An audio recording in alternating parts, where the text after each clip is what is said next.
Hey everyone, hopefully you can hear me. We are just starting out for this People versus GCW 2025 show.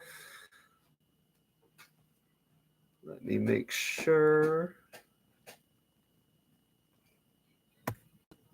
Okay, connecting my headset right now. So, all right. Hopefully people can hear this. It's always tricky when it comes to Bluetooth.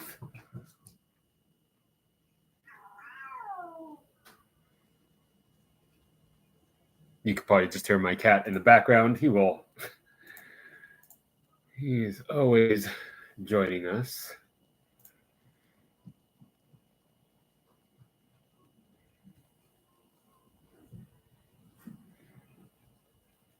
All right.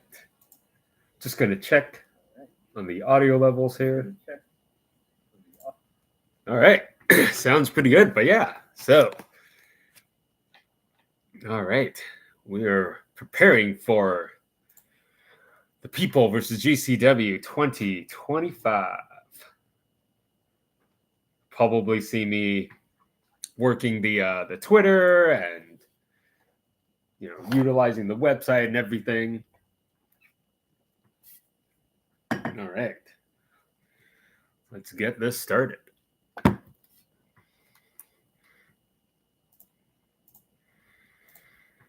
Put this up on Twitter.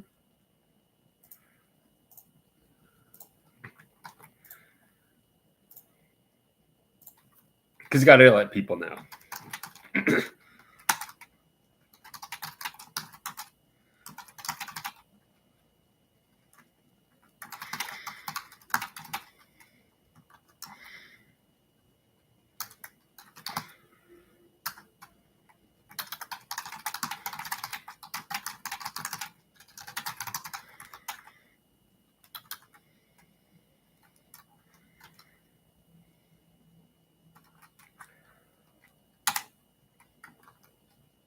Don't even know what the hashtags are for this. What is it? People versus.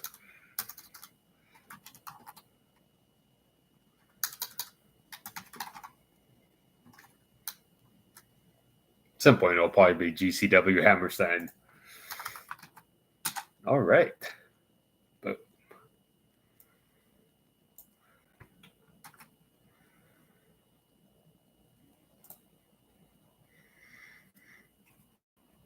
just going to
All right.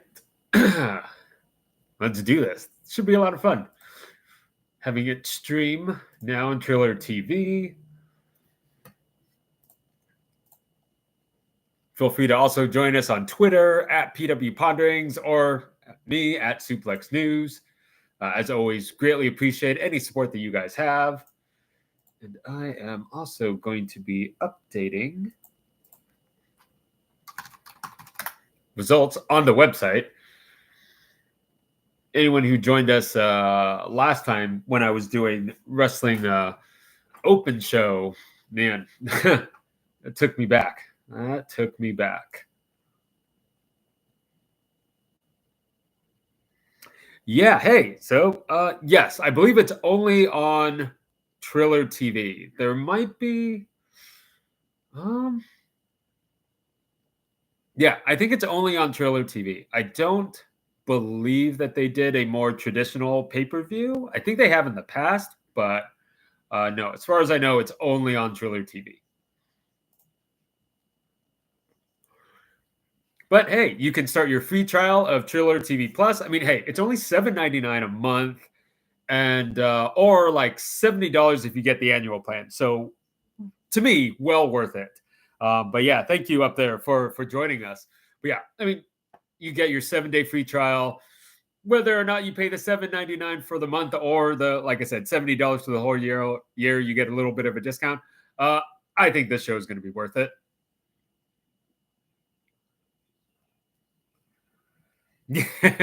Yeah, put a mirror behind me. Yeah, that'd be, hey, we like to support all pro wrestling, and but I will say we are on the channel talking about doing some watch alongs for older content, and that hey, there's YouTube. We'll see what they allow us to do, because I want to say I think it's an OSW. I apologize, I don't know the name of the channel, but they do like a lot of UK wrestling related content, and I just saw them do a watch along for, I guess, the first WWF pay-per-view in the UK, and they were able to show the whole thing, and it's still up. So YouTube, I don't know how that works, but we'll see what we can do. But yeah, I would love to watch some older indie wrestling content. Of course, we have our partners at IWTV. They've been longtime sponsors of the website, and we just love to promote their stuff. But yeah, for newer stuff, yeah, hey. But like I said, it's on Triller TV, $7.99 a month. You get your 7-day free trial. So, well, I encourage you to use the Triller TV app. I think it's great content.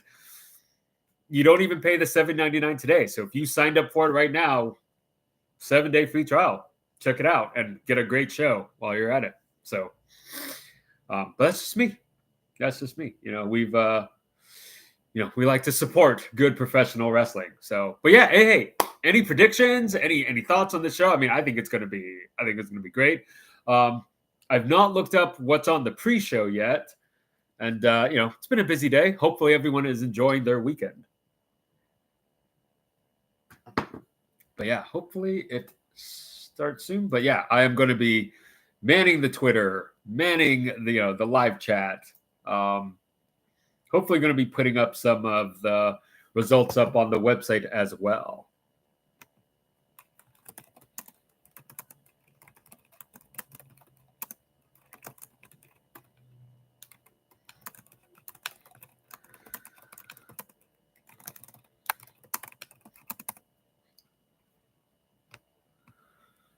Boom, there you go. Man, and it just keeps I think Tom who puts us to sleep after knocking him around a bit.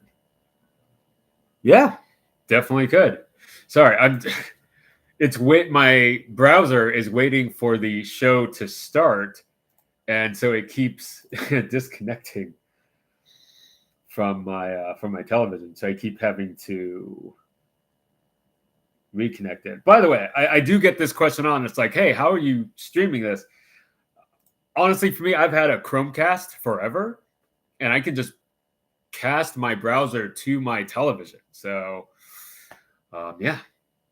But yeah, let me pull up the card. But okay, the trick obviously being you have to have like a separate browser open, and that way only one browser is streaming to the TV, not both. So this way you guys aren't seeing my boring Twitter feed or something on the screen. Or I'm not. And but yeah. And hey, at some point I'm gonna figure out all this YouTube stuff. I know there's StreamYard out there, and I'd like to do shows, bring on guests, bring on other wrestlers, bring on people. So yeah, have this just be a little bit more fun and interactive. That is my goal. Let me. I know we had it up on the website, pwponderings.com, where we had the whole card up. But I mean, there's just tons of content up there right now. Lots of results, always appreciated from all of the writers. Yeah, we have WXW, Limitless Wrestling, Pro Wrestling Magic, Wrestle Pro results up on the website right now.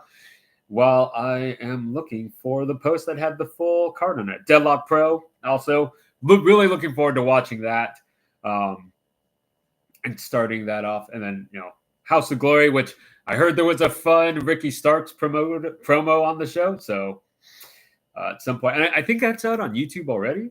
So I'll probably check that out. Here we go. GCW returning to the Hammerstein.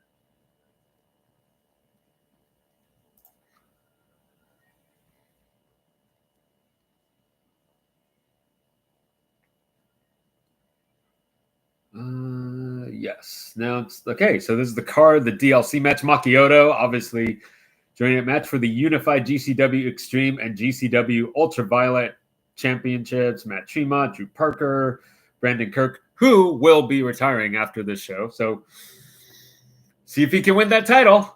That'd be kind of fun, but also I don't know. Little short-sighted if that happens. But I mean, hey, it happened with Sawyer Wreck. So who knows? Who else? John Wayne Murdoch, Matthew Justice, Rina Yamashita, and Dr. Redacted. And then, of course, this match I'm definitely looking forward to. The New York City OGs, Homicide, Grim Reaper, and Amazing Red versus Kerry Morton, Griffin McCoy, Tony Deppen. Has anyone openly announced that they're going to do the Matt Cardona challenge? There's so much stuff on Twitter now that I miss. So I don't even know if anyone's actually said, "Oh, hey, we're gonna do it." But guess we'll find out. Megan Bane versus Atticus Cougar, which, by the way, okay, so we I hope some of you got to listen to our 2024 selections podcast. I'll be uploading it to YouTube pretty soon, but it's already on Spotify, Apple Podcasts, wherever you get your podcasts. And look at us talking about Megan Bane and AEW and that huge speculation earlier in the year, and now I guess she's AEW official. And then, Masato Tanaka versus Joey Janella. That's going to be so fun. I'm looking forward to that. And then Little Guido, Super Crazy, Tajiri. Obviously, the ECW OGs, if you can't officially call them that. But I'm going to call them that. WB, you can, come at me, whatever. Versus Los Desperados. Josh Barnett versus Tom P. Yeah, then, like you were saying this. Sorry. Up there. Yeah, yeah, I mean, he could. I could definitely see him putting Josh Barnett to sleep. I could see it. So, steel cage match: Charles Mason versus Richard Holiday. Check out Scott's Richard Holiday interview up on the website right now, pwponderings.com. And then, of course, the tag team champions, Violence is Forever, one of our top picks of 2024, putting their titles up against Garbage Daddies, Alec Price, and Cole Raddick. We'll see. We'll see if Price and Raddick can pull it off. I think Raddick and Price,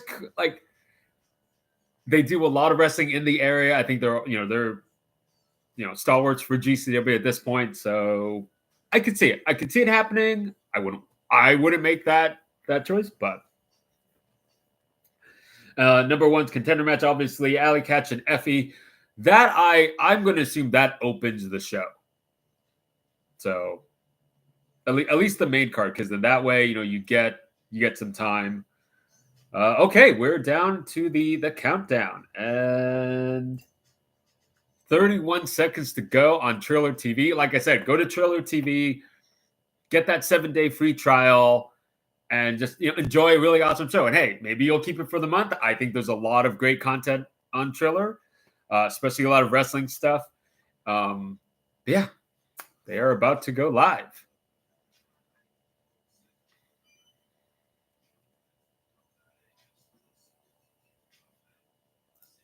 And boom, now it's streaming to my TV, of course. And then, of course, the winner of that match going up against Mance Warner for the world title, which I assume will end the show. So I am definitely excited for it. Should be a lot of fun.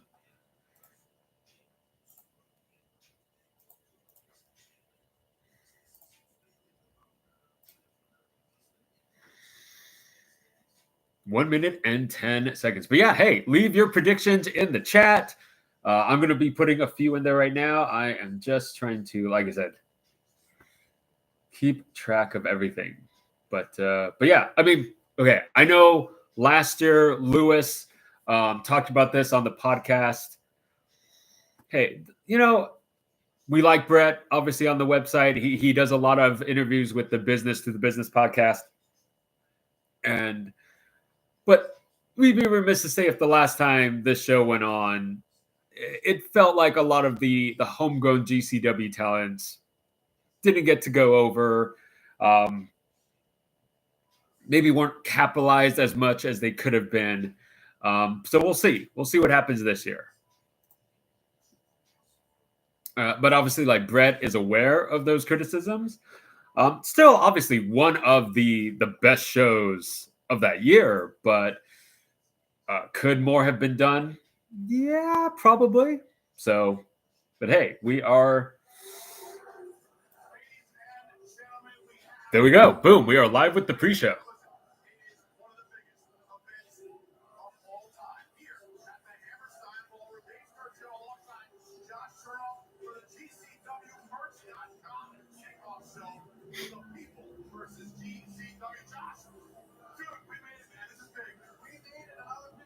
Looking snazzy. Both men looking snazzy.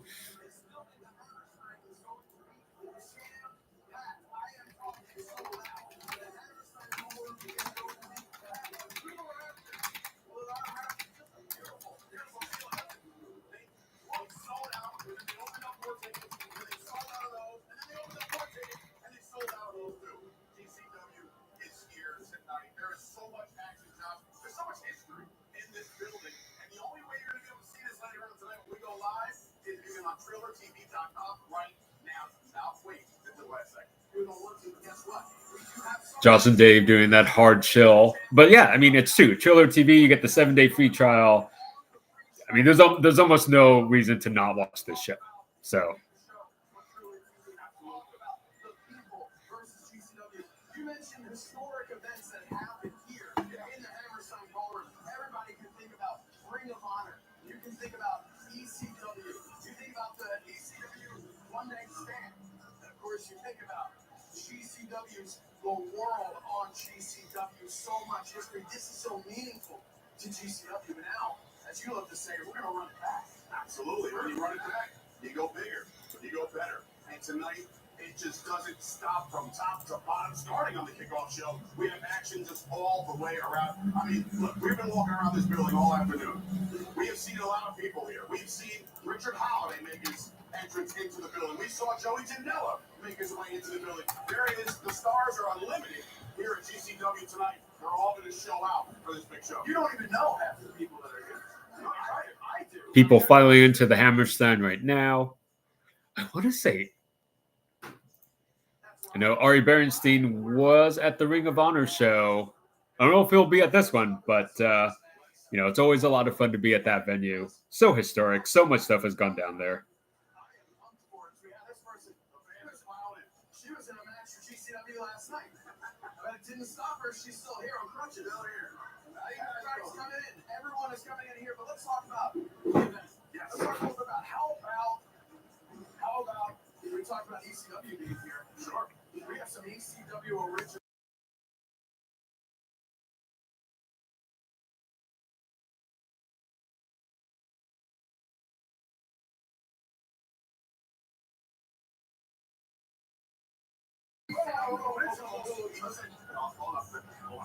He said ECW Originals. He threw Matt Cardona's name in there. Obviously, that doesn't. Remember, he had that one-legged fights way back in the day. You had the long shelf, Malcolm.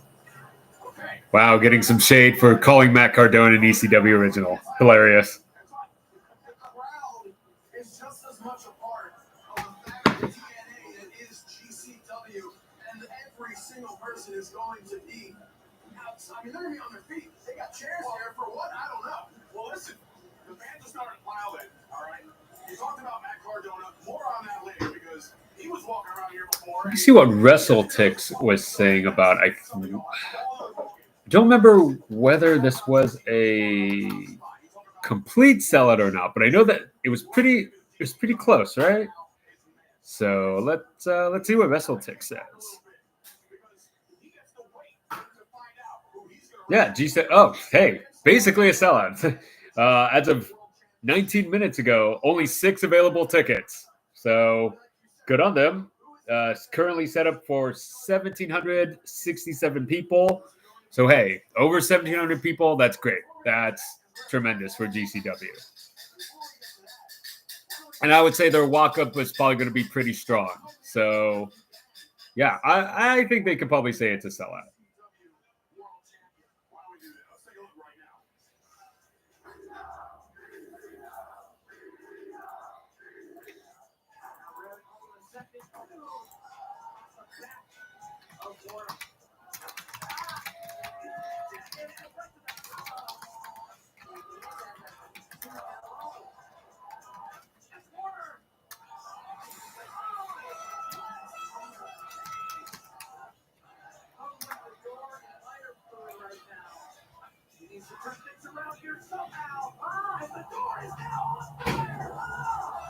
Showing some highlights from past shows leading into this.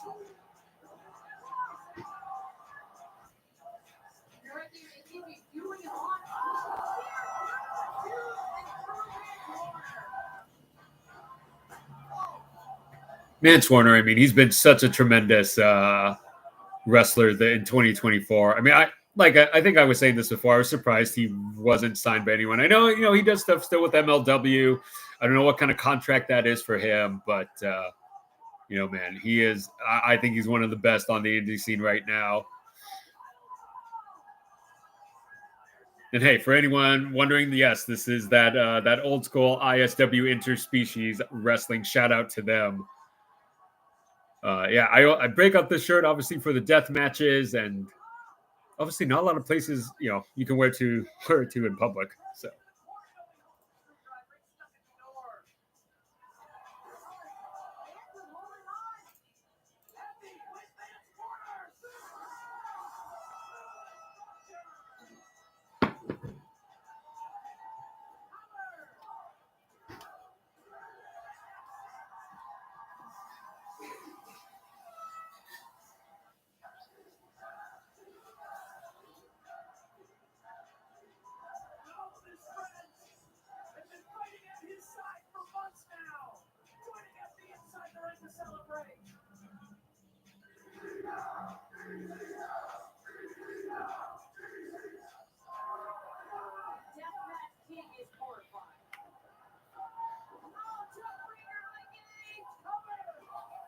Oh yeah, Nick Gage looking interesting.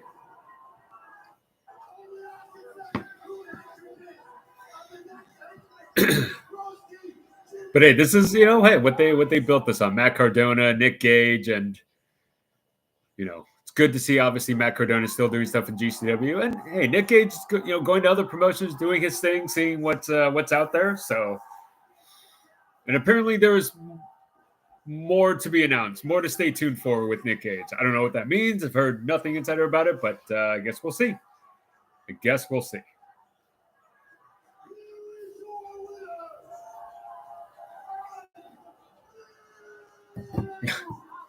Matt Cardona is so good, though. Such a I don't know if any of you checked out his behind-the-scenes stuff with the Chris Jericho match. I mean, he's just a hard worker. Just a hard worker. Can't fault the hustle, right? Whether you like Matt Cardona or not, you know, can't fault the hustle.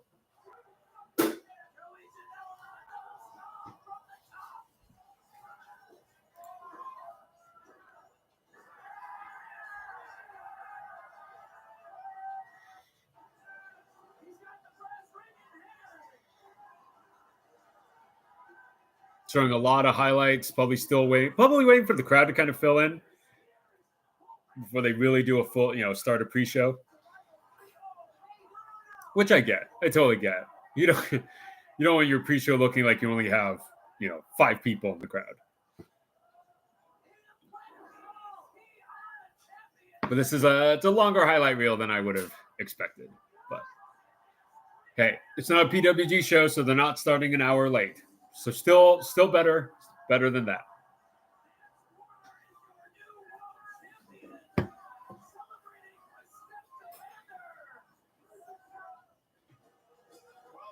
Nope, back. We know the story. I'm glad everybody saw it at home because some brand new fans right now for GCW is probably wondering what is the deal with the World Championship.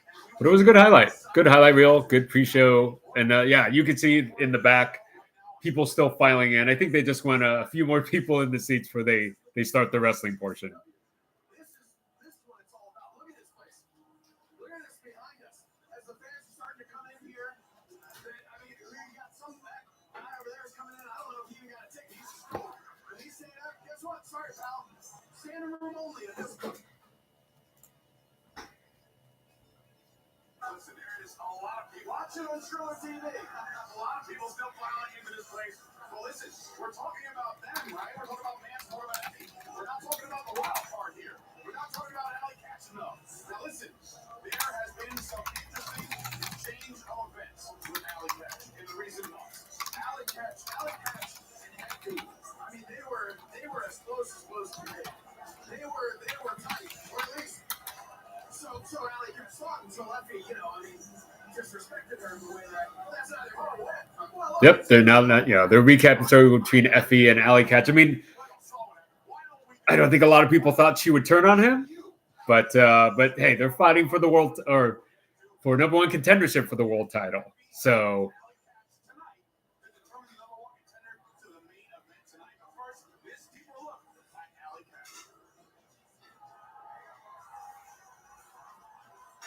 yeah, I know that they whoever does their hype videos for them, so good. Does it so well.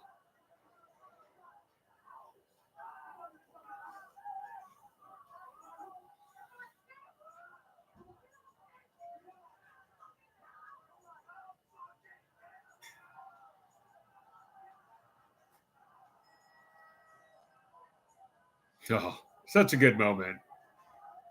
Exploding, you know, baseball bat right to the back.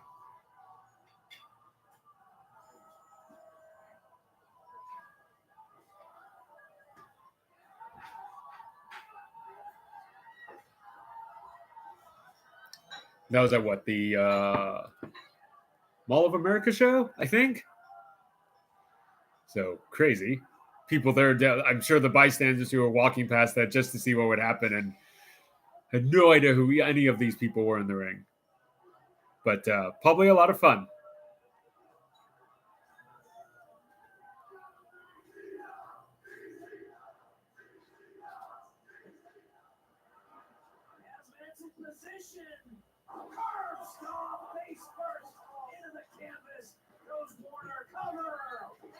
But yeah, and Effy versus Mentor from Dream On. Like I said, whoever does their highlight shows does so well. I know people keep asking Brett about it, and he's real secretive about it, but whoever the guy is does a really great job.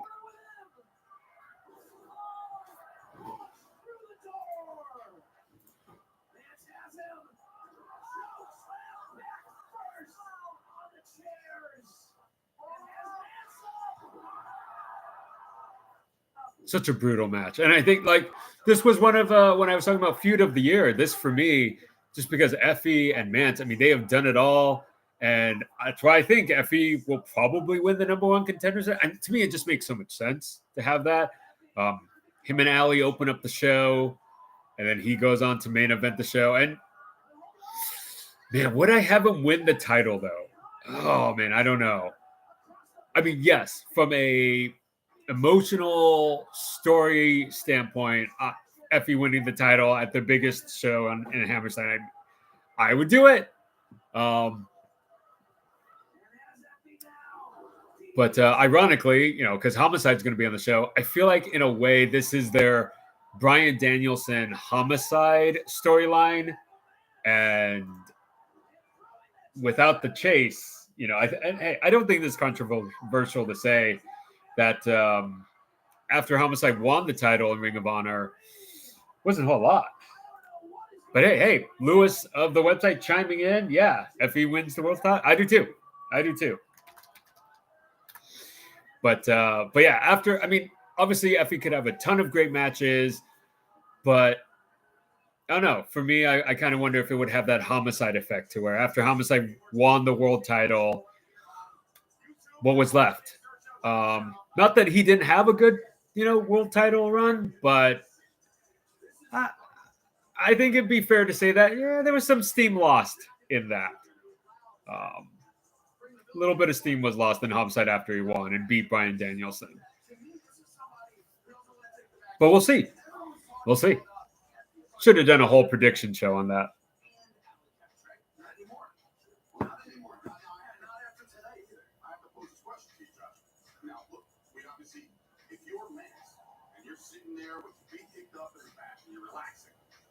Who do you want? Do you think he has a preference? Do you think there's an easier path to victory here tonight at the Hammerstein Ballroom? Well, those are two different questions. Sure. Right? Does he? I don't think he cares who it is. This is Bane's Southern Psycho. This guy, I don't think he cares. I don't think he cares. Yeah, they're talking about how Mance Warner, does he care who actually is the number one contender? And yeah, no, he's a tough wrestler. Obviously, he's a great wrestler, and I think the match could be a lot of fun. But I think I definitely agree with Lewis. It's going to be Effy. It's got to be Effy. It would just make almost no sense for it not to be. Like I said, it being my pick for feud of the year.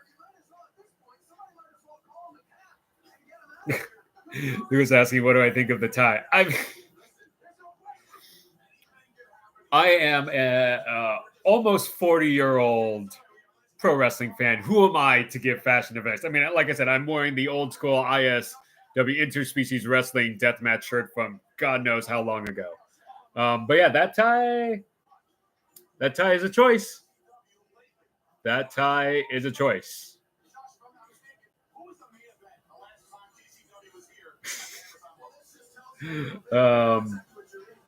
But Lewis, you and I one day we'll do a live show together, and we'll dress up, right? We'll wear suits, obviously.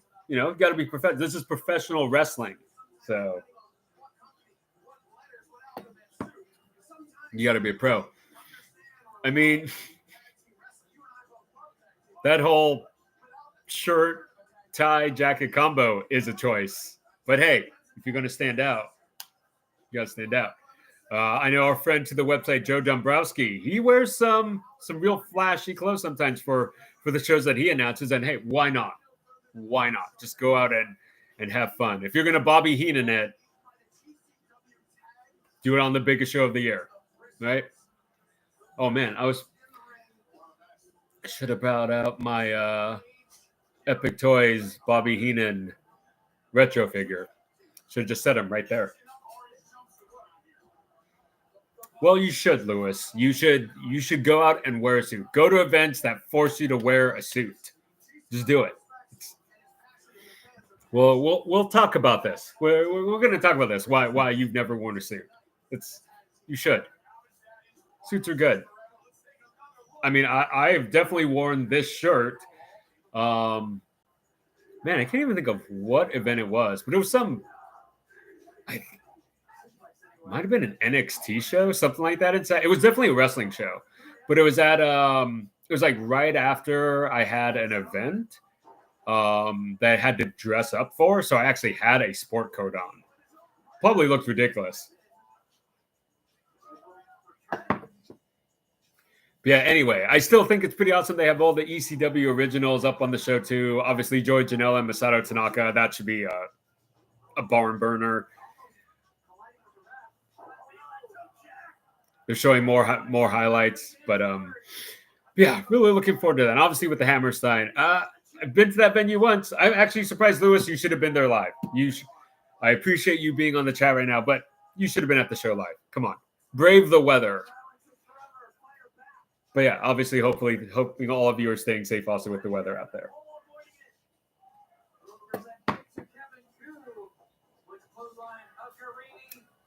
I think I mentioned it already, but yeah, I could see Price and Radrick winning just because they're showing the highlights right now of Violence is Forever. Man, I don't know. Do you change the tag titles and the world title in the beginning of the year? Kind of a fresh start in 2025? I don't know. I think you could. Maybe I would make that call. Fresh start, 2025, and new storylines, new feuds. Yeah, Price and Radrick, they could have fun matches.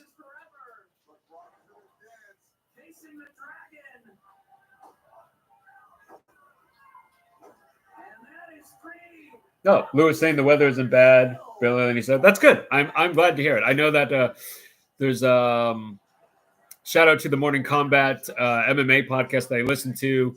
Lou Thomas in DC, BC's in Connecticut, but they traveled to New York for the shows that they have in studio. And yeah, they mentioned the lack of snow, what they're used to normally at this time of year. So that's good. I'm glad to hear it. I know a couple of people reached out to me on Twitter asking me about the fires here in California. I am far away from the fires. I am 4 or 5 plus hours away. So obviously my heart goes out to the people that are having to go through that. But yeah, I am nowhere near that. Oh yeah, but yeah, Lewis, hey, making that bold prediction too. Yeah, new tag champs, new world champ. Start off 2025. See where the storyline goes. Like I said, I like Effy. I have Effy's retro figure. I should have had it. I might go get it at some point when going through the show. But yeah, we'll see what other feuds. Effy, I mean, maybe you have Effy and Alley Catch. That's the first feud that he has. Who knows? But and now they're putting in. I don't know if I just didn't notice it before, but now they have a 66 minutes 21 seconds now timer till show goes live. But yeah, guys, I'm just going to throw this out there again. It is on Trailer TV. Go get your 7-day free trial and check it out. So.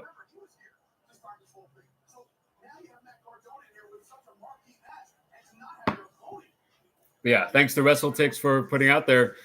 They're pretty much sold out. So that's fantastic. A sold out Hammerstein. Hopeful. I mean, I didn't really look at ticket prices. Obviously, I would like to think that they structured it so that the ticket prices make up for the cost of renting that building. But as it is in wrestling, sometimes you have the big show that might be a loss, but just the fact that they're getting all this pub about it. So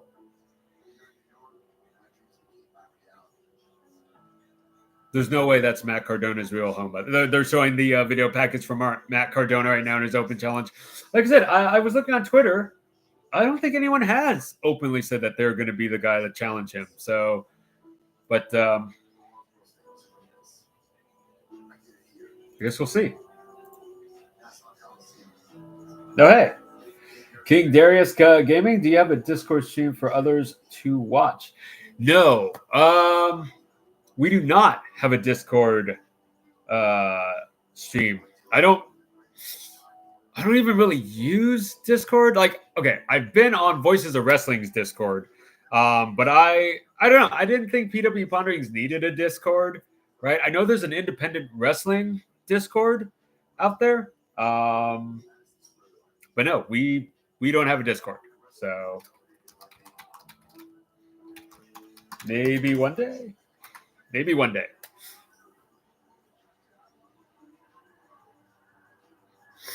Yeah, I just didn't think there was enough. I don't know. It's like one of those things. It's kind of like, okay, granted, I am far behind on social media platforms, like all this stuff with TikTok and whatever going on. So yeah, I know a lot of people use Discord, but it's like you're building that community, and I just didn't think that we needed it.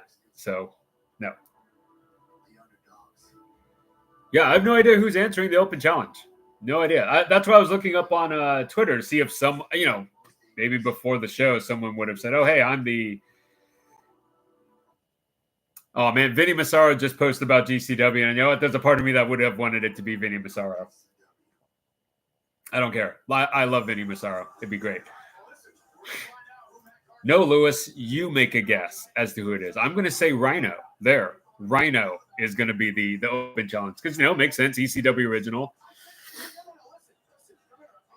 and he's not.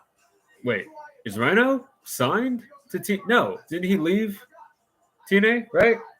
So yeah, an ECW original answers that open challenge. Oh, PCO, right, PCO. Man, that guy is nuts. He also didn't he just leave TNA? But hey, TNA just got all that money from WWE, so good on them. But yeah, PCO. Yeah, it was PCO was announced for the show. So, and I don't think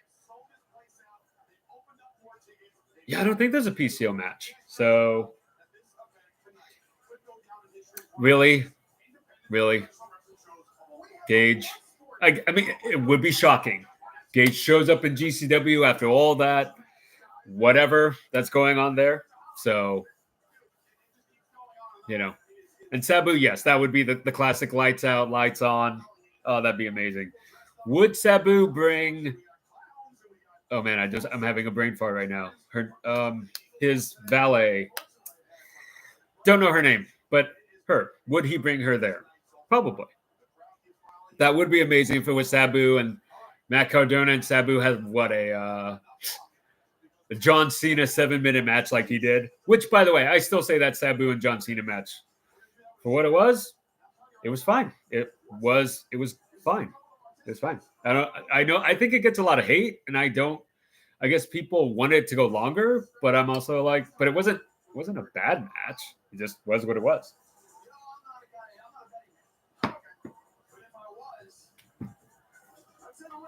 But I'd say PCO. I think I could see it being PCO, especially since they haven't. See, now I got to look on Twitter again. I don't think PCO has an announced match. So yeah.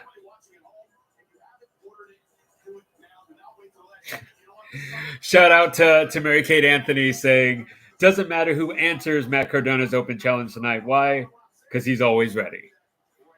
That is accurate. By the way, she would. I'm putting this out there right now. It's never going to happen, obviously, but it'd be hilarious if it was Matt Taven. I'm gonna, just for Mary Kate, I'm gonna say it's Matt Taven.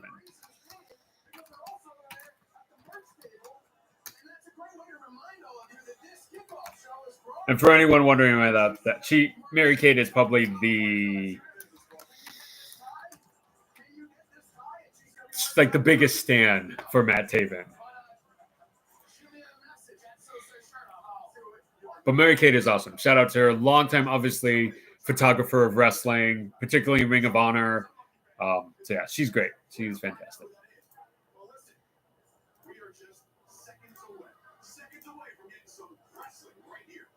Are we seconds away from getting wrestling? Okay. Like I said, I feel like they were doing this just to get more people to fill in, and there's 14 people sitting down right now. So awesome.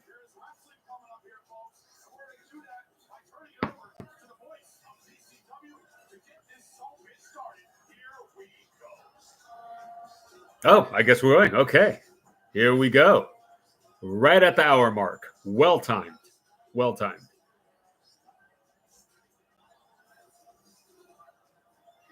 funny is when I was at the Hammerstein for, whatever final battle it was that had Jay Briscoe as the world champion. It was funny. Obviously, I knew it was a historic venue. I got to meet Ari for the first time in person, and Chris Micchio there. And it's so funny.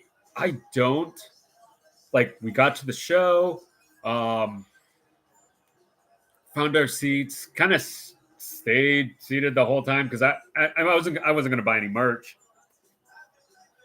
All right, our first match on the kickoff. First match about to happen. Kickoff. This is GCW live on YouTube. Is a scramble bout. Set for one fall. Oh, this is.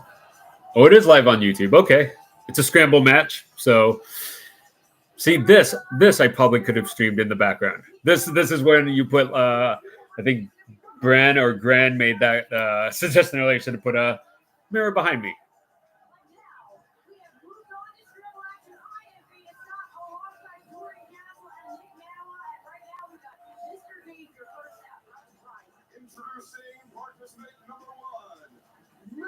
Mr. Danger. Not gonna lie, don't know a lot about Mr. Danger.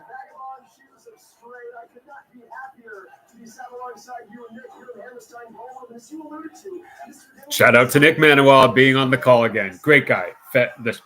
Love the guy.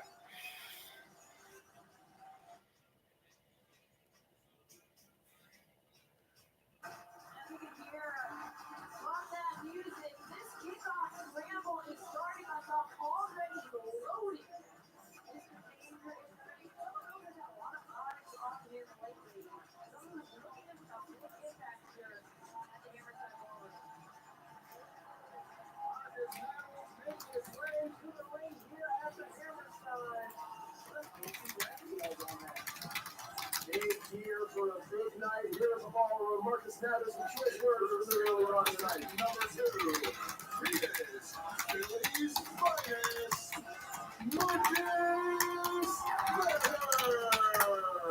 Mathers. Hey, Marcus Mathers. Look at that.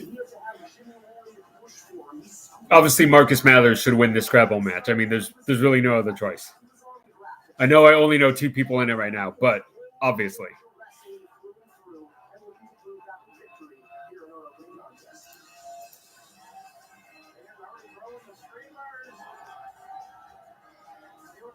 Mm-hmm.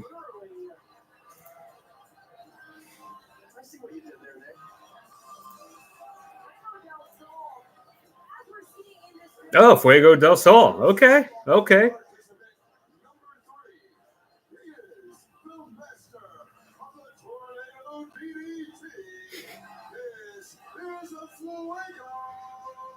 I love that. I every time I hear that he's the master of the Tornado DDT, makes me think of Chavo Guerrero. And I just go, is that not his former title? I don't know.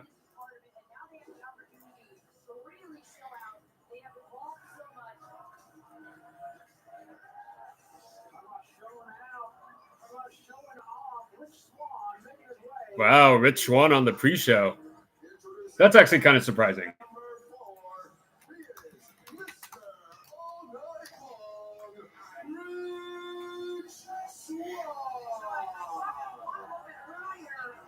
You know, I'm changing my pick now. Now I think it's Rich Swann.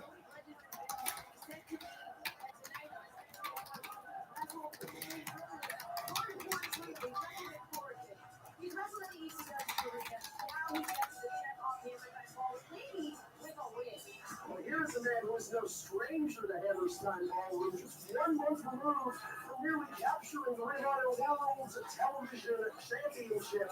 He's got no hips. He's got no chains. Blake Christian. All right. You know what? No, not changing my pick. But Blake Christian would be my number 2 pick.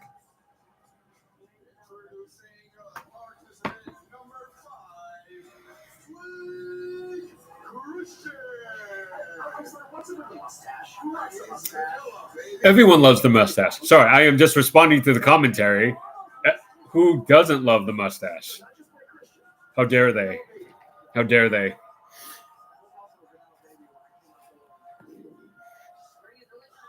Gotta love the toilet paper streamers, obviously.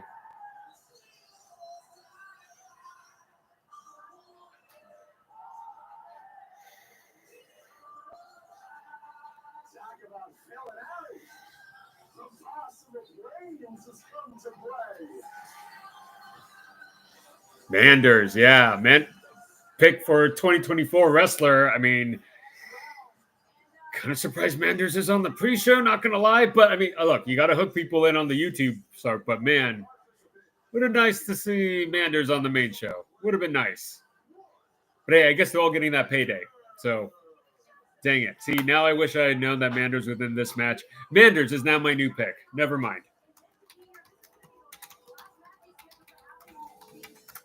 There. Officially changed it in the chat. It's forever in history. Can't take it back now.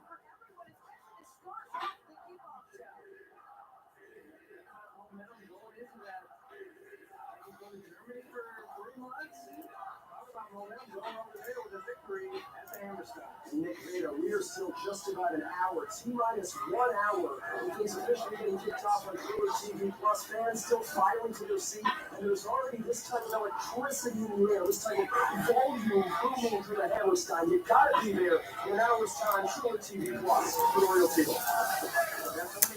Let me post out that the pre-show is on YouTube. Just so I can put this out there.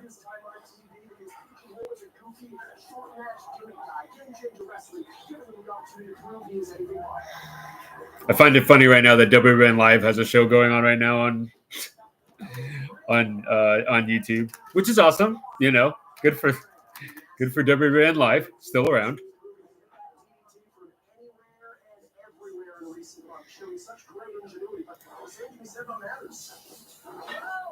Oh, Mathers and Fuego, just so smooth in the ring. Where is their kickoff link? Oh, there it is. Okay. Boom. There we go.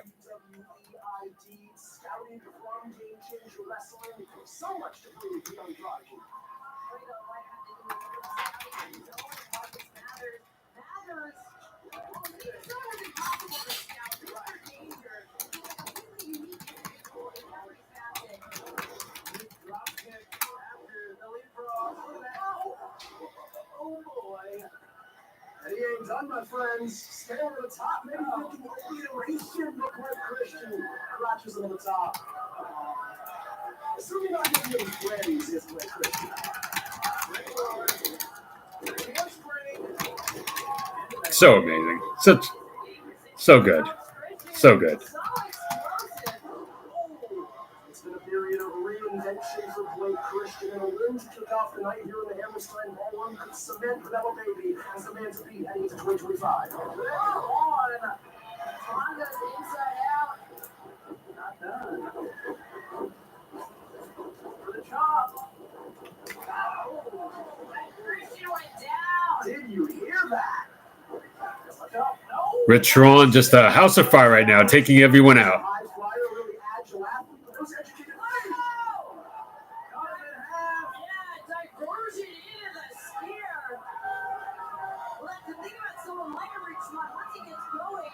Oh, Blake Christian and Mathers in the middle of the ring right now. Doing that spinny stuff. Both, I mean, obviously everyone in this match is very athletic.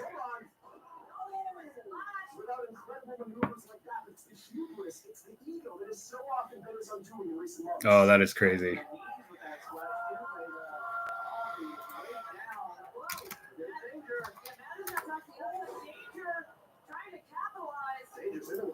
Right about now. Blake Christian is just holding this ring.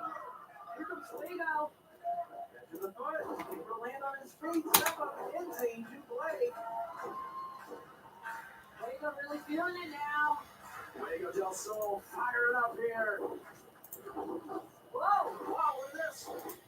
Oh, what a power slam.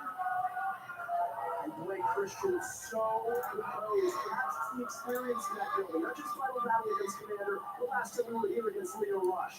Very proud of himself, but kind of watched out. Commander's in the ring.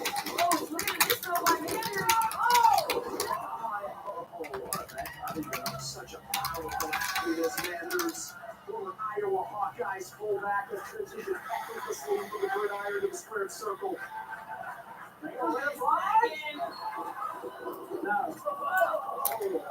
It took 4 men to stop Manders. Darn right, it took 4 men to stop Manders. But yeah, Manders is my pick to win. Still saying he's going to win. You guys should throw in the chat who you think is going to win the scramble.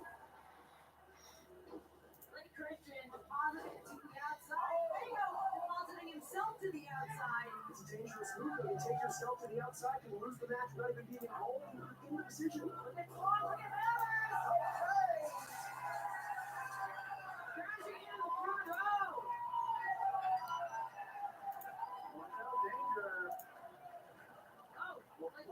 He did indeed watch out!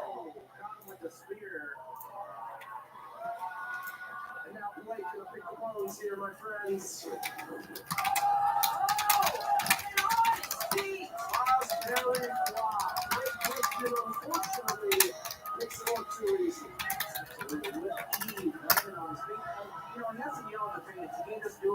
All right. Shout out to Scott for getting the kickoff results of GCW up on the website. Really appreciate him. I was going to try to do it, and my internet, it's like every time I'm doing something else, it's a little bit of flickering on my TV. So it's like, it's probably my internet, because the Triller streams to me have always been pretty good. So.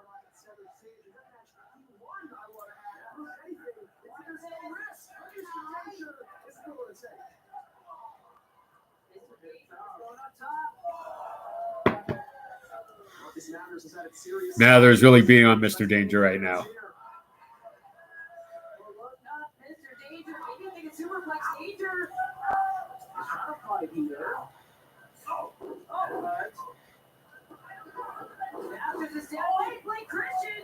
Oh, Blake Christian, Spanish Fly, and Mr. Danger. Nice. Very nice.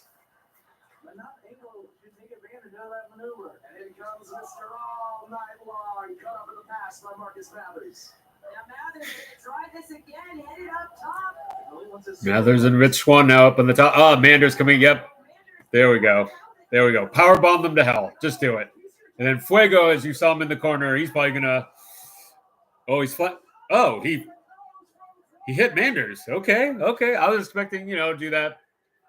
The what is it? The Tower of Doom move, and then he lands on the guy who got the most impact. But no, he went after Manders, as he should, because Manders is going to win this match, obviously. So you want to go after the strongest guy.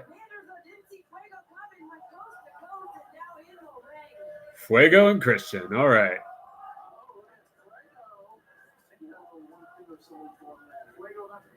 People filling in into the Hammerstein. Looks great. Looks like a great crowd. Like WrestleTix said, probably a sellout.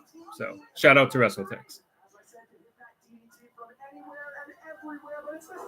Hey, Mr. Danger.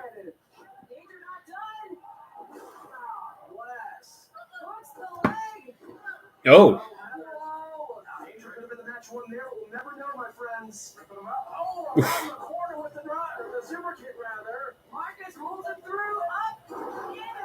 Mathers cutter, and he's going to hit Mr. Danger with, yep, 2K1 bomb. Yeah. Oh, showing off that strength. Look at him. Look at Mathers showing. Oh. Nice.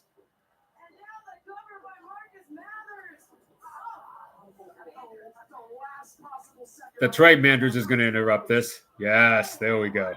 Come on, Manders.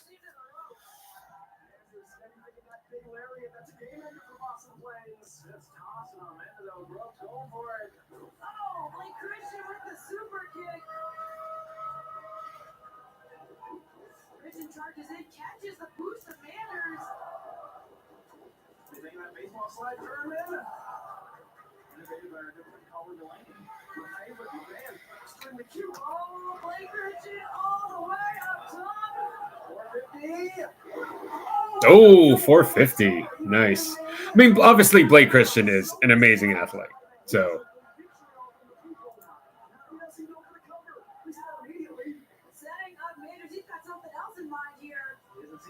In the back door. Christian staggered on the top. Here comes Manders. In the wrong place at the wrong time there. Whoa! Oh, but he turned it around.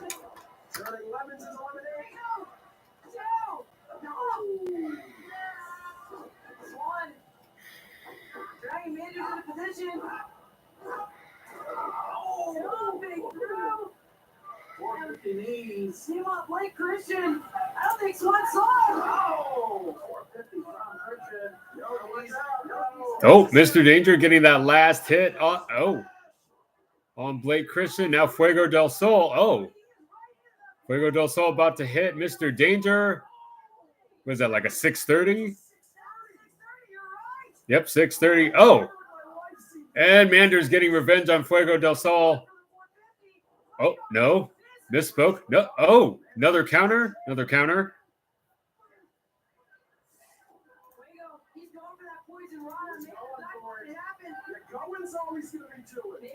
That's right. It's not going to happen. Oh, snap. Canadian Destroyer from Mathers to Fuego del Sol, who was on the shoulders of Manders. Crazy.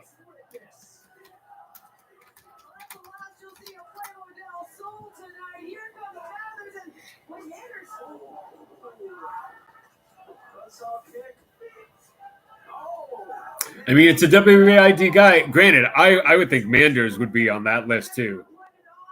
Pretty sure Manders wasn't listed as a WAID guy, but I'm sure he's on their radar.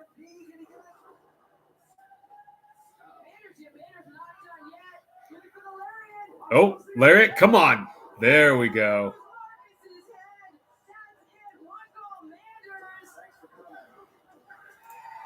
Yeah. Good on Manders.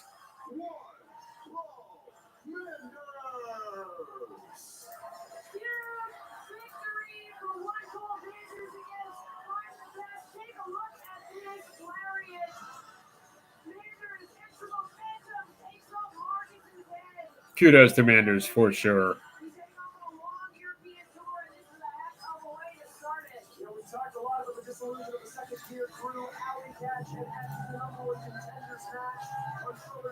Well, good on Manders. See, my third pick to win. No, my first pick to win, obviously, because I didn't know Manders was in the match to begin with. So there you go.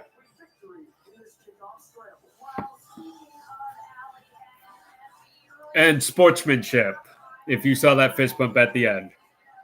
I don't think that's a chance anymore that wrestling fans do, but sportsmanship.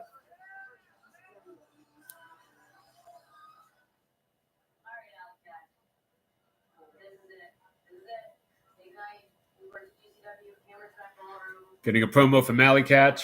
Like I said, I'm pretty sure that's going to be the opening match for the main card.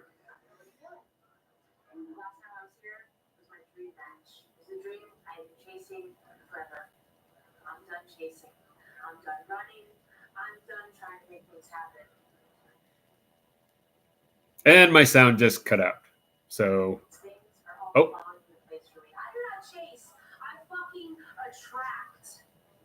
will beat Effy, and I will beat Nance tonight, and I will be the new GCW World Champion because I'm fit to be a champion, and I'm actually fit to lead GCW, Beta. Do you really want Effy or Vance in charge anymore? You don't have to answer. I know the answer, Beta. Don't worry.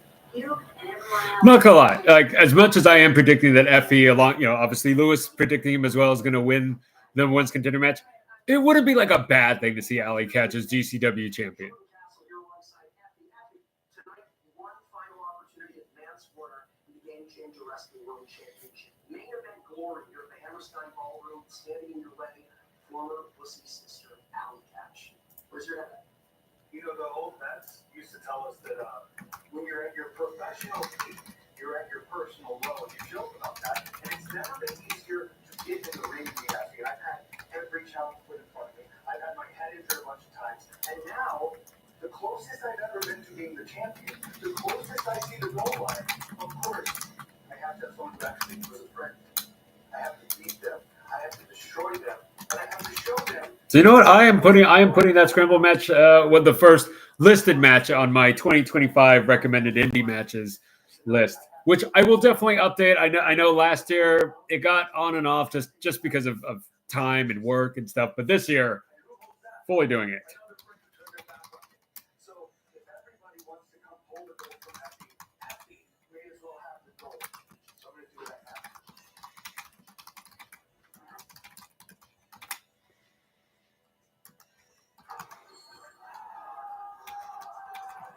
It is now time for the Kickoff Rumble! Kickoff Rumble, ladies and gentlemen. These are your Oh, man. Almost put 2024 as the year. Terrible. Terrible.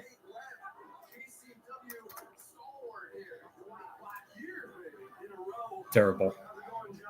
Oh, geez. Tons of people in this Rumble. Okay, I am clearly not going to be able to name all the people in this Rumble.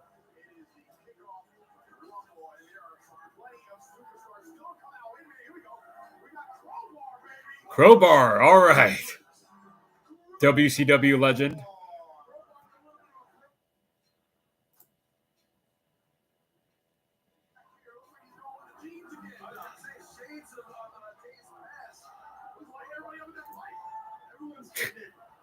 Crowbar, the smartest man in this match, being one of the first people to bring in a bring in an actual weapon.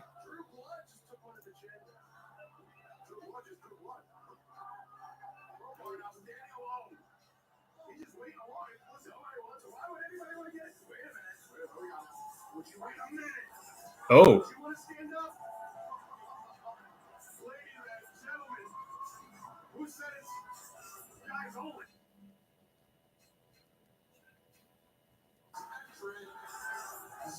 Is that Zeta Steel? Yep.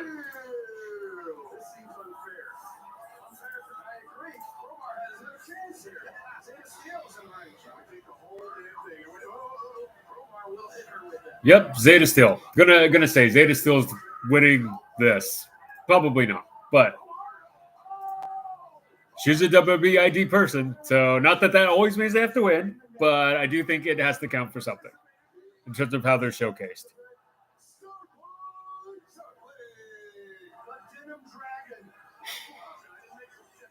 Starboy Charlie, all right.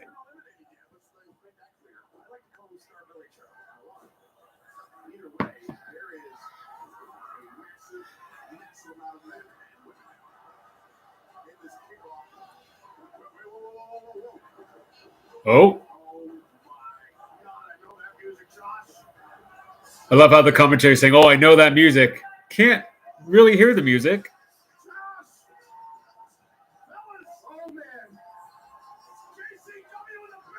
Oh, snap.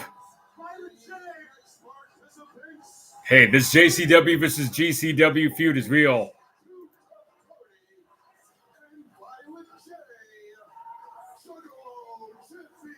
Oh, snap. Oh, snap.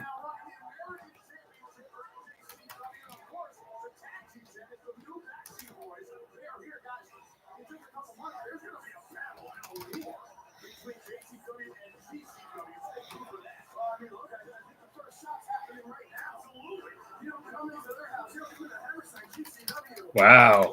I mean, shout out to the Business of the Business podcast with Violent J. You can check that out on our YouTube page. I mean, this JCW versus GCW. It's happening. It's definitely happening.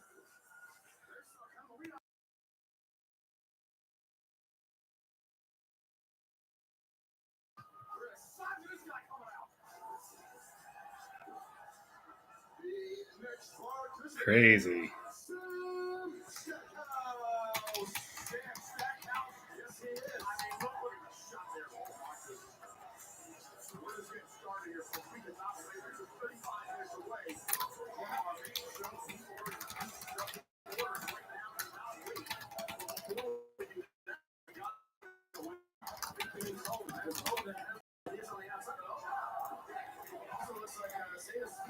I mean, I don't watch a lot of JCW, so tell me, who would you guys like to see come from JCW? I know they have their YouTube show. I have not.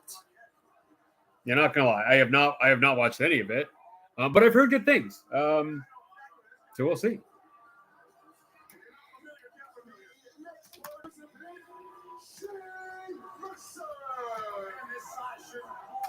Hey, Shane Mercer. All right.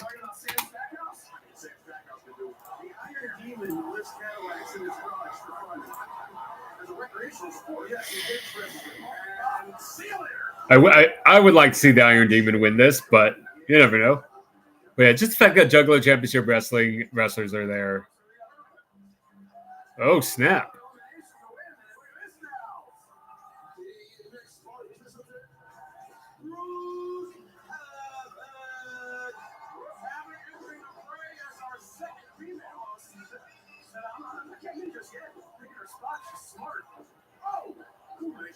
Brooke Havoc just joined the Rumble match.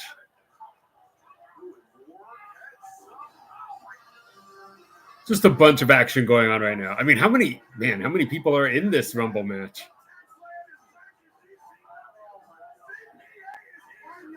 All right, CPA, Rich Laconi's favorite wrestler. Can I put it out there? CPA as the winner? I mean, I'm just going to, just because.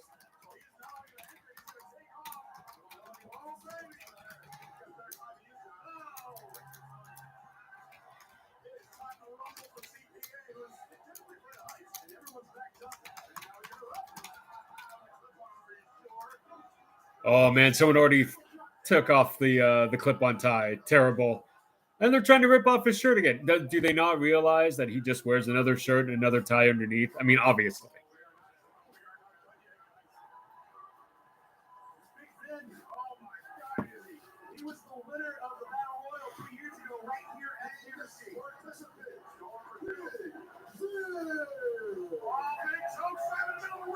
Oh, nice.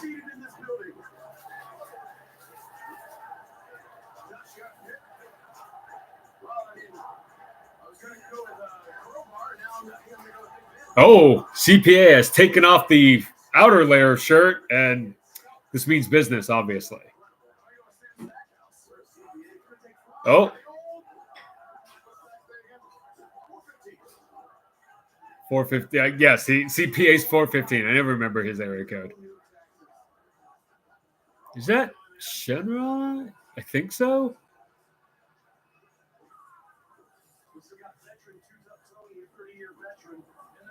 Too tough, Tony. I guess representing JCW. Amazing.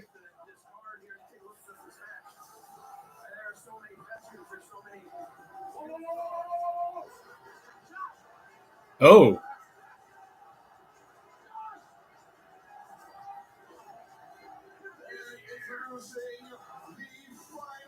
PCO.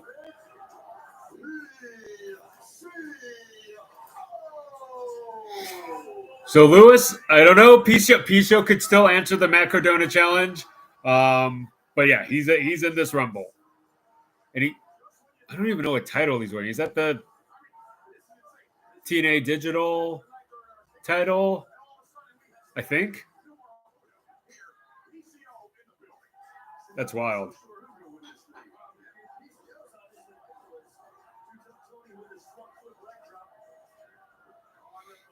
But that's crazy. That's awesome to see. That is awesome to see. Watching some of the chat from GCW's YouTube. So I'm saying Too Tough Tony still did a better line salt than Jericho. It's kind of accurate. Not that I would besmirch Chris Jericho ever.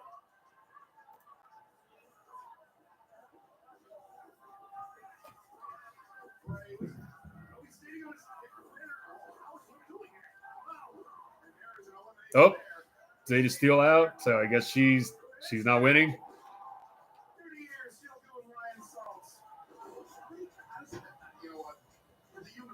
That's pretty crazy, though. But hey, CPA still alive. I think I see him. Though actually, it would be crazy to have the JCW guys win this Rumble. That would really kickstart the feud that we know is coming.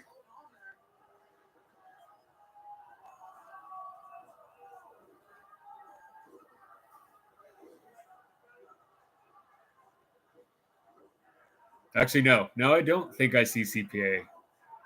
But Shane,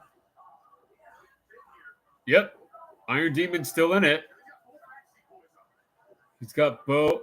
I don't know who these guys are. The Maxi boys. Oh, and he just got tossed out. Oh, nope, he's still in. Still live. But yeah, I don't think I see CPA in the ring anymore. So never mind. My prediction over. Boo, though. Boo. Violent J. All right. Not that I'm any type of, Juggalo fan. Don't drink Fago soda. I don't even know where to find it here in Sacramento.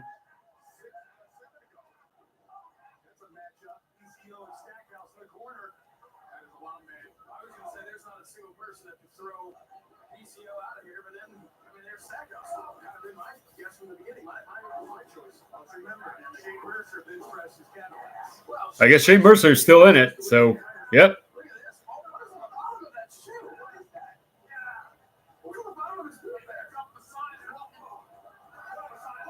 Oh,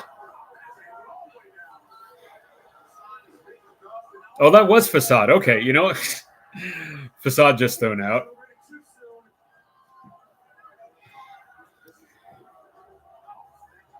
Ryan Rosansky's favorite wrestler, obviously, Facade.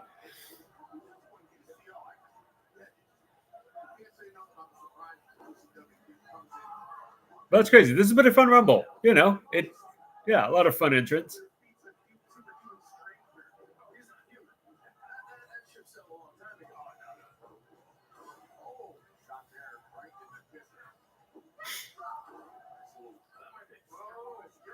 Oh, Brooke Havoc is still in the match, and Zeta Steel is not. That's kind of shocking, right?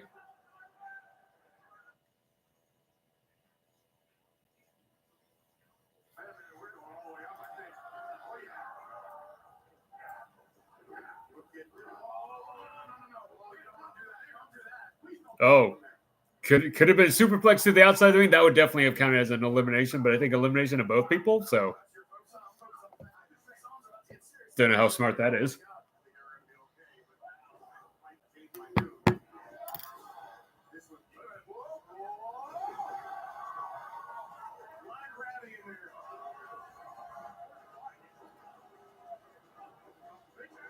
Oh.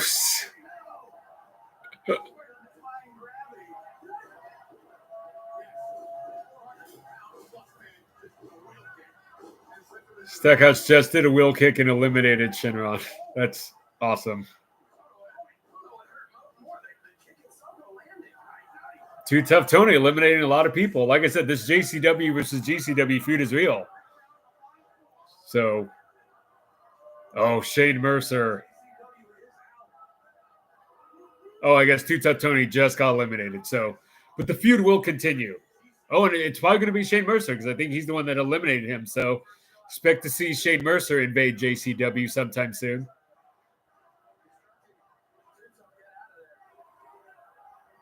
Oh, but that would have been amazing to have a JCW guy win this.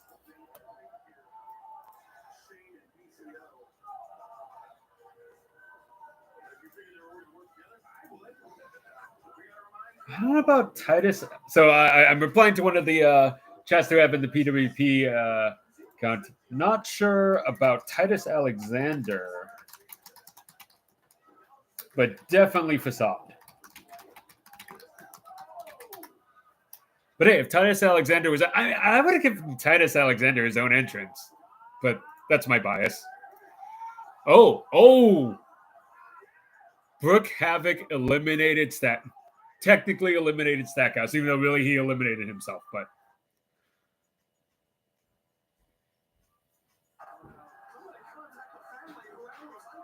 That was crazy.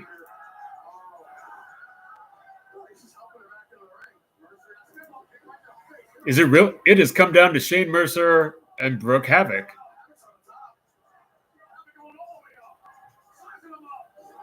Oh, wait, no. Is there someone else?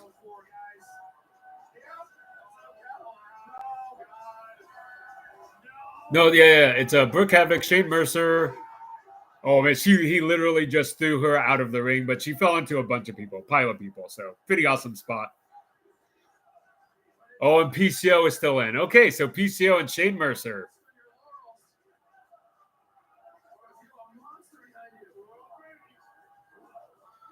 The fact that PCO is still wrestling nowadays, you talk about like my childhood watching him on WWF television. And yet here he is in GCW. Still wrestling in the Hammerstein, by the way. Oh.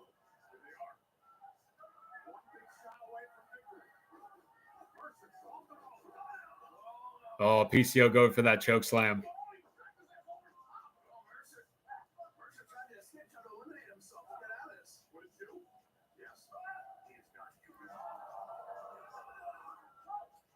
Oh, now they're just having a chop fest. Shane Mercer and PCO on the top rope just chopping each other away.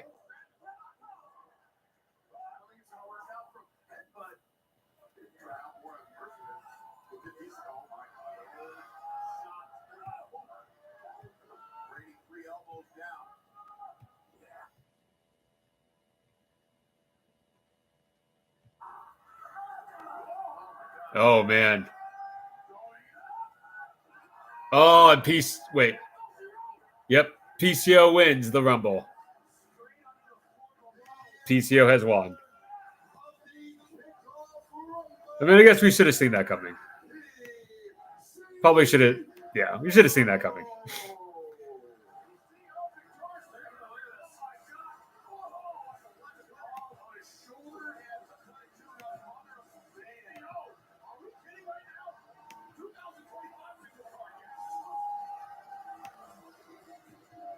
Sorry, I'm just going to pop out the chat right here, just so it makes it a little bit easier for me to.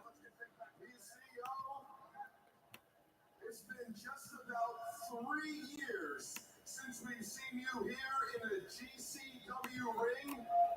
And on behalf of Game Changer Wrestling, I'd like to welcome you back PCO. to GCW. This was a big win for you. But I think we all want to know what's next for PCO. You know what? For the last 3 years, I've been working for a company called TNA Wrestling. Oh, okay. So I guess he is still working for TNA. Okay.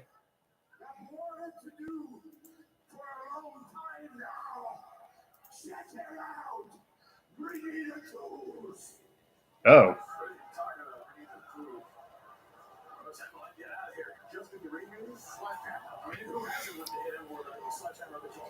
Oh, okay. He's PCO setting up a chair in the middle of the ring. He's got a sledgehammer. Oh. Is he going to destroy the digital championship?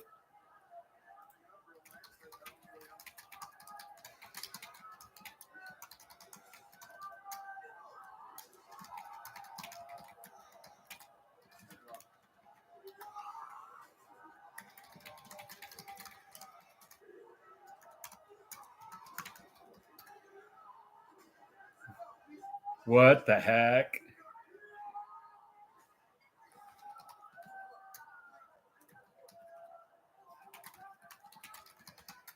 That was GCW's Medusa moment.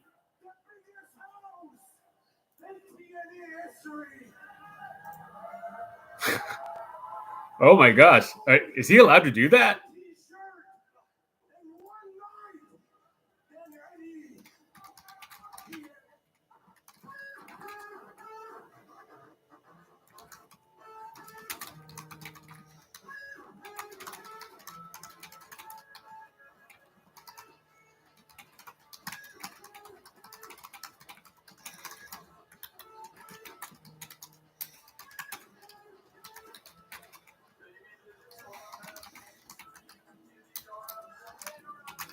That is crazy.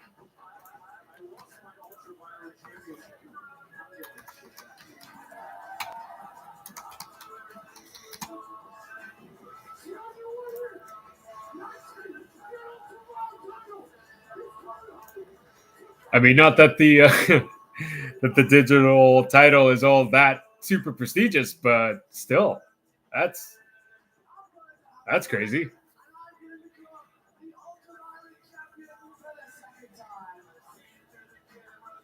All right, here we go. Unifying the ultraviolent and extreme titles.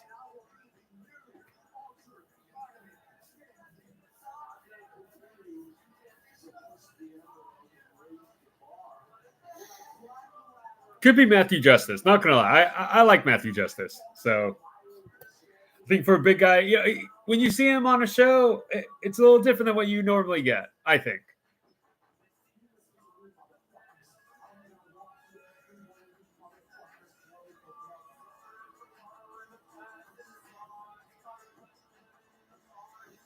And here we got, or hey, you know what? You either have Yamashita or Ito be that first unified champion.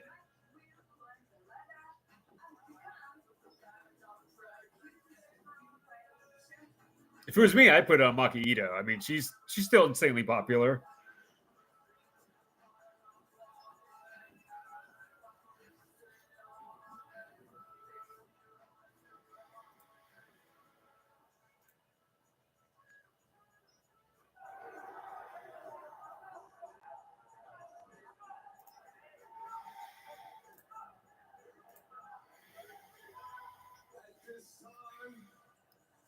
All right, here we go. Oh, nope. My dear, close, personal, longtime friend, and the man behind Game Changer Wrestling. Brett Lauderdale coming to the ring. Give it up for Brett Lauderdale.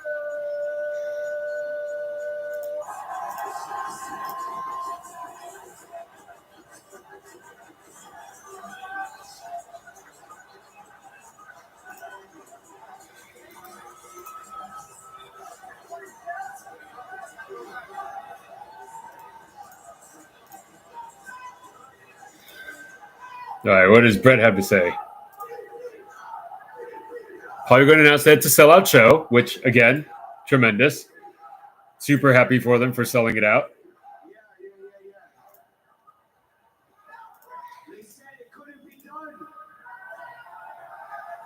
Not only are we the first real independent wrestling company to run an event here, we're the first ones to do it twice. Brett shouting out that they're the first real independent wrestling company to be at the Hammerstein, which is true. Ring of Honor has not been an indie promotion for a long time, so I totally get that.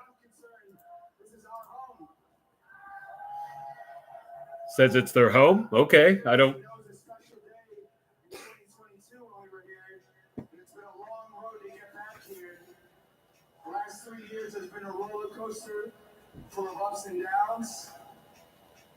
You know, we went from being here in January 2022.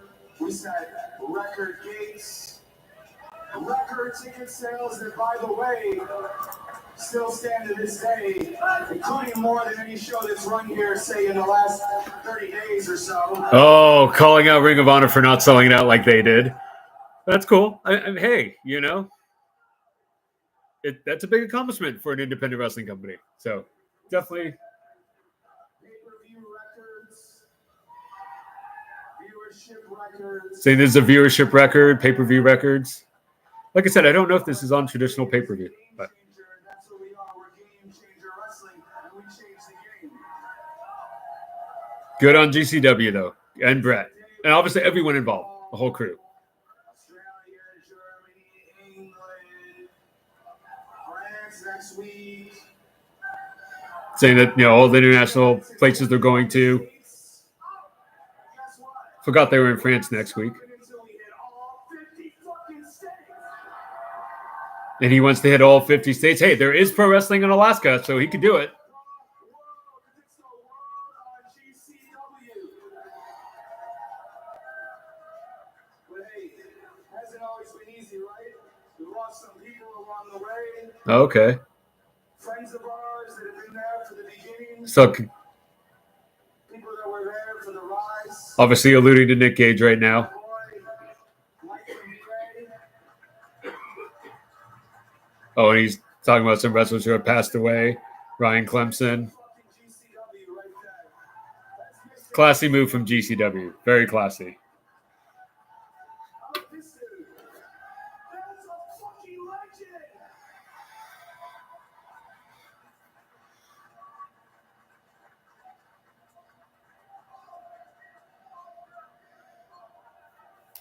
We've had friends turn their backs on us. Oh, Now he's alluding to Nick Cage, I would say. Maybe. Talking about guys who had nothing and GCW gave them a home when they had nowhere else to go. The second the going gets tough, they're fucking out of here. But guess what? We don't need them. In 2022, Man, records, my mother was standing right up there. throwing some shade. Again, not saying he's talking about Nick Cage, but I would think he is. And cheered every single match from start to finish. Last year, she passed away. And of course, I think about her every day, and I miss her, but I know that she's in the balcony in the sky with her GCW hoodie on, ready for us to kick this shit off. So listen, we may not be 100% officially sold out today, although we're pretty close. But I'll tell you Okay, he said they're not 100% sold out, so I guess they still had 6 tickets left. But it's still pretty good. Still a great crowd. And the crowd looks great. I'm kind of surprised that they wouldn't have had the walk-up crowd. Kind of surprised. people will wish for our fucking downfall.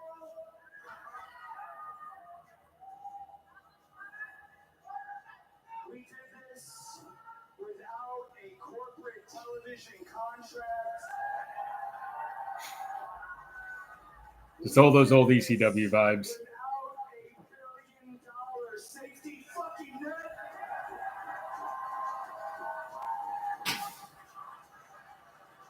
And we did this knowing Saying they did it without any corporate sponsors and believe in ourselves because or $1 billion safety net. who can, because we're GC fucking W.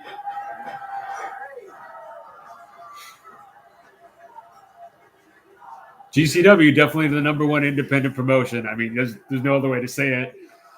I mean, again, I'm not sure whether yeah, they do more shows than MLW, so I'm pretty confident in saying that. it's the blood, the sweat, the tears of everybody in the locker room. All of you guys here today in the crowd and GCW fans around the world, and believe me, there are GCW fans around the world.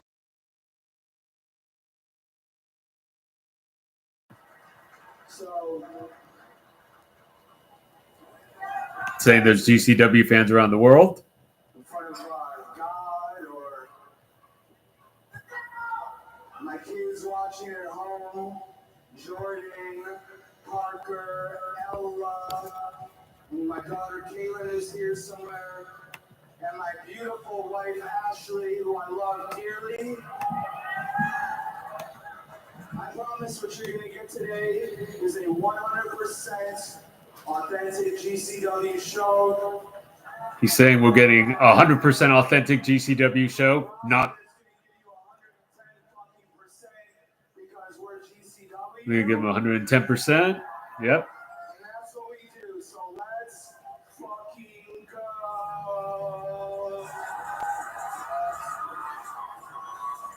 go. Okay.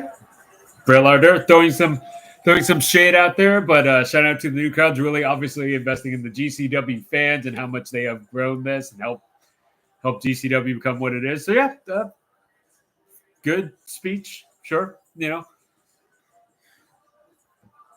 Feels like it probably got the crowd a little bit hyped, a little bit, not any big GCW chants though. So But it looks like we have just about 10 minutes to go until the broadcast goes live on Triller TV Plus for the. okay, they're saying it's about 10 minutes until they go live on Triller. But before we go live, you know GCW couldn't come back to the Hammerstein Ballroom without bringing an independent wrestling Hall of Famer. So making his return to the commentary position, Oh, my friend, Dave Prazak? is Dave Prazak on commentary. Good on Dave. Dave is a legend, of course. Truly appreciate him.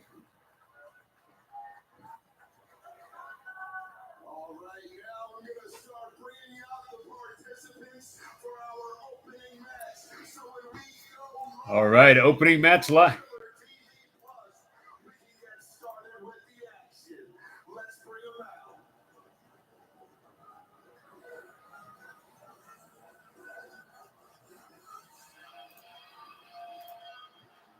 All right. This is gonna be pretty awesome. All right. Live stream on Triller about to begin. This has been a great little fun kickoff show. Definitely a lot of fun matches.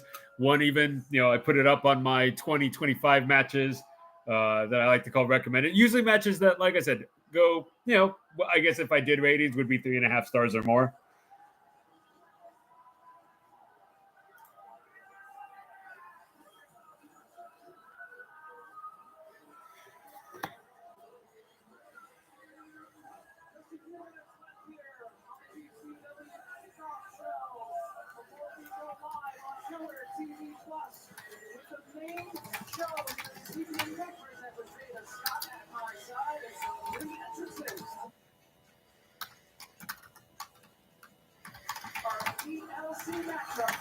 The new GCW Ultraviolet Champion and also unification. Yes, when we saw the title dropping from the ceiling for this match, there's title as well. But what matters that he can't retain by he's supposed to have already.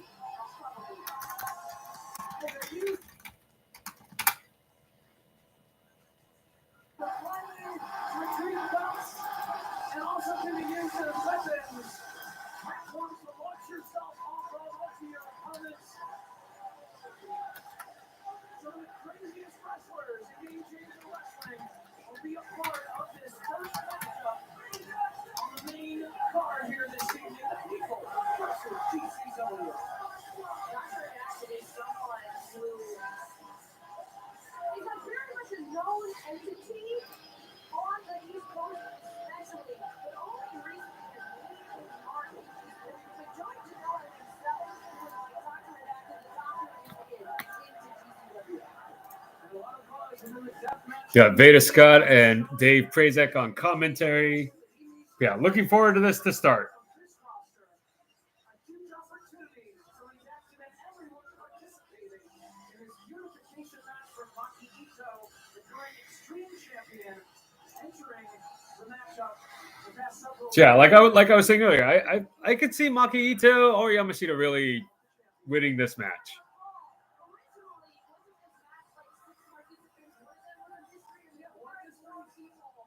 I mean, I'd say Rina Yamashita has earned it for sure.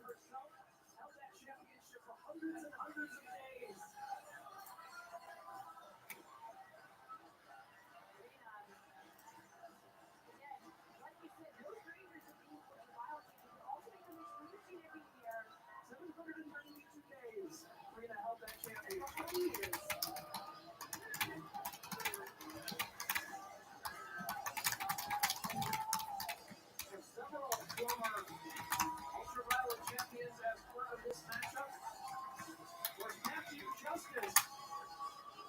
Has been in some wild matches, a couple of main event brawls in the past month or two here at All right. GCW. The likes of Boy, Dr. Redacted. Let's see what they do here. There's Matthew Justice coming out.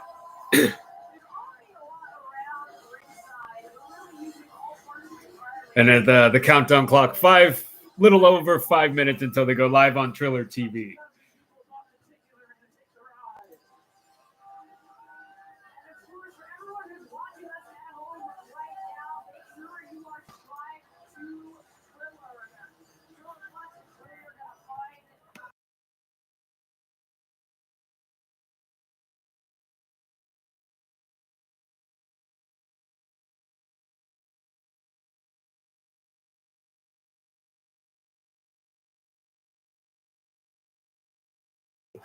Okay, sorry about that. I'm definitely going to try to mute myself before I cough. So hopefully you guys heard none of that, but, just want to make sure. Just apologizing ahead of time. No superstitions allowed. Here's a Hammerstein ballroom. Clearly, if you're going to participate in a match like this, you have to have 0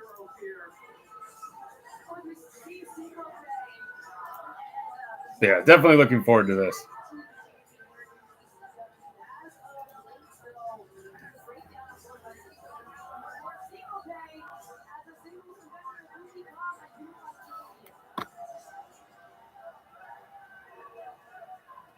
Cyclope in this match. All right. I'm always kind of on and off on Cyclope. I like what he does for sure. Deathmatch tournaments that are part of the GCW calendar, including the Cage Invitational and the Tournament of Survival, including John Wayne Murdoch, who's quite possibly the There comes John Wayne Murdoch. wrestler in the world, based on how many deathmatch tournaments he has participated in I mean, in the wrestling world during his over 20-year career. obviously pretty awesome deathmatch wrestler. It's sort of like the tournament, you have to be withstanding so much pressure over a series of matches. You have to be resilient here in this kind of match. John Wayne Murdoch, I mean, he's going to have to get through a number of competitors at once. I'm sure he is prepared. The biggest event, see game-changer wrestling tonight, and every wrestler competing on tonight's card wants to make that impression. Yeah, I talked to John Wayne Murdoch before the show, and if you let me know, this is a especially emotional match for him because his father passed away, unfortunately, the day before he found out he was going to be participating on this show. He never got to tell his dad. So they're mentioning that John Wayne Murdoch lost his father when he found out he was in the match. So he's dedicated this match to his father. So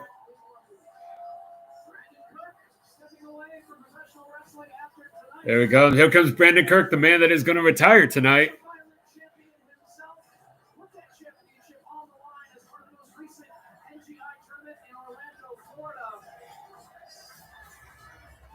Trying to regain that championship and become the Extreme Champion tonight in his final matchup. It would be an incredible way to end his career, double champion or unified CSC. And I guess we'll just figure out what happens from there. But I don't really want to celebrate with him tonight. He's able to pull that off. I respect the decision, but I want Brandon Kirk to go. Maki Ito, here she is.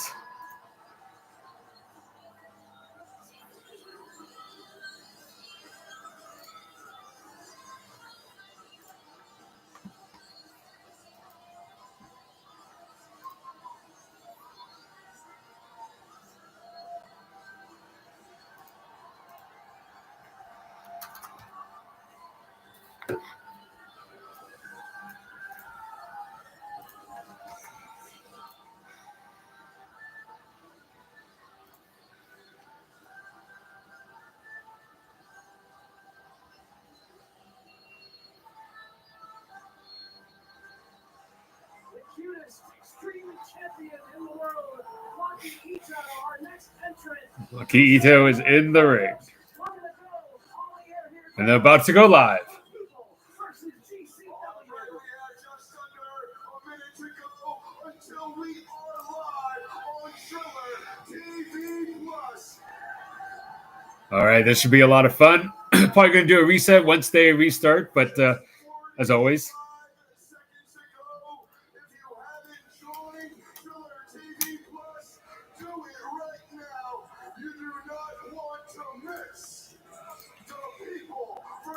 GCW coming live on Triller TV Plus in just about 20 seconds.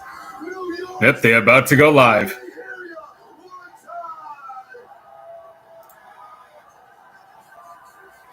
All night long. I need this energy all night long. 10, 9. Oh, here we go. Countdown ready. Here we go.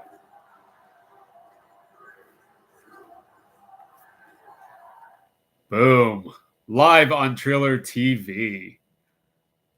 There's that copyright notice. You know, like I said, don't be copying this. Just go to Triller TV, sign up for their 7-day free trial. Enjoy the show.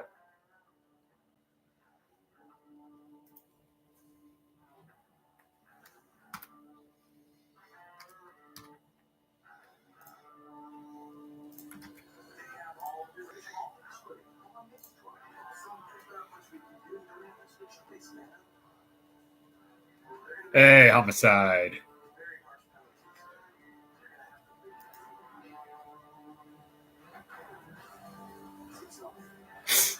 Matt Cardona. It's a great opening video, by the way. Freaking fantastic. Hey, Matt Tremont.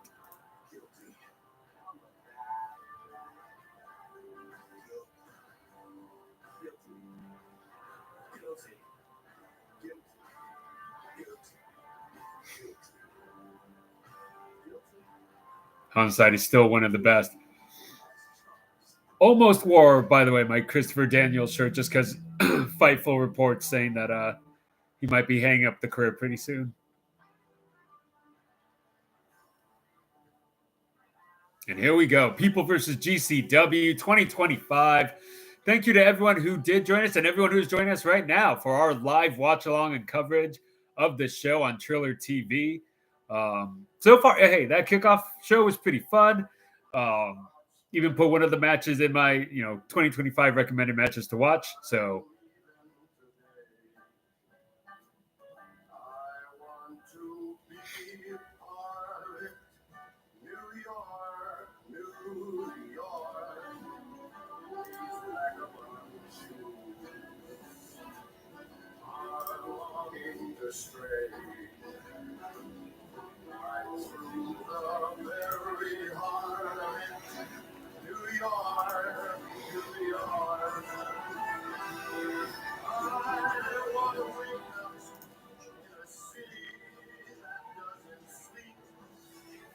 hey, shout out to Lavi, who is there live at this show.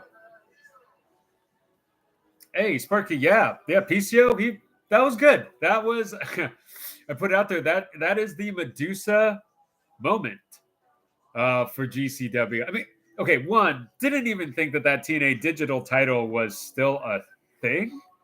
Obviously, I don't watch TNA, but yeah, that was, you got to wonder whether they're going to get in trouble for that or not. Probably had, permission to do that, maybe. Also, it seems like they're bringing a bunch of new titles. This isn't like Moose introducing a new X Division title, and then there's a new World Championship coming. So I guess they just wanted new designs. So there you go.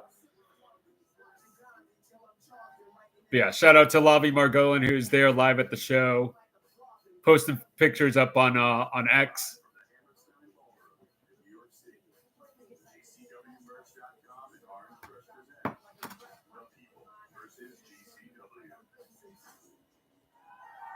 All right, they are live in the Hammerstein.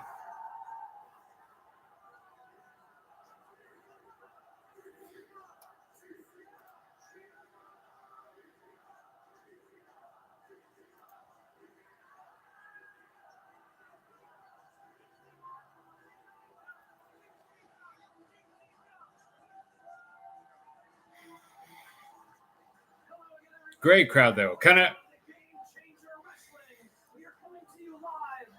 Brett Lauderdale said that they didn't quite sell out, but WrestleTix said they only had like 6 tickets shy of that. So you know what? And it looks packed. So good on GCW. Congrats to them. Looks amazing. I'm really happy for them. Dave Prazak, Veda Scott on commentary. Yeah, doors, ladders, and chairs. Starting off, unifying the GCW Extreme and Ultraviolet Championships. But yeah, thank you to all of you who are joining us. Tell me your predictions. And I still think it's going to be Maki Ito or Yamashita. That's what I think. On Matt Tremont, the legend himself. Matt Tremont is just tremendous. Such a good guy. For a while ago, I thinking he was going to hang it up, and I know he kind of slowed down a little bit, took less bookings, focused on H2O wrestling, but he's still a legend in this business, particularly in independent wrestling.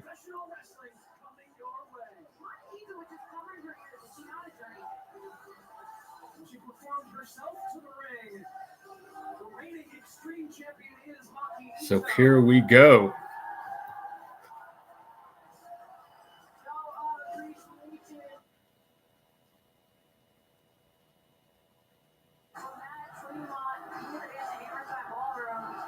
So glad to see Tremont get some streamers. I mean, that man deserves all the respect in the world. Here we go. We are live on Triller TV Plus for the people versus GCW.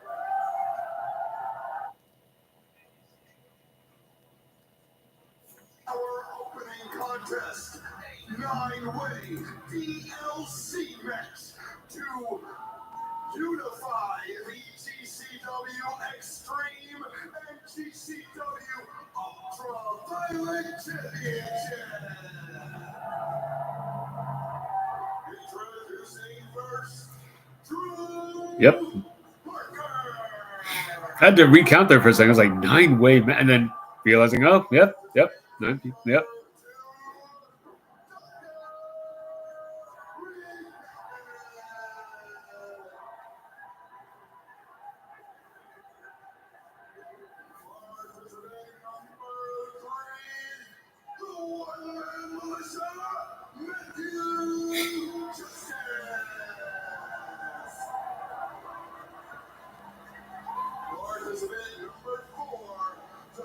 Just the participant announcements going on right now. Crowd's hot. Crowd's good.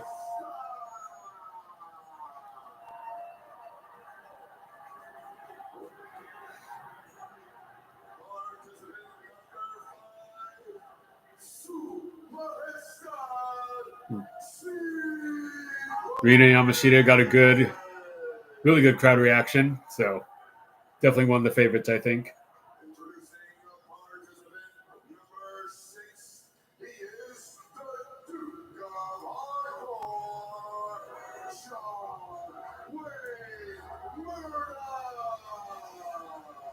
Wouldn't be super surprised though if John Wayne Murdoch won this.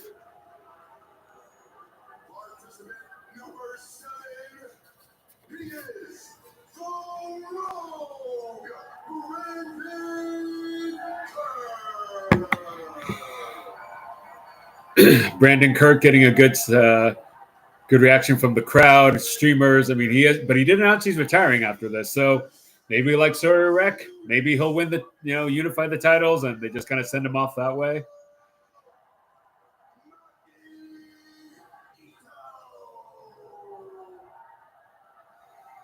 Maki Ito also getting some streamers.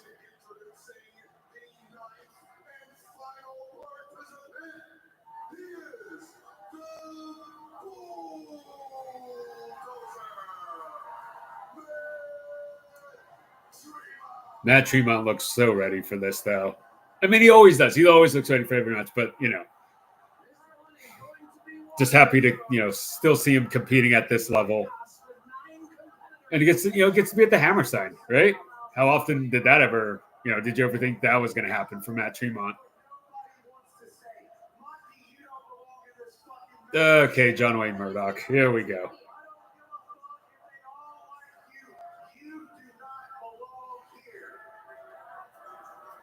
Oh, Maki Ito's definitely going to make him pay for those words. Oh.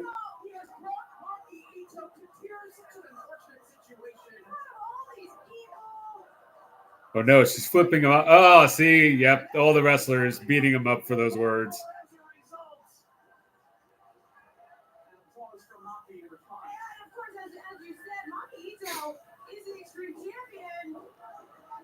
The Extreme Champion about to get her revenge.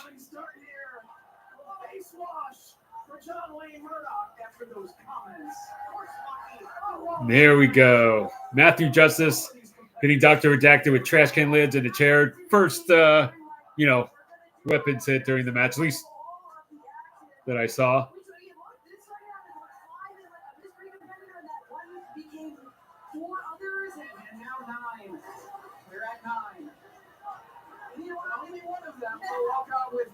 Oh, John Wayne Murdoch, I think, setting up the ladder in the middle of the ring. Oh, Dr. Redacted just did a running senton into Matthew Justice sitting in a chair. The chair slid. That was... Hey, TikTok is back and running. That should be like a TikTok clip right there. Ooh.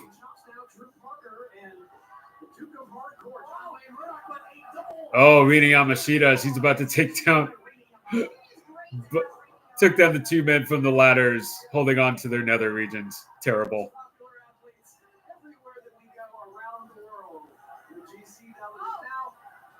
Oh, ladder to the face. Spinning Tracy Smothers spot. Little Guido, Bully Ray, spinning ladder spot.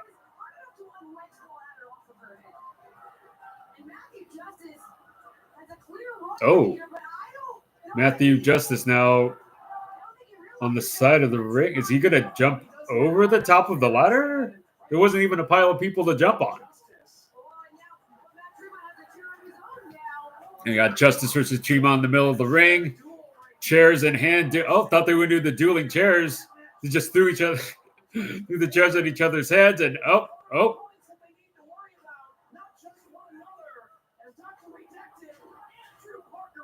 Drew Parker and Dr. Redacted knocked them out with chairs coming off the top rope.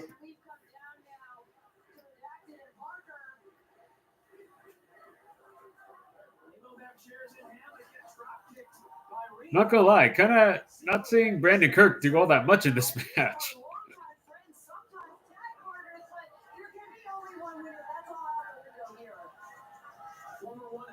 Okay, there he is. Yeah, he's not. Oh, Cyclope about to fly.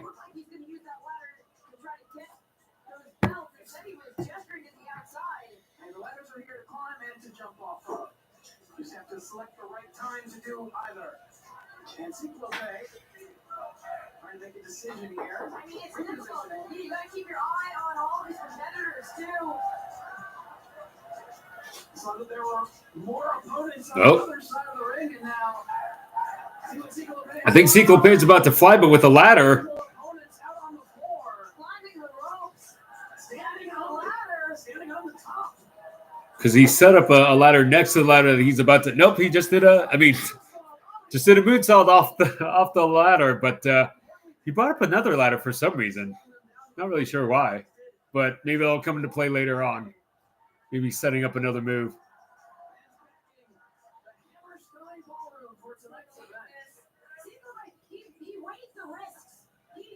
Of course, GCWmerch.com. Go check him out.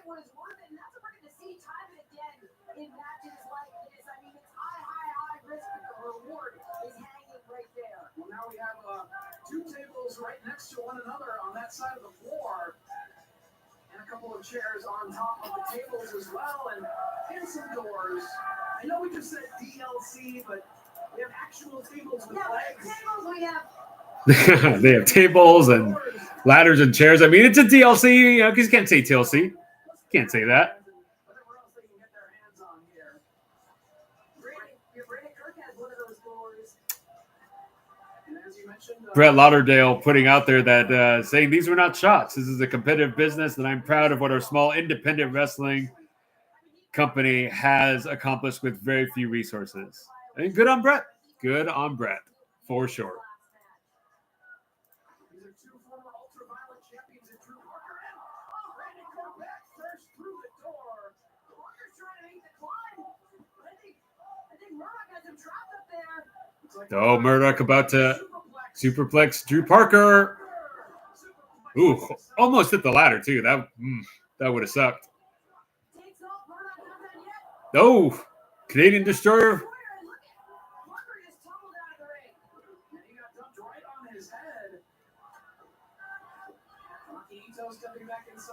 Oh, John Wayne and Makitos fighting over a ladder.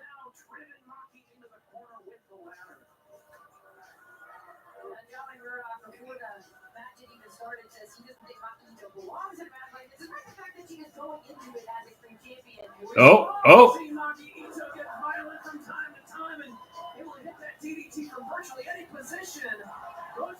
Man, Makito hitting DDTs on Matthew Justice, John Wayne Murdoch. Maybe about to hit one on Brandon Kirk. Which again, Brandon Kirk stopped it. This is like the first thing I've really seen Brandon Kirk do in this match. So for his retirement match, I don't know. Not really. Maybe he's saving himself for some big spots or something, but. Oh, snap. Yep. But pump handle slam. He's thinking about it. The championships are on the line. Oh, and she hits a DDT. Pretty awesome. Pretty awesome. Yeah, not gonna lie, I haven't really seen Brandon Kirk do all that much in this match. So, I guess he's just it's almost like he's got senioritis. He's like, yeah, it's my last match. I'm not gonna be on the screen that often. Oh, and now Maki Ito setting up the ladder. Yeah, maybe she's gonna launch herself off the ladder to there's a pile of guys right there. So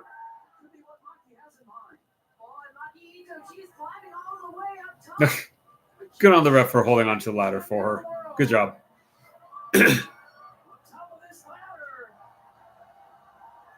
She's about to fly. Maki Ito about to fly. Boom.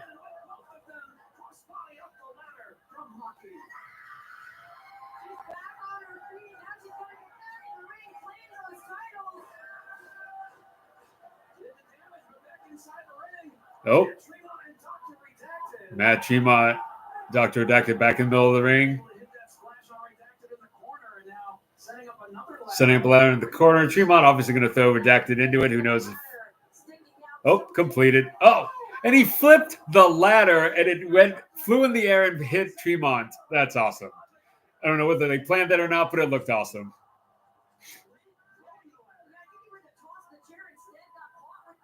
That's hilarious. That's great. Redacted throwing in some trash cans. Here comes more ladders. The bigger orange ladders. Or maybe more sturdy ladders. Maybe they're not actually taller.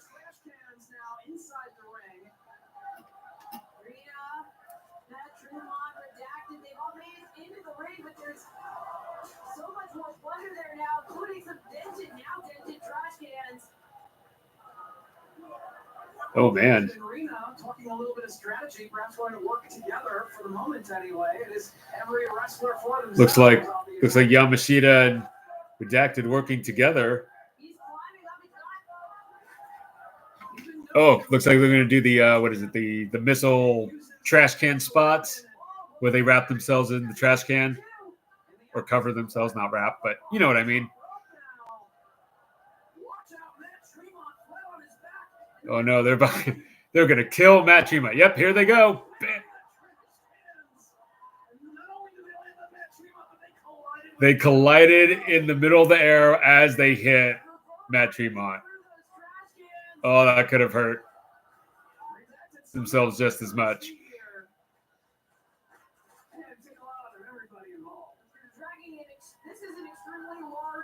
Yep. Okay. So yeah, the orange ladders are bigger. Thank you, Beta Scott. Needed clarification on that.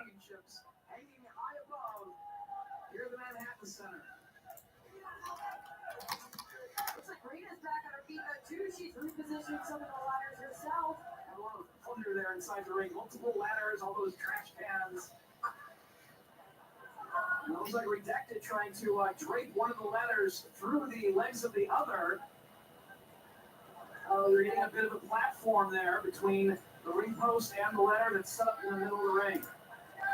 Continuing to build something here is Vikingo starting to make his way back into the ring. And look at they're working together. Oh, their eyes off of Cyclope. Nope. Cyclope and Rena working together now, and Dr. Redacted. Oh, right through the trash can. Right through the trash can. But yeah, they have the big ladder set up in the middle of the ring right now. So let's see who's going to go for it.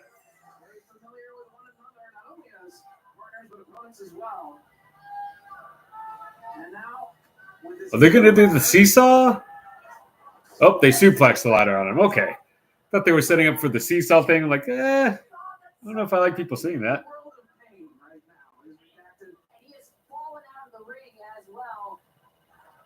And meanwhile, as you see in the foreground, Drew Parker setting up Maki Ito on top of the table, along with Murdoch. Yeah, we have both of them next to one another. That is in the entranceway out on the floor. Two tables set up next to one another, and inside the ring, Rena is Yep, some tables set up. It looks like climbing up on the other side. I mean, it's almost impossible to keep track of all of this action. So far, really fun match. You know, great opening match for a pay-per-view, for sure. But now it's changing shots. Like I said, I think Rina Yamashita or Maki Ito, probably my favorites to win this. But hey, I've been off of my predictions so far, including underestimating PCO.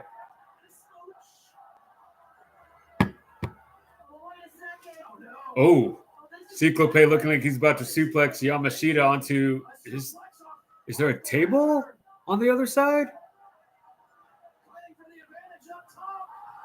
Oh, yeah, just through, I guess, the door and two tables. What a... Oh, geez. They're dead. They're basically dead. We just watched a murder on, on our pay-per-view, as always. Oh, and Drew Parker on the other side. Didn't even see him do this. Is he about to jump off? But onto who? Oh, I guess there's some people on the floor. I can't really... They're doing the crowd shot. Holy moly. Oh, yep. Went through Maki Ito and John Wayne Murdoch on tables and a door. Just killed them. Okay, so everyone's out except for Dr. Redacted and Brandon Kirk, I think. Oh, and Matthew Justice. He's close. Oh, but Matthew Justice gets there first with a chair. Now they're both standing on that. Oh, Matthew Justice looks like he's about to powerbomb Dr. Redacted off a ladder that is suspended in between the ring corner. Holy moly. Just do it, man.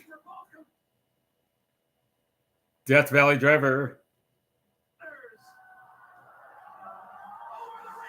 Oh, over the ring post. Death Valley Driver through a table. Oh. Dr. Redacted looked like he legitimately died.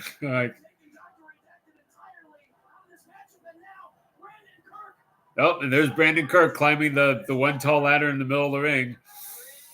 Like I said, maybe Brandon Kirk, who has not done very much in this match, but if he's retiring, maybe he'll be the one to collect it. Oh, here comes Drew Parker, though. Drew Parker also taking, limited bookings now? Kind of retired, right?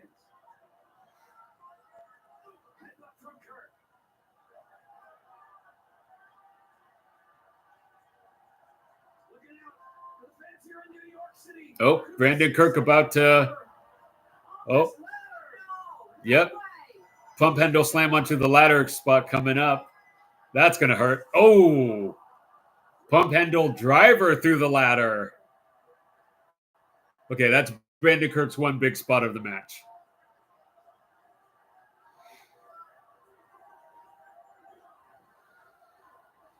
That was pretty sick. Drew Parker, psycho driver, through the ladder like butter. And now, back in the ring, Brandon Kirk Grabbing another ladder and setting it up in a similar fashion. I mean, at this point, he could go through all the competition. It looks like maybe he's going to make the climb. This could be his opportunity. No one else is inside the ring to stop him. Brandon Kirk scaling the ladder to try to retrieve the championship taking him out. And here comes Oh, no. High and low. John Wayne Murdoch. John Wayne Murdoch setting Brandon Kirk down. So I guess Brandon Kirk won't be winning this. But man, he is definitely getting booed. Who's going to be able to grab the championships? Very close, pounding down across the back of Matt Tremont. Oh, Tremont, he's got the fork. Oh, Tremont using the fork on John Wayne Murdoch. Oh, Tremont might do it. Tremont's up at the top. Yeah, there we go. Tremont, all right. You know what?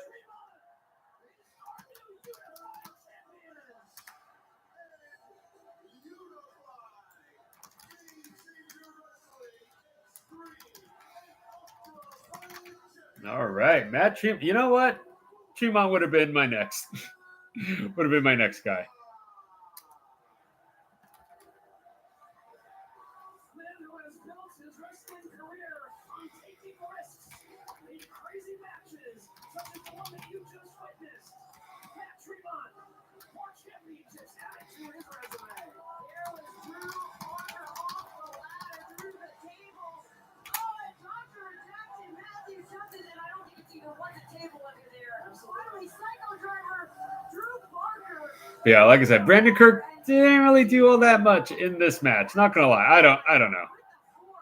Didn't feel like he did all that much. So, but cool match for sure.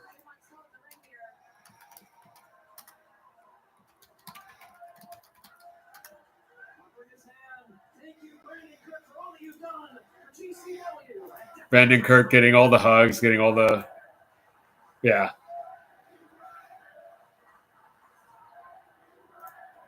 Getting a thank you, Brandon chant.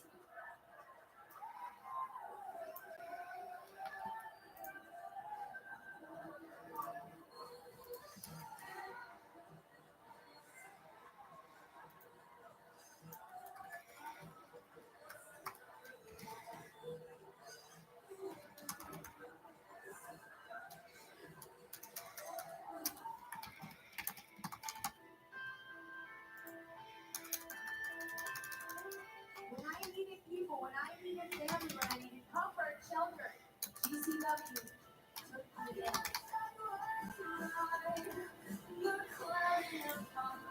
Because of GCW, I met my sister, Effy. All right, so here we are, Alley Catch and Effy. So yeah, they didn't open up the match with them, but obviously early up on the card. So here we go. And again, predicting Effy to not just win, but also win the title tonight.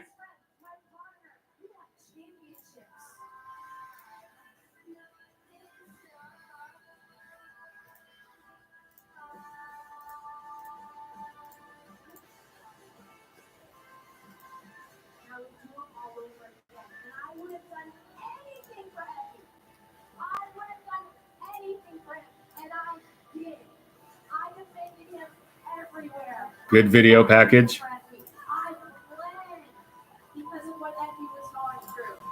And I thought Effy would have my back too. I want to know where Effy was. I want to know where everyone was when GCW stopped booking me. When all of a sudden I wasn't on shows anymore. No text, no calls, no nothing. No sorry, no I miss you. Where were you?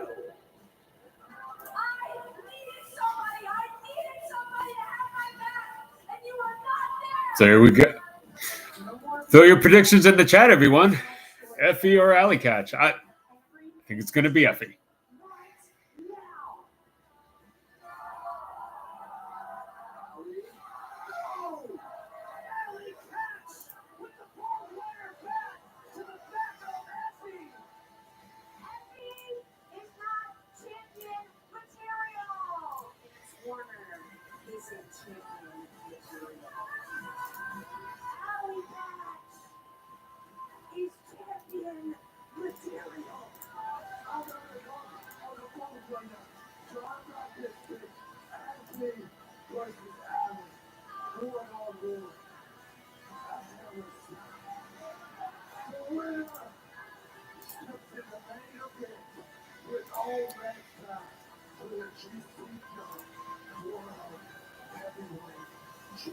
This is going to be a good match, everyone. I think it's going to be Effy. No, definitely think it's going to be Effy. Okay, as they do this, I'm going to just take a small break real quick. I'll be right back.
All right.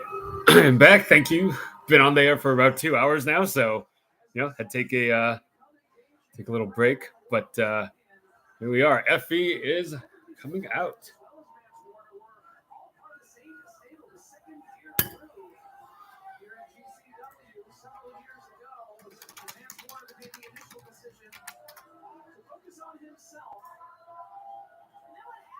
Telling Nick Manuel how good he was, on commentary.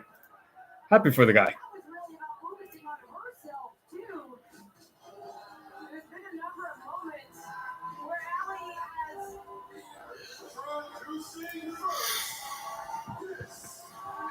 All right, Effy. Let's go, Effy.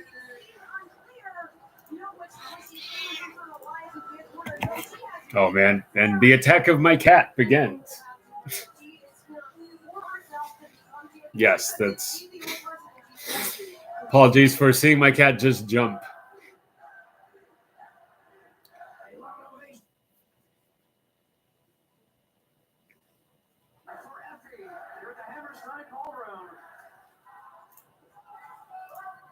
Whoever wins this matchup might have to wrestle once again tonight against a fresh Max Warner in that championship bout to close this evening's festivities.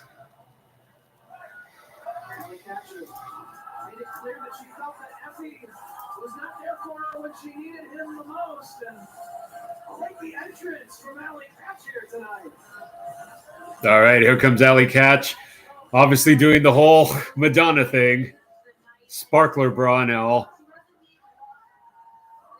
This is going to be a hell of a match. Former tag partners. And honestly, like I said, I'm predicting Effy winning the title tonight. And then also maybe Alley Catch is the first feud that he has.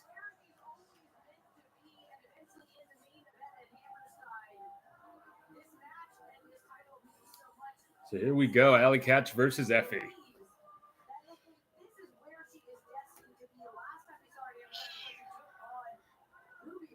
Yeah, like I said, I apologize. My cat just does this.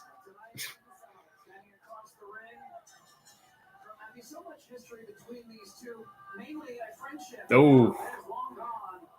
Alley Catch and Effy just slapping the shit out of each other.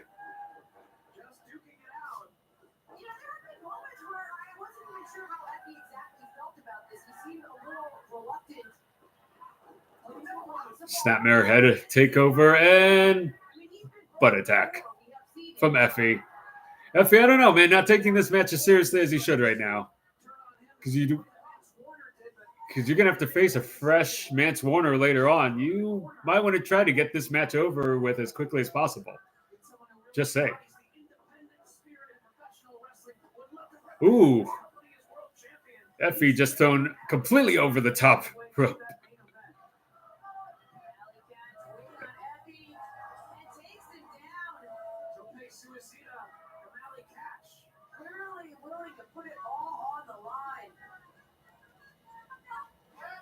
Running tope from Alley Catch.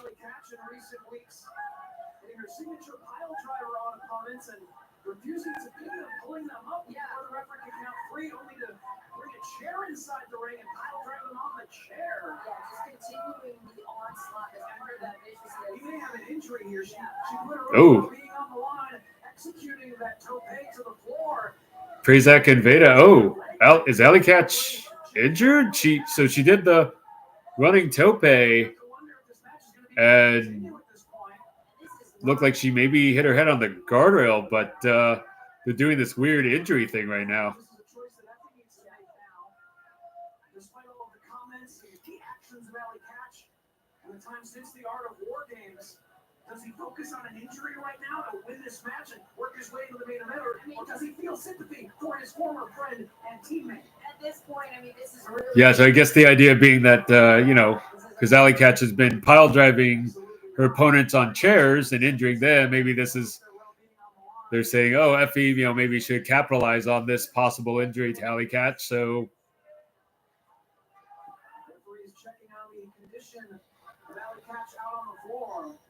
oh, people in the building definitely getting worried, though. You can see them all standing up now. Someone yelling, Are you okay?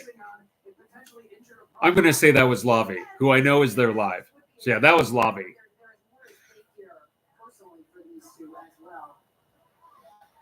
I mean, the feud between them has been very personal as well. Looks like they have a trainer out there. So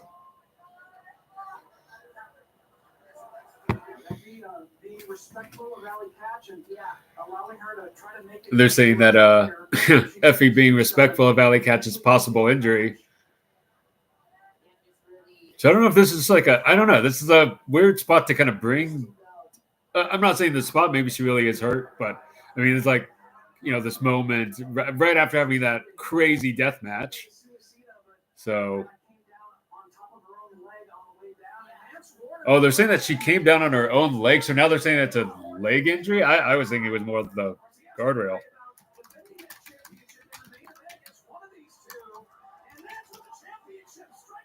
So Mance Warner now coming out and attacking Effy. Maybe so if it is an actual an injury, this is how they're getting past it. And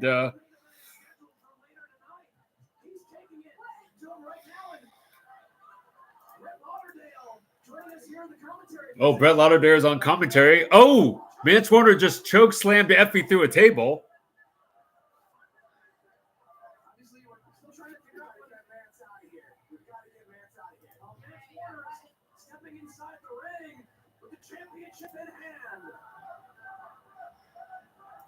Getting a jump on Effy, who, if Ellie cannot continue, which seems to be the case. Oh, yeah. Okay. So Lavi on Twitter right now saying Alley Catch hit her head. It has been down for a long time. Mance runs out, puts Effy through a table. So, yeah. So it looks like Effy is Lavi is right there.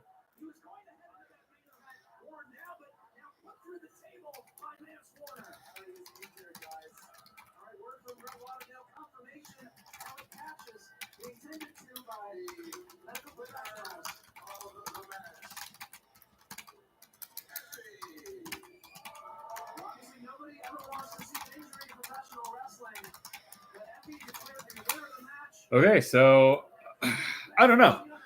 I mean, if this is a legit injury, it kind of sucks for the match, and this is, I guess, the best they could do. But if this is the way they got to Effy being in the title match so that he's saved for the match, and then Alley comes and,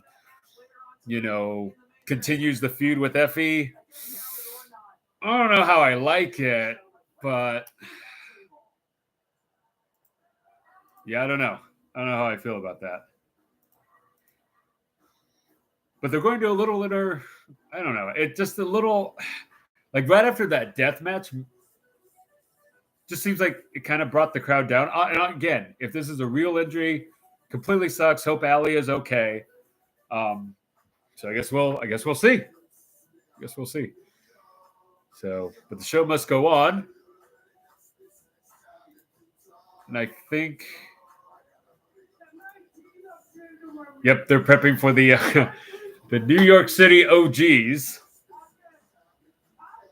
Homicide, Grim Reaper, an Amazing Red, going up against Kerry Morton, Griffin McCoy, and Tony Deppen. Tony Deppen also throwing shade at Ring of Honor lately on Twitter, which is, I think, kind of deserved. Tony Deppen could have been a big thing in Ring of Honor, so.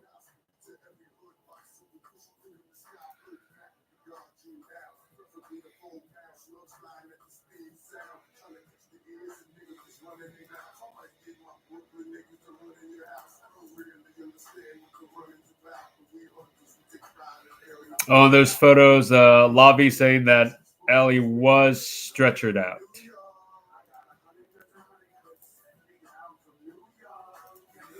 So yeah, not sure.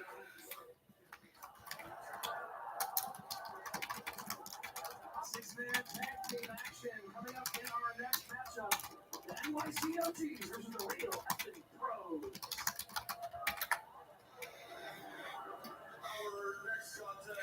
I'm just glad to see Homicide back in the Hammerstein. Happy for Homicide, as always.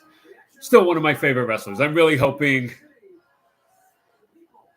I was really hoping that AEW would hire him, or at least we'd see more of him.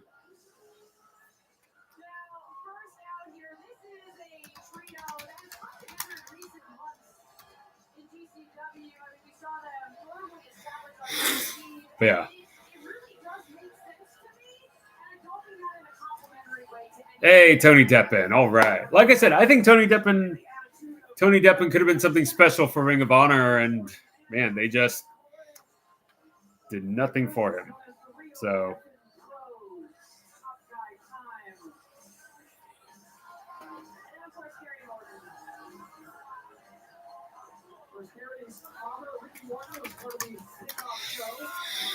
yeah, so hoping Allie is okay.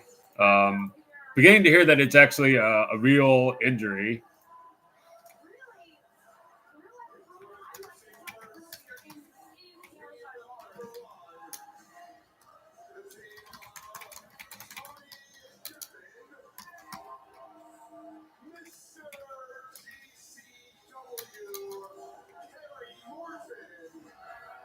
Hey, Kerry Morton. All right.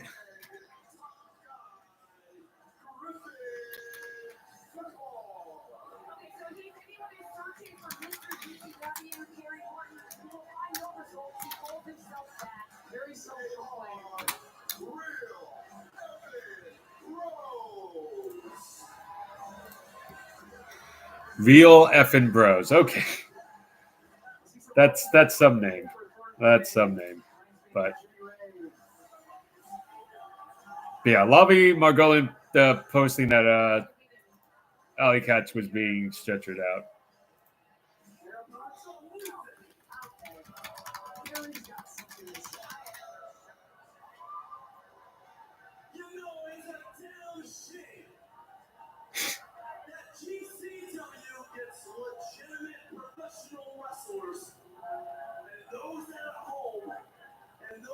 Okay, Kerry Morton.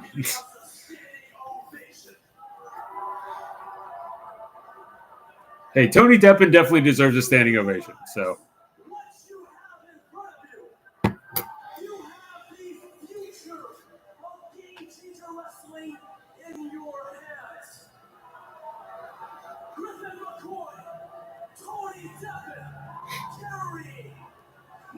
Kerry Morton is I've seen him on like a few other matches. He's definitely good on the mic. So, but obviously, I'm hoping Homicide just beats the crap out of him. So, obviously, hoping that.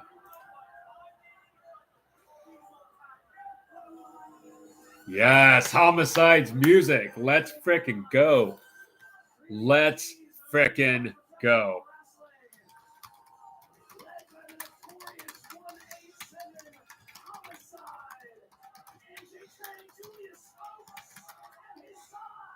Oh, Julius Smokes is there too. Excellent.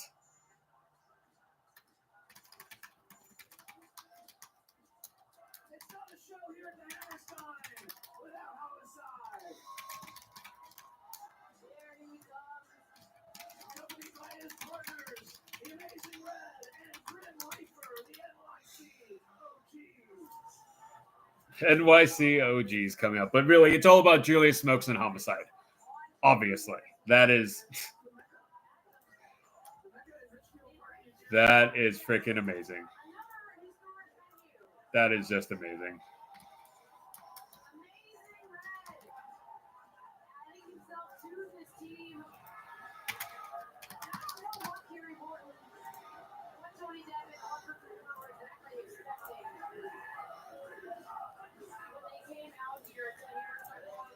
I mean, yeah, that is just freaking amazing.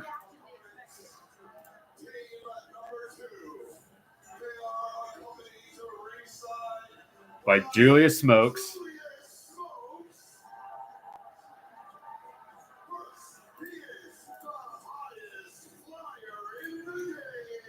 Amazing Red, obviously a legend. So.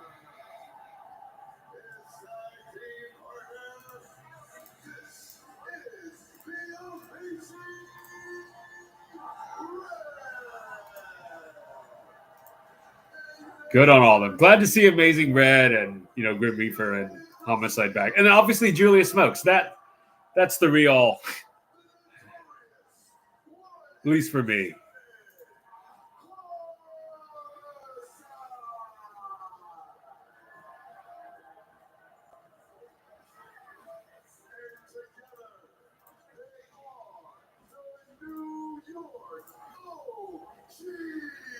awesome to see Homicide. Like I said, I was really hoping the Homicide would get signed by AEW. I'm hoping we at least get a Homicide figure from Jazzwares. That would be really awesome. So, but good on them. This is going to be such a fun match. Actually, really looking forward to seeing Morton versus Homicide. I don't know why. Just have this weird. Morton is a good wrestler. So, oh, Julia Smokes on the mic right now. So awesome.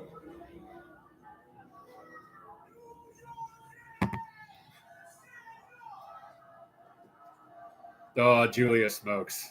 So good. So good.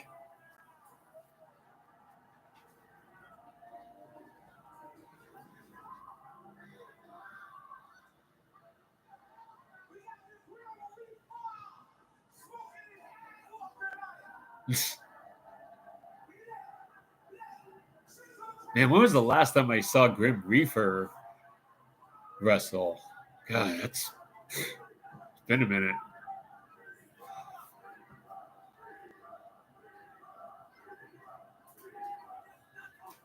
Still in good shape, though. He looks in good shape, so.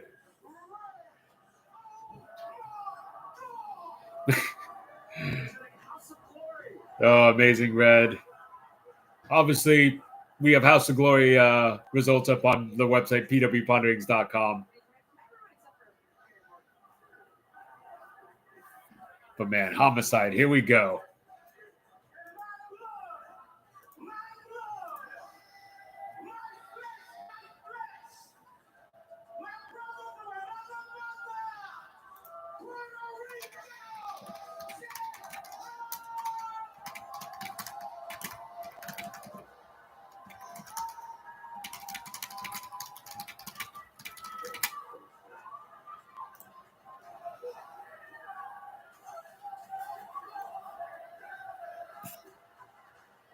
Of course, the 187 chance.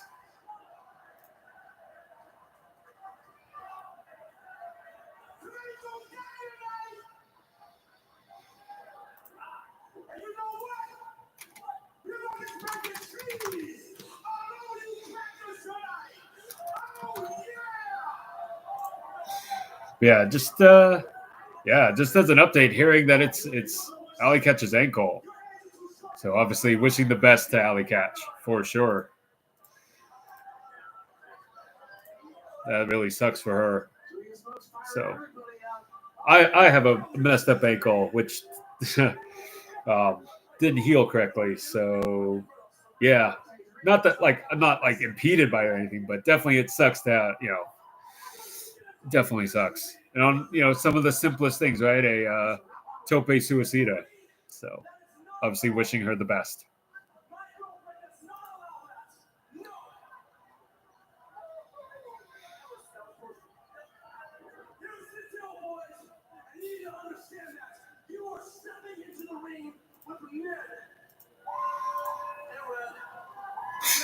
Kerry Morton.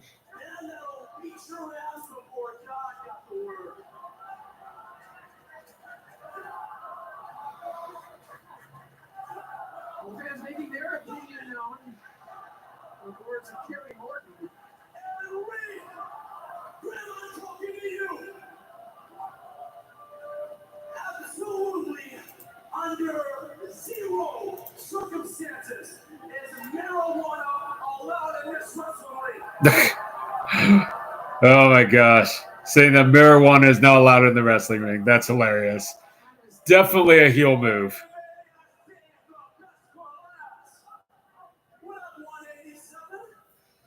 Oh, now he's going after Homicide.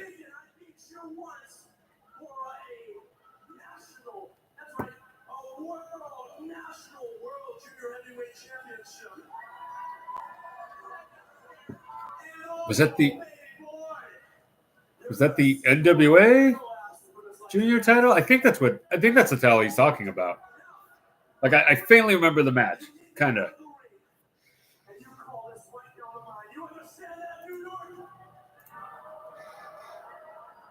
And Kerry Morton is so good, though.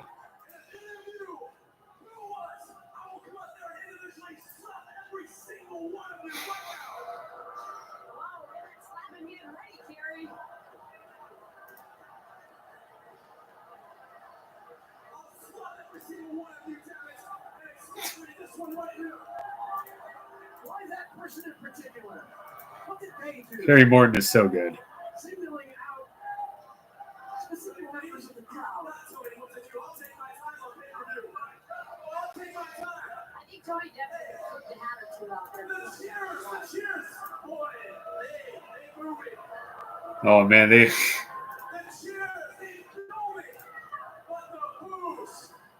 Boy, oh boy, do the boos, they bore me. You guys are allowed enough here in New York.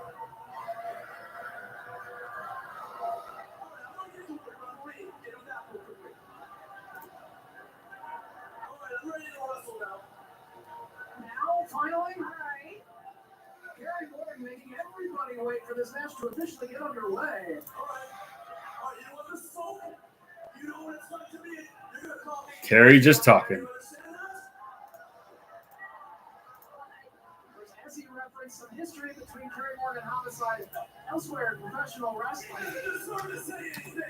But they're going to meet here in a GCW ring as part of this trio's tag team matchup. Referee Maximum Reconnaissance. Signs of this battle. All right, it looks like Kerry Morgan is ready to go. All right, Kerry Morton, Homicide, starting this off. Every time Homicide steps forward, Kerry Morton steps back. And he makes sure that the referee is standing between them each and every time. Folks, we are trending number 7 in the U.S. Be sure to use that hashtag, People versus GCW. Let us know. Oh, and apparently Ricky Morton is there. They're looking forward to the rehearsals. We are in a bit of a delay. We need the commission to be here. They're currently tending to the alley catch situation, so just bear with us for a few moments. Oh man. Maybe we'll be able to get underway. Whoa.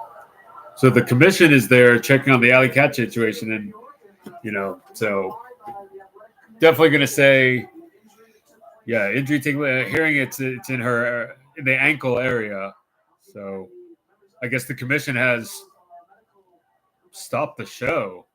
Kerry Morton was out there saying he was ready to go. I think he wasn't retreating every time Homicide took a step forward. So man, that sucks for sure. Kerry came all the way over to Cougar here to get another microphone. He's got something else to say. Kerry Morton saving the show right now, doing all the talking. Gotta love that he's got the Terry Funk tights on too.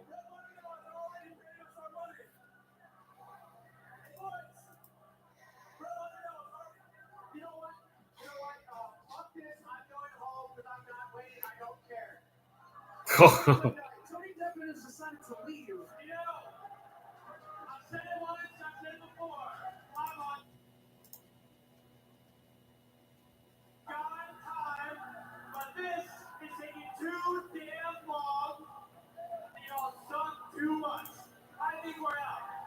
Oh man, Tony Deppin, Griffin, Kerry Morton, they're just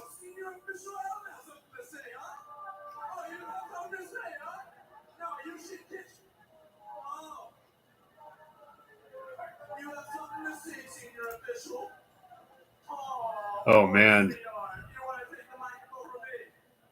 GCW doing the best that they can right now, I mean, they're still trying to entertain the people, and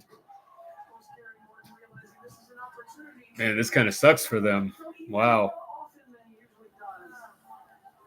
I mean, hey, you can't blame the commission. You got to be safe in these kinds of situations. So, hey, Homicide on the mic. All right.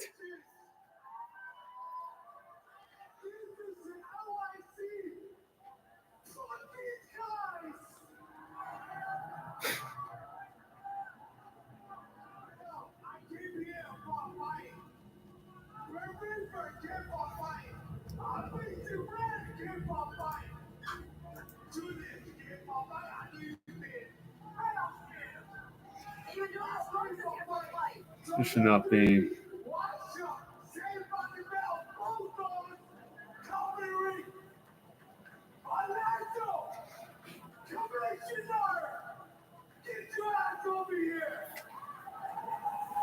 Oh, Homicide calling out the commissioner.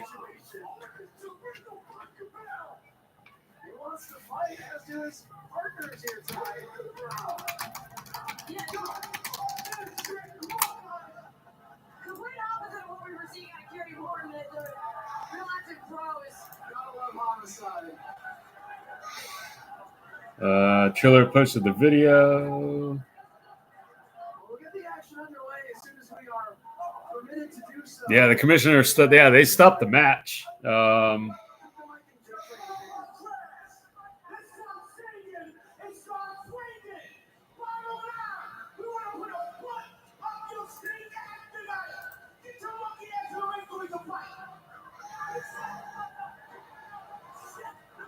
More trash talk from the floor. Tony Deppett with a kendo stick in his hand now.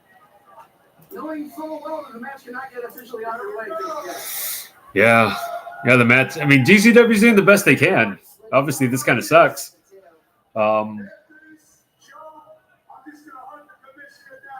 Hey, Grim Bigfor on the mic right now. But hey, everyone, go check out the YouTube, the Kickoff show. That was a fun show to watch. Free on YouTube right now. Yeah, this kind of sucks. I didn't go to law school. That's kind of what got us here in the first place. The people versus GCW. But yeah, that kind of sucks. Homicide, Grim Reaper.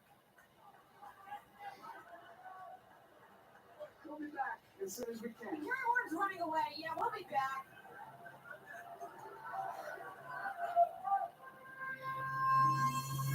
Okay, well, GCW putting up some videos right now.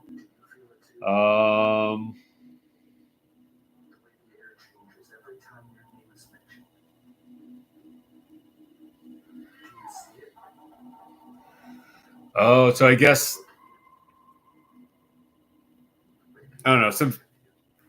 Just hearing that maybe the commission went to the hospital with Ali, so that's why they can't get a hold of them right now. So man, that kind of sucks. But yeah, I mean, I guess we'll just stay here until we hear anything. But yeah, kind of scary, kind of sucks for sure. Obviously, sucks the most for Alley Catch, right? I mean, just sucks. And like I said, I mean, I probably don't have as serious of an ankle injury as she's going through, but I've had one. It's my foot's still kind of messed up from it. But so yeah, I guess we'll just see what happens. So yeah, so I guess they can't really start the next match. They can't start any match until the commission tells them they can. But if the commissioner did go with Ali to the hospital, then sorry, I'm just trying to see if there's any other updates.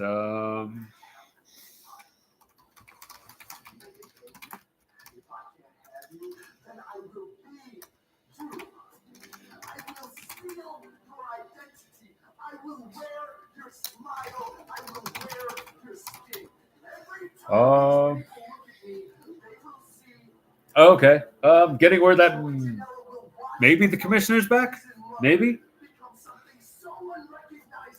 Something that he fears. Megan Bane, I will consume you. This isn't just the end of you, Megan. They're showing the Atticus Cougar versus Megan Bane on the show. Oh, I'm getting told that the match is gonna start happening. But yeah, right now on the screen, I'm seeing Atticus Cougar versus Megan Bane promo. But okay, I don't know if we're.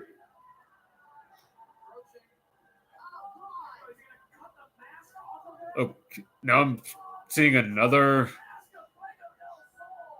promo right now. I don't know. I'm getting really confused.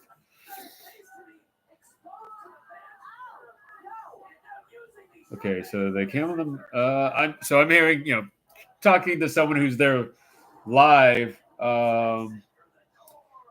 So the commission obviously halted the match between the New York OGs, and Ali got taken away in the ambulance.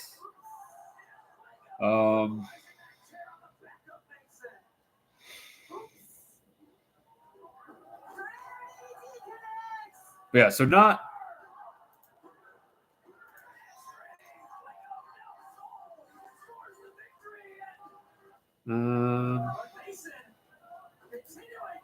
Yeah, so I guess I don't know what match they're. I think they're just. Oh, yep, here we are. We're live. Yeah, the match is on. New York OGs.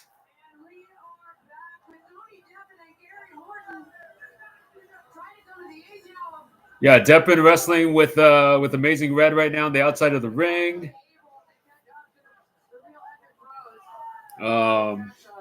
Yeah, so the match is on. Match is back on, everyone. All right. Here we go.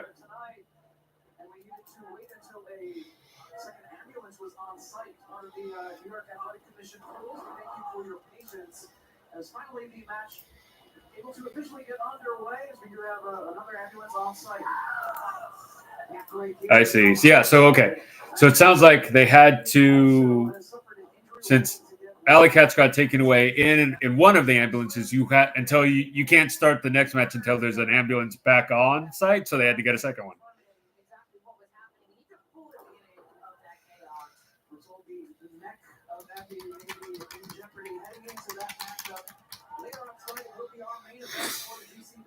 But yeah, so we're back on. Oh.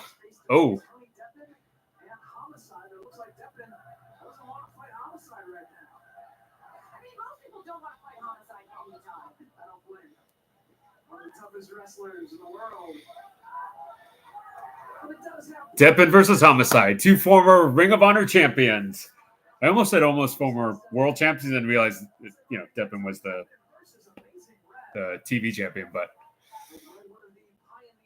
hey, Amazing Red and Deppen. This should be fun.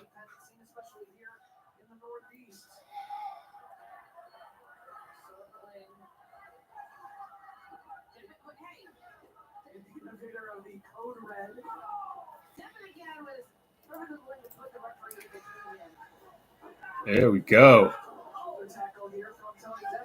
Starting out for some, solid basic wrestling from Red and Deppen. Running the rope spots, typical stuff, cartwheel, or not back wheel, whatever.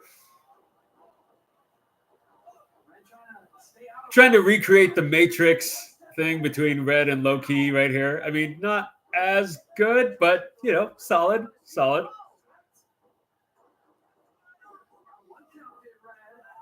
I mean, how many people even remember that, the Matrix moment from Red and Low Key?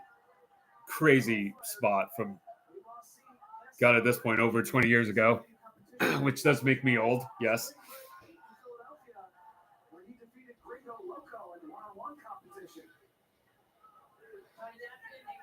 Oh, Code of Honor. Oh, there's Griffin.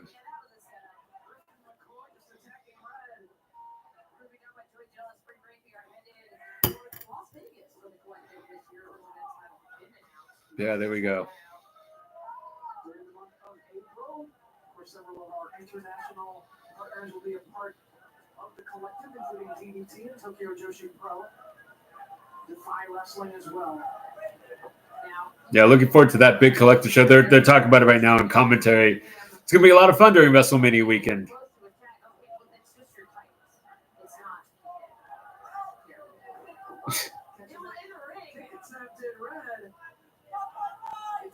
It might be top guy time, but Red can still throw the punch if he wants to. Oh. Unfortunately, hesitated and it gave the opening to Griffin McCoy. Take away the vision. Griffin getting some shots on Amazing Red. But, tag to Grim Reaper, which always astounds me how well he wrestles with a hat. To me, it's kind of crazy. Just must have that hat on pretty tight. But Grim Reaper, just, great talent in his own right. sort of innovative back in the day. So The OGs certainly know that the real Effy pros are willing to. there we go. Just Homicide beating on Griffin. I want to see, you know, Homicide and more. And like I said, I kind of remember the light heavyweight match that I want to say that was for the NWA, right? So which is also probably not a match anyone thought they would ever see. Homicide versus the son of Ricky Morton in the NWA for a title. Trying to keep Griffin McCoy in their corner. See the fork stuck in the turnbuckle pad. Oh, Available to be utilized. I need a photo. Apparently, Homicide stuck the fork in the top turnbuckle pad. I think I see it. Need a photo of that. That's excellent. A couple of shots for both Tony Deppen and Kerry Morton on the apron as well. They're all out on the floor, and Grim Reaper, despite what was said earlier by Kerry Morton, it looks like he might be. Oh, Kerry Morton, yeah, he has had enough.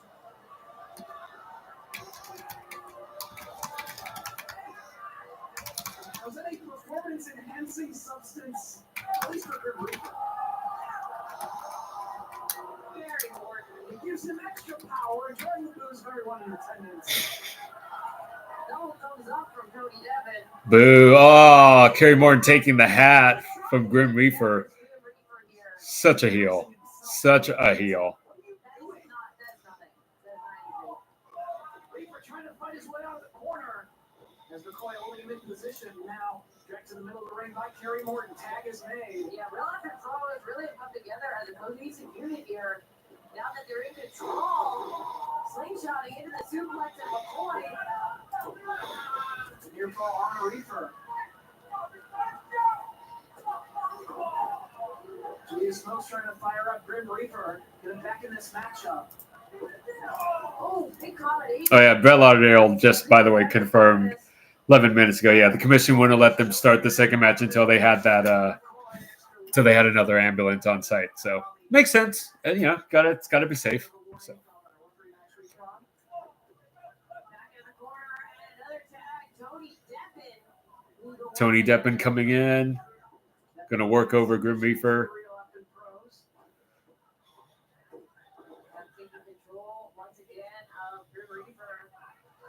Completely uncalled for. Ball is up and suplex right into the pinfall. And Reaper hanging in there. They're trying to keep hold of the head of Grim Reaper here, preventing him from getting across the ring and potentially making a tag to one of his partners waiting on the apron. Both keeping him from tagging and then cinching on the chancery to try to keep Reaper down. There was a tag. Back in comes Griffin McCoy. Right to the rib cage of Reaper. Back up. Reaper, look at Reaper just frantically doing whatever he can to try to get some distance. Mixing a lot of frequent tags on the Real Effy Pros. Reaper again crawling towards the center of the ring, but there's another tag. Come on, bring back in Homicide. Driving Reaper back first into the corner. Deppen charges in. Oh, he eats the boot. Oh, Reaper getting some power back. Takes an elbow. Reaper get across the ring and make a tag here. He's back up, seated on the top rope. Yeah, this is really just a numbers game here. 2-on-1. Grim Reaper trapped in the corner. We're thinking about a superplex here on Grim Reaper. Oh. The advantage sends them to the floor. Reaper about to choke in the ring. Gary Morton, cover your eyes. Boom. This could lead Grim Reaper to victory. Oh, it's leading Nice. Wiping them out on the floor. Grim Reaper now sliding back into the ring. Grim Reaper lighting it up in the ring. Digging those fingernails in the- Obviously, the commission allows this. You know. It's his spinach. Whoa, Gives him the energy. connecting with the neck breaker and You know what? Reaper's still smooth in the ring. Oh, Homicide taking a toke. Homicide looked to take his way. Homicide. cutter.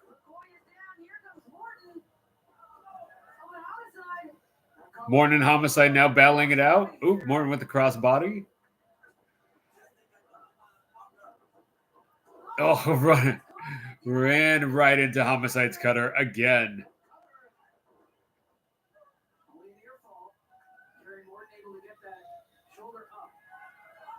Homicide back on his feet. He's going after Cody Deppen.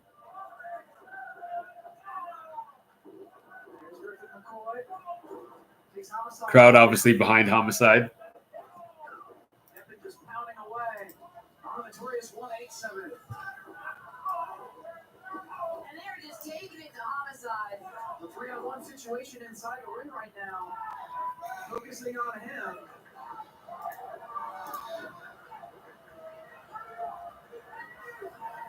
Oh no, Morton has Homicide's fork. No. Just holding Homicide for Morton to do the damage with the fork. And here comes Ricky Morton. Ricky Morton about to stop his own son. All right. Yes, Ricky Morton just beating up his son. And Tony Deppen and Griffin.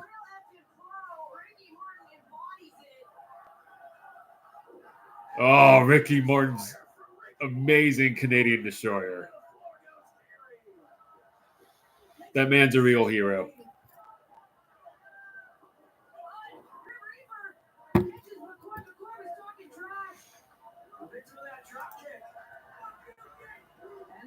That's so awesome. Oh, Amazing Red.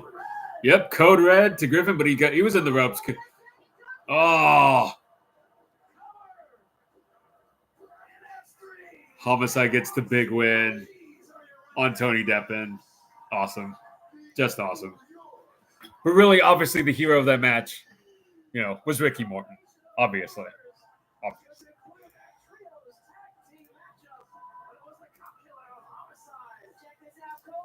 But always good to see a cop killer.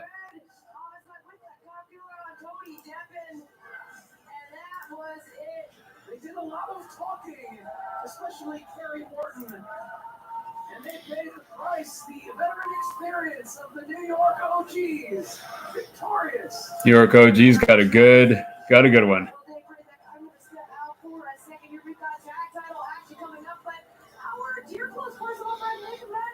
Is going to be taking the headset for that one.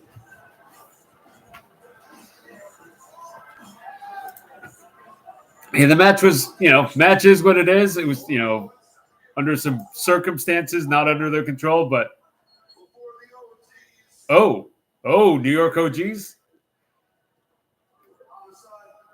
being asked to stay behind.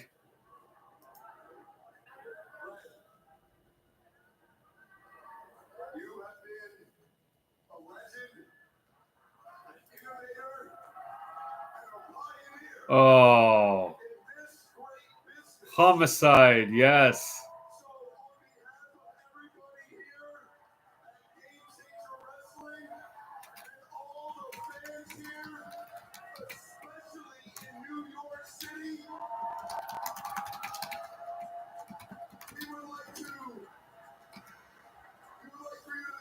First inductee to the 2025 class of the Independent Wrestling Hall of Fame. A better place to do it than right here in New York City for Amazing Red, a Hall of Famer. Amazing Red is your first inductee into the 2025 Independent Wrestling Hall of Fame. Very well deserved to Amazing Red. Definitely a legend. Such a huge amount of presence and what he's done for independent wrestling and continues to do with Hog, House of Glory. So amazing.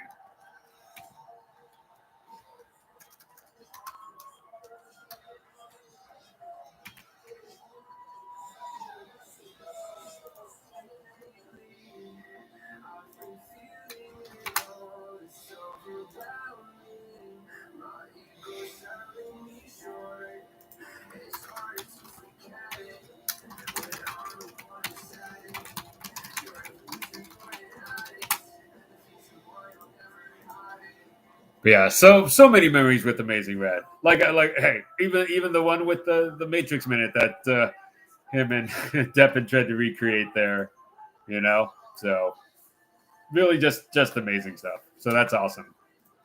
I've always wanted to do a little bit more of a project with the Independent Wrestling Hall of Fame that GCW does, because I always think it's amazing that they do that. So we'll see. We'll see. More to come in 2025.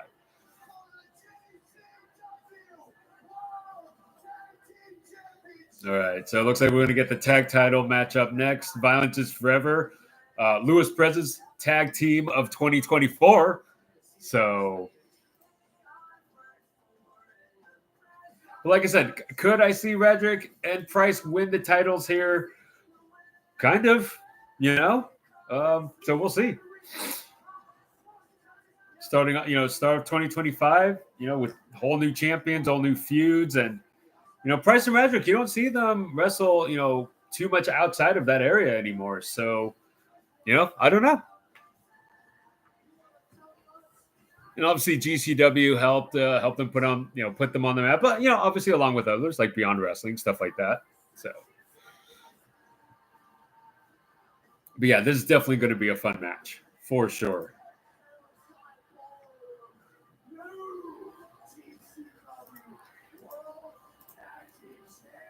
I'm going to encourage all of you to go check out Lavi Margolin. You can find him at Lavi Marg on Twitter. Posting some awesome photos from it, including Ricky Morton's Canadian Destroyer to his son. So, fun stuff for sure.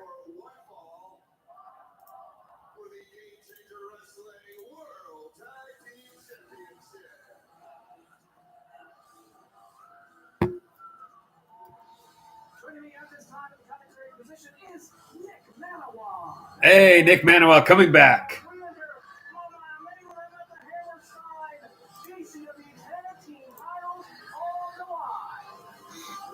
Nick Manoa, I always think he's he's great to have on commentary for any promotion. You guys should, any promotion out there, you should book him. You should definitely book him. All right, here we go.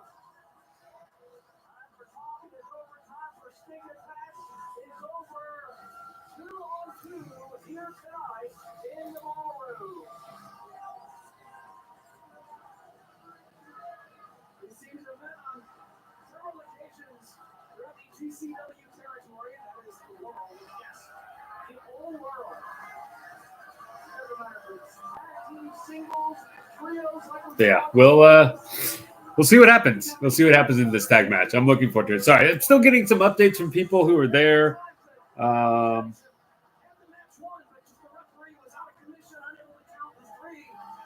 Yeah, definitely.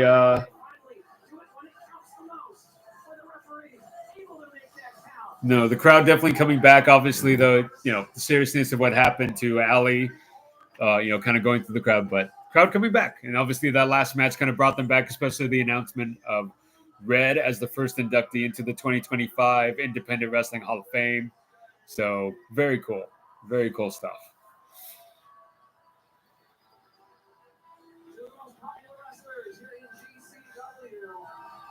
Yeah, Alec Price, Cole Radrick about to go for the tag titles. Like I said, I could see it. I could see a title change.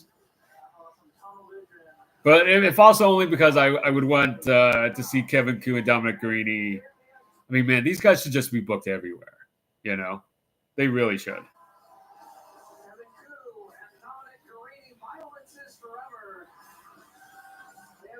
I mean, there was a point to where Dominic Guarini was just, and I say this with all due respect to everyone, but to me was really carrying AIW for a while, and he does so much stuff. And him and Kevin Koo, a fantastic tag team. They were Lewis's, tag team with 2024. I hope to see them in more places. So.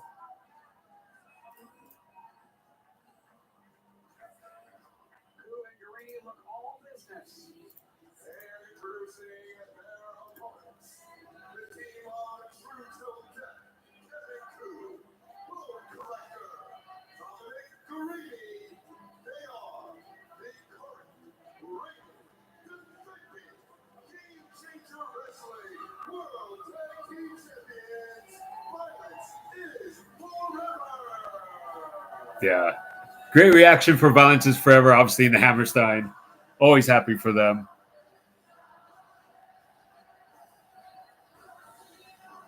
People singing along with their song is always awesome to hear. So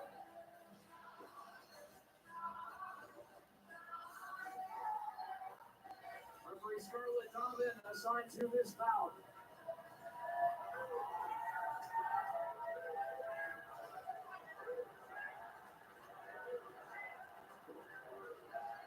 The challenge was officially issued.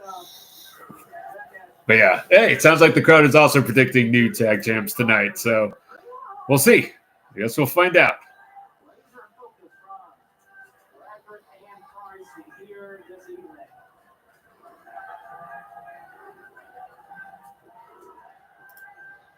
Fans in attendance can sense history about to be made. There are the prizes. Yep. Tag Team Championships.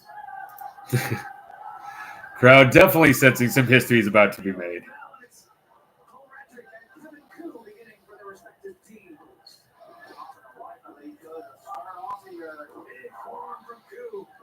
In steps Alec Price. All right, Alec Price starting out, going against Dominic Guarini and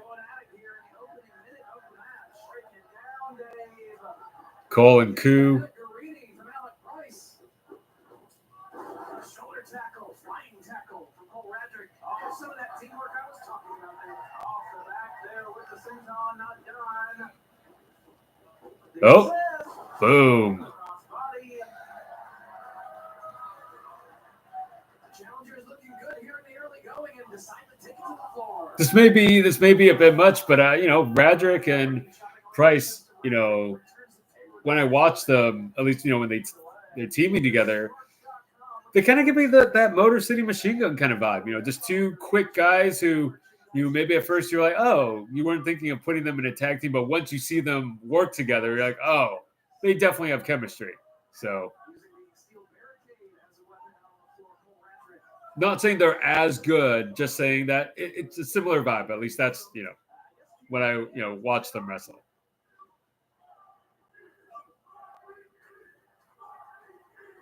All right, Alec Price trying to pull off a suplex on outside to Guarini, but I don't know if Guarini's letting him do that. Oh.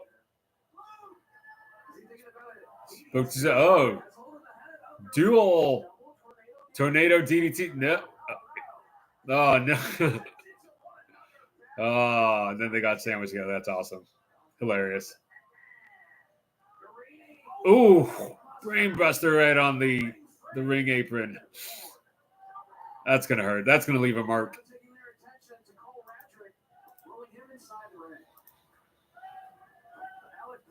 Right on his head on the steel ring frame. He is down on the floor and hurt. Who knows how long he'll be able to get back into this match, Dave. And we're going to focus on Cole Radrick inside the ring right now. It's a 2-on-1 situation.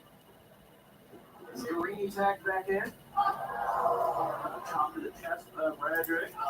And there's a vicious forearm to follow. Set there, and Radrick in a seated position. Hard kick to the chest from Guarini. Now holding down by the foot. Gotta watch the count. I think you gotta watch the choke, as I'm sure the referee reminded Guarini right there. Guarini ready to get it back up. Coming away with the forearm. Not done with them. Grab and hold. Body slam from Guarini.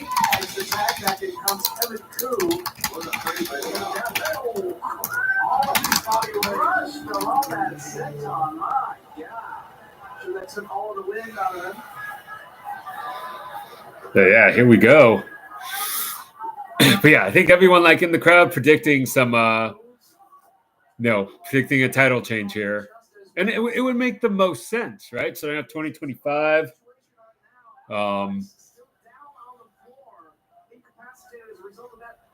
Yeah, like I was saying, I don't know. Cole, Radrick, tell me what you guys feel like in the chat. But yeah, I just get those Motor City Machine Gun kind of vibes from Radrick and Price. Again, not saying they're as good, but they just have great chemistry for two guys who I didn't think of putting together in a tag team before. So, hey, look at that, Cole Radrick. ahead, scissors. See Alec Price trying to climb up on the apron in the corner. Oh, reaching for the tag. But a boot from Dominic Green sends him back to the floor. Near fall for Kevin Koo inside the ring on that. Damage done to Price. Is there anything that Cole can do at this part of the matchup to get his team back into it without Alec Price available? Right, yeah. Talk about the champions. Arm wrestling, cutting off the ring, cut the ring in half, and taking out Price anytime they see him make any kind of movement towards that other pad rope. Radic's doing whatever he can to stay in this fight, deliver a couple of those overhand chops to the chest of Kevin Cougar. One maneuver in response to go back down. Set to the ropes now. Back in. They will avoid Dom, pushes Crew away. Crew, there's an elbow for Dom. Letting on both of his opponents by himself. Yeah, sorry, just getting some updates. But yeah.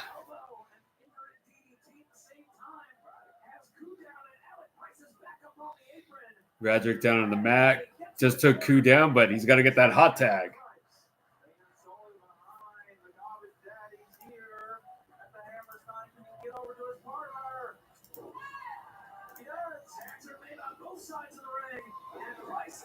Ooh, good move from Price.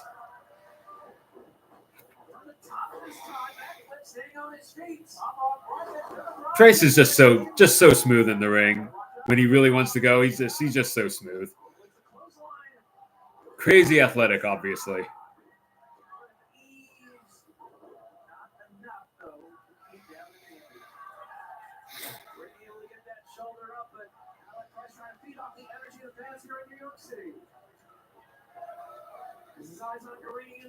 Ooh. Stiff knee strikes from Price onto both Viance's Forever members in the corners. He's so good. This is going to be a fun match. Hey, Kevin Ford. Yeah, definitely. Alec Price, definitely one of the best indie wrestlers today. For sure.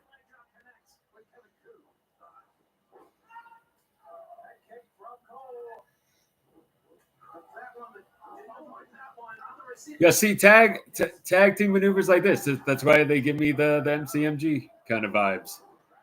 Just so smooth together.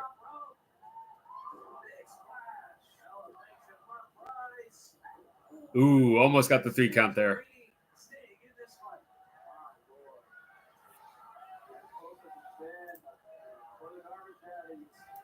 Challengers have the momentum on their side here. Need to keep it coming.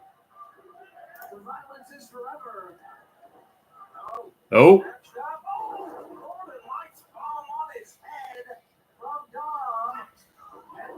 Oh.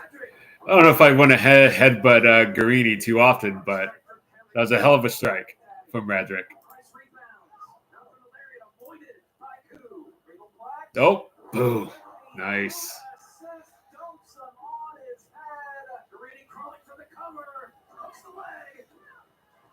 Ooh. Kind of surprised Guarini didn't grab those fingers right there and just start working them over.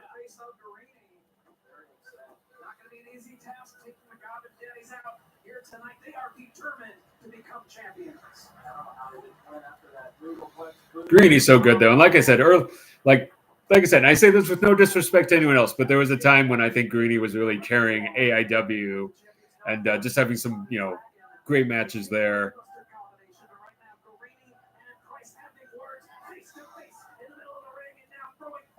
Price and Guarini, throwing forearms back and forth. They've had some great matches together too. So.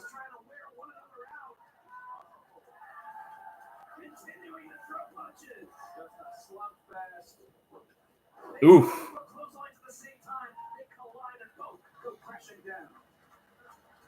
Teams need to make a tag at this point, as both Koo and Radrick in their respective corners reaching for their partners to make that tag. Nice. Get the tag, so is Dom. And now it's Kevin Koo and Cole Radrick going back and forth. Open hand shot from Kevin Koo and Radrick just striking it out. Here comes Price.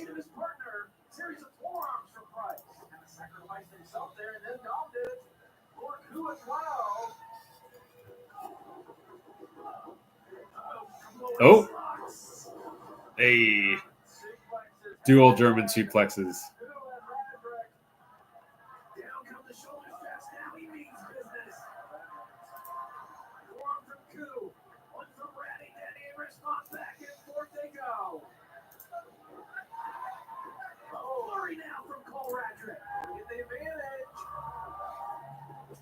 Oh, always great striking from Kevin Koo. Just always looks very crisp. Contemplating his next maneuver here. Kevin Koo sending Radrick into the ropes. Oh, went for that springboard stunner, but caught in a sleeper. Circulation on Ratty Daddy. Thought he was going to go for that, what was it, the kind of Bret Hart. Oh, actually, yeah. Wait, he's getting the cover. Oh, no cover. Okay, yeah, they went for that Roddy Piper, Bret Hart, sleeper but rollover spot, but no, didn't go through.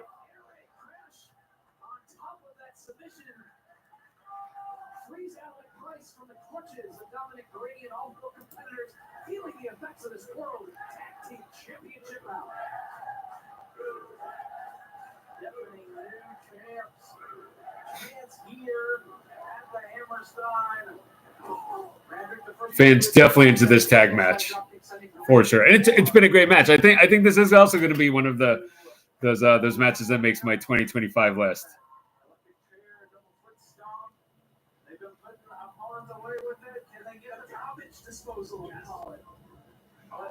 I did not realize they called that move the garbage disposal. That's funny. You gotta say it with that accent, and I don't have that accent.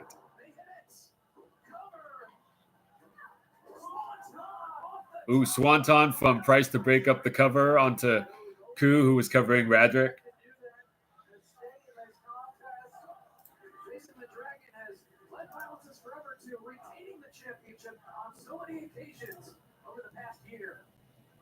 To the floor. More frustration showing on Kevin Koo inside the ring, punching his back right now. A very physical matchup, taking its toll on all four competitors.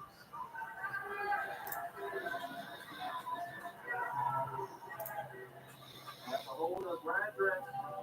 Taking an all-rounder here. Nice him up. Cole staying on his feet, going for the backslide. Backslide. Can't kick the shoulders now. Going for the pile driver once again. Oops, almost spike pile driver right there. Oh, almost had the title change. Like I said, I think people are beginning to sense and title's about to change.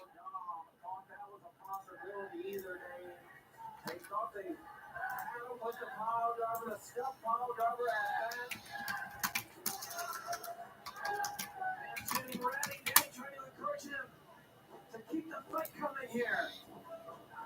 Oh. Combination of kicks now from Cole Radrick. He hits it. Oh. Very close. Koo with the shoulder up.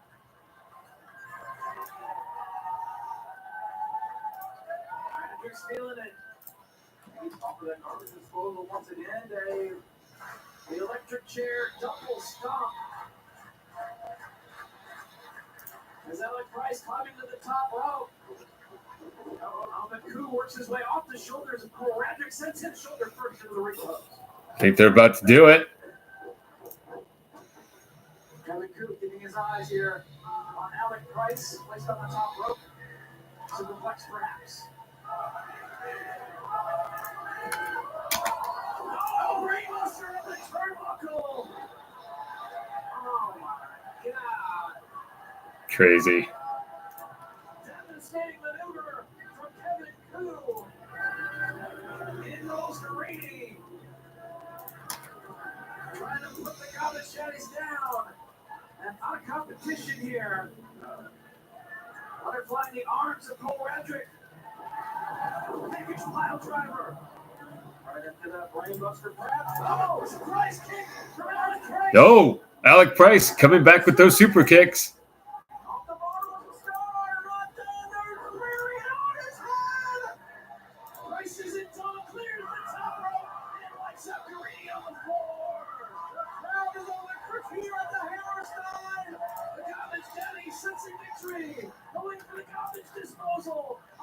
Oh, they're about to do the garbage disposal on Kevin Koo. This could be it. I think they're about to win the titles. New tag champions. All right.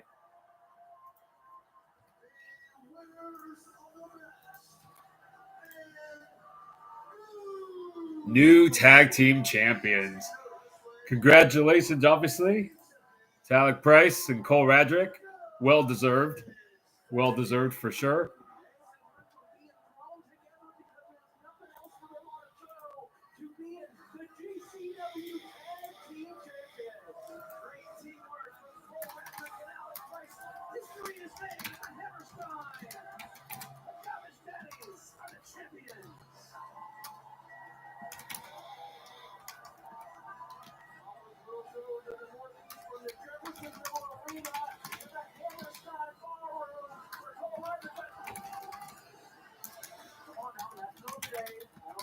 Back inside the ring after suffering the loss.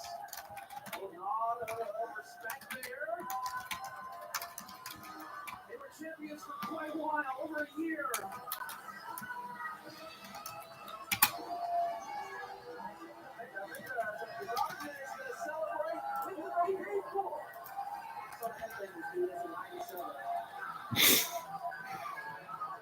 Excellent match for them, though. Congratulations to both of them. Hell of a match, too. I like that match. You know, man, I thought that was a great match. I thought that was fantastic. Like I said, if it, definitely going on the list.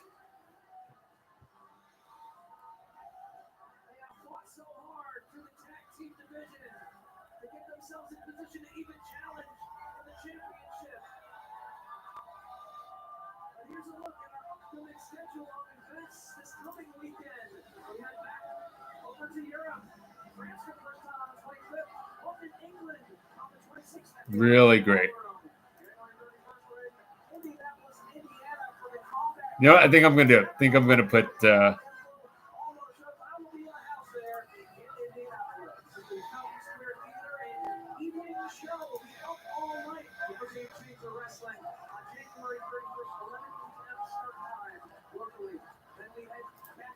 East Coast on February 15th and 16th.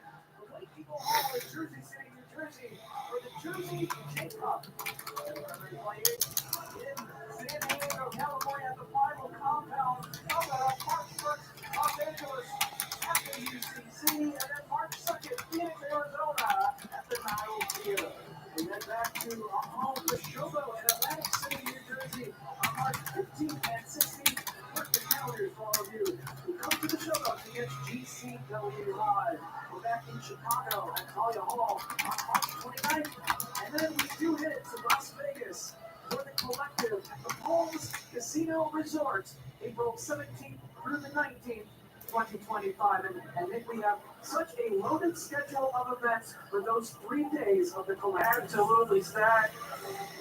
Absolutely stacked. The Fires, Virtual Con, Mark Hitchcock Memorial Show, Bloodsport in progress on Thursday.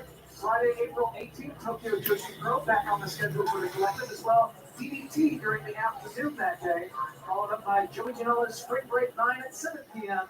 and For the Culture at midnight. And then on Saturday, we end the weekend big game brunch at 11 a.m. Tokyo Joshi Pro.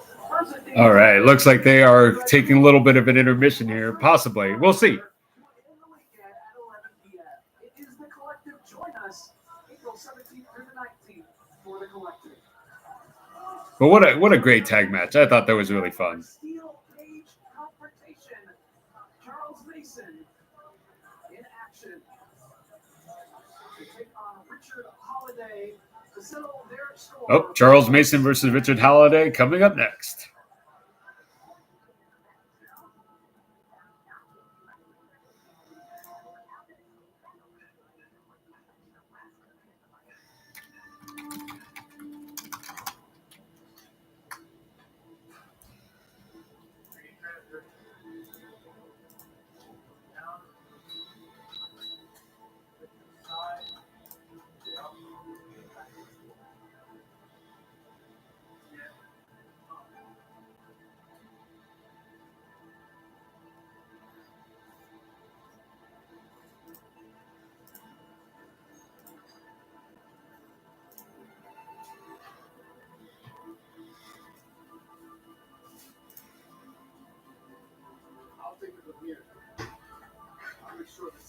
Let's get where you need to go.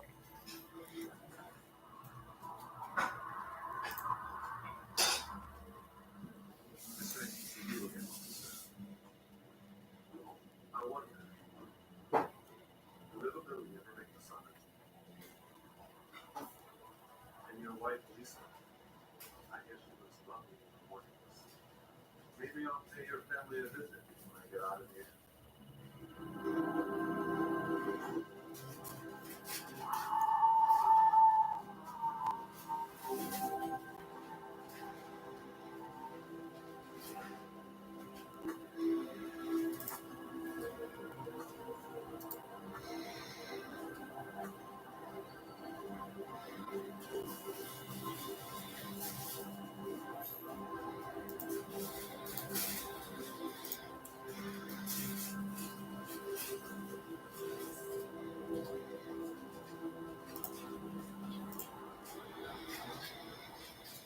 If I was you, I'd run. If I was you, Remember that time I said you and I were cut from the same cloth? Huh? I lied. We are nothing alike. You're obsessed with the poor. You want to count the poor. I don't even acknowledge them. I don't give a rat's ass about their existence. But that's all you care about. You make me look stupid. Now look how you look. Do you remember the night of July 22nd? You know where you took me? Where you think your victim's hot? Where you let them kill the poor? This look familiar? Officers, I have your man. You're going away for a long time. You sick son of a bitch.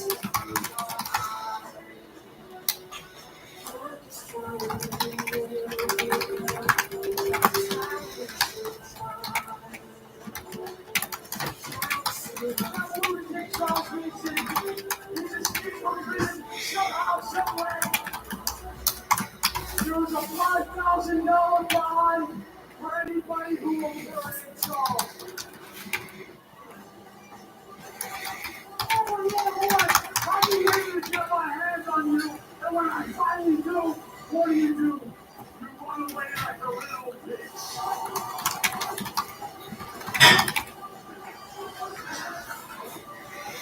There's nowhere to run. There's nowhere to hide. Look at Charles Mason. This is Richard Holiday. All right, just putting up post up on the website, but yeah, coming up.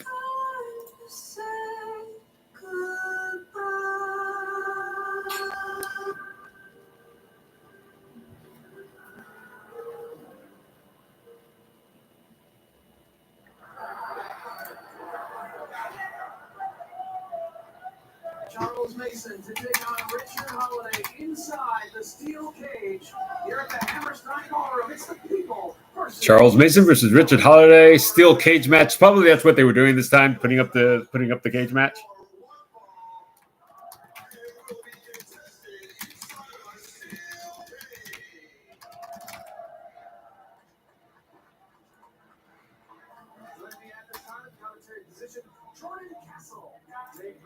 There are no better ways to spend a Sunday evening alongside you, except alongside you here at the historic Hammerstein Ballroom. The honor truly is all mine. Every Dan Perch in charge of the action inside the cage. Former tag team partners Richard Holiday and Charles Mason. A saga that, don't look now, has been and twisted for the better part of the last 3 years. Coming to a head tonight inside a steel cage. What the hell is this? Holiday emerges on the stage here in New York City. Come on.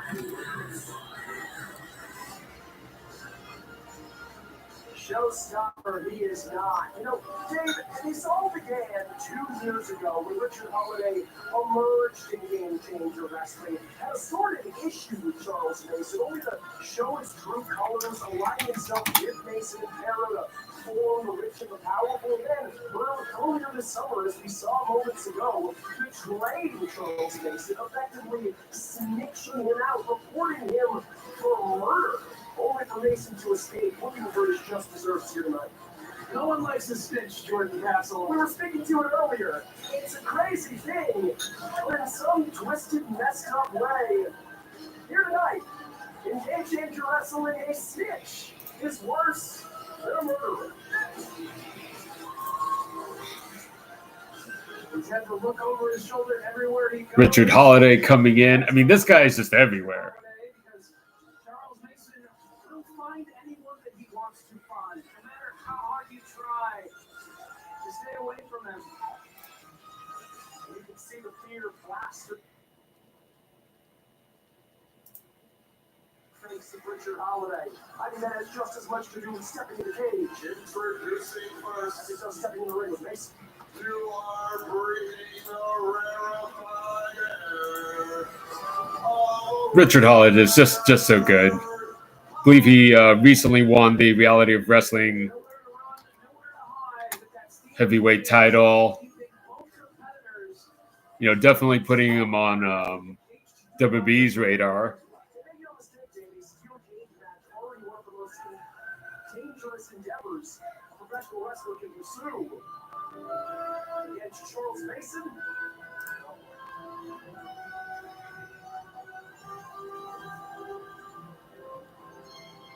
He's done some nefarious things during his lifetime. Yeah, Charles Mason. This should be a fun match.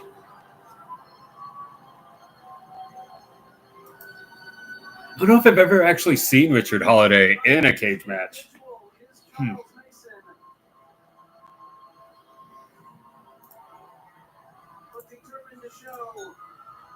Yeah, I don't know. I don't know if I ever have.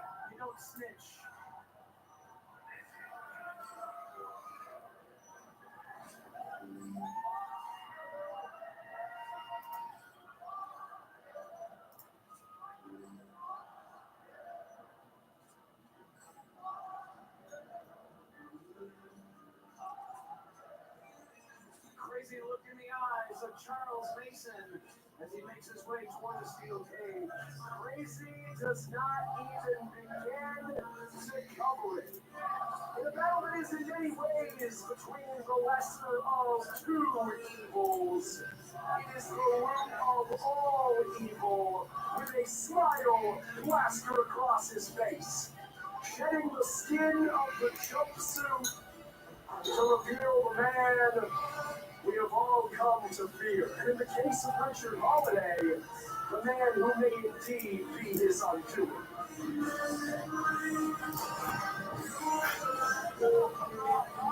Mason putting it on social media, you hear those FU chants, a staple for the room all over introducing his opponent. The positive, that's the root of all evil. Charles Mason. Mason is no stranger to steel cage matches. Here in Game Changer Wrestling. These swan songs and carousel room against rival Alley Catch. Let's take this moment. Send our very best to Alley Catch. Our love and our thoughts are with little up to you as we can. Charles Mason also no stranger to the Hammerstein ballroom, nearly winning the Kickoff Rumble 3 years ago, eliminating from the Rosa over the center of the ring by Big Ben. So certainly looking to prove something tonight back in the Hammerstein. Yeah, there was a Big Ben was one of the last people inside the cage, making sure that it was all right for this fight, setting the stage for Charles Mason's match tonight. Time is a flat circle.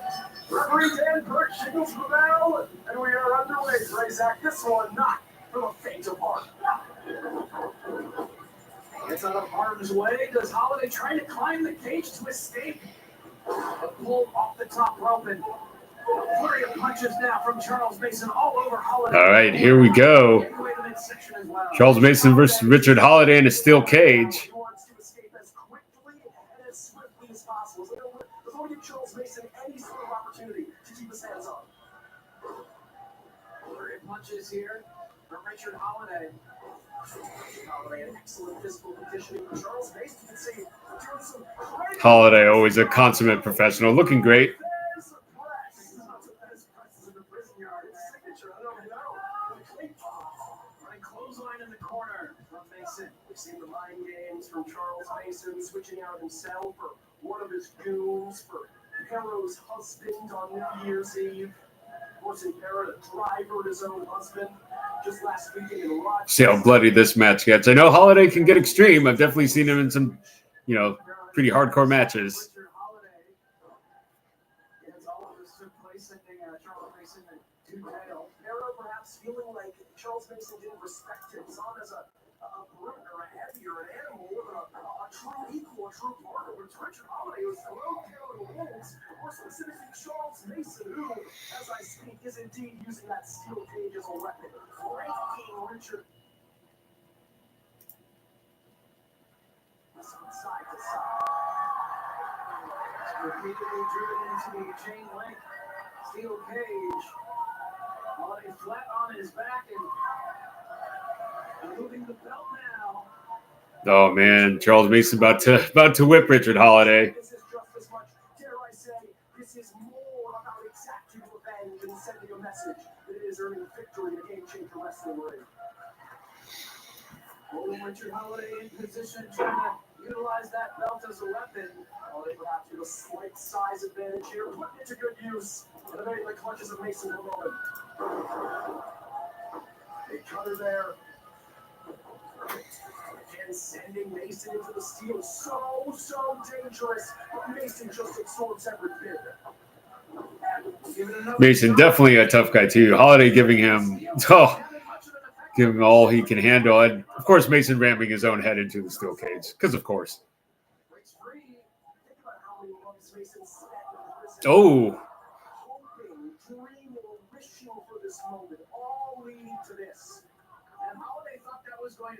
Holiday just kind of threw Mason into the steel cage, but he just kind of dropped down because the cage is so loose. It just seemed funny. It just looked funny. Some combination of the two. He is here. He is in the Hammerstein, but he might not be for long as Holiday looks to escape. Holiday climbing up.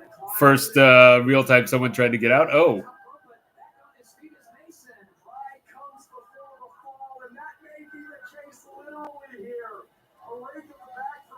Taking advantage of Holiday's own hubris. And over the ankle. Holiday trying to kick it down to the canvas, able to do so. And now Holiday trying to get over the top of this cage. Mason there to meet him. Oh, Holiday and Mason both up at the top right now. Mason saying where you're going. A sick smile on his face. Still prays at. The entrance is one thing, but during this war, Mason still smiling. Changing punches now, standing out in the top row. Back and forth. And now biting Richard Holiday. Make no mistake, he may be a proverbial fan favorite circumstantially here tonight, but he's still the same sick, twisted, demented animal that has terrorized game changer wrestling for the last several years. Yeah, Charles Mason. This is, you know, kind of a solid cage match right now. Charles Mason about to get out. Unless he rethinks this and he just jumps back in, which of course. Yep. So with the come crashing down onto Richard Holiday. Ooh. Oh. That looks painful. Not gonna lie. I don't even.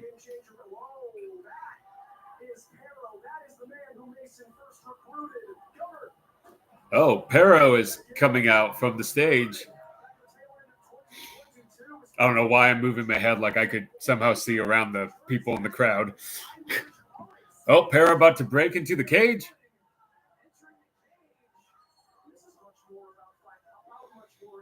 Perro's such a big guy. I always forget how big he is.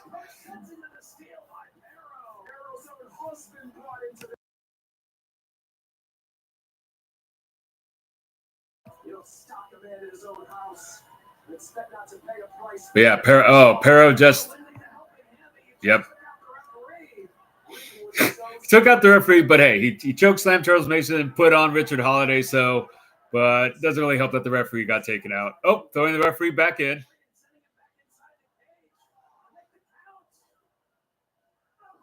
Yeah, I'm not fully caught up on all the GCW, so I don't know how. Dave Prazak just mentioned that Perro's husband drove him to the show. I'm assuming Mason did something to Perro or his husband. And I'm sorry, I can't recall who. I know Perro's husband is another wrestler. I can't remember who, but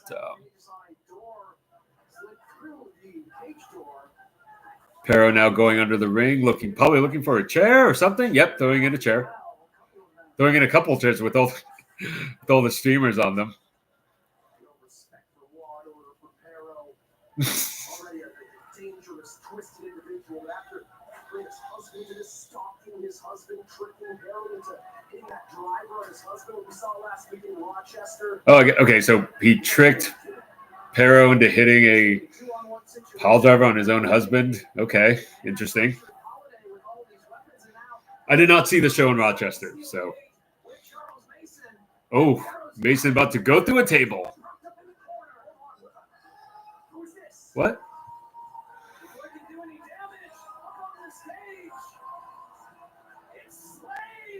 Oh. Slade has come out to GCW. And of course, Slade, instead of coming in the open door, climbing over the cage. Wow, I did not think I'd see Slade at GCW, so that's pretty cool. Hey, and he just speared Perro right through the table.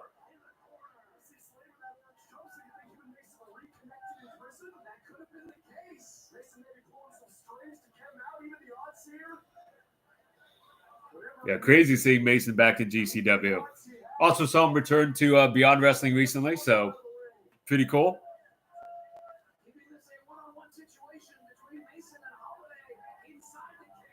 Yeah.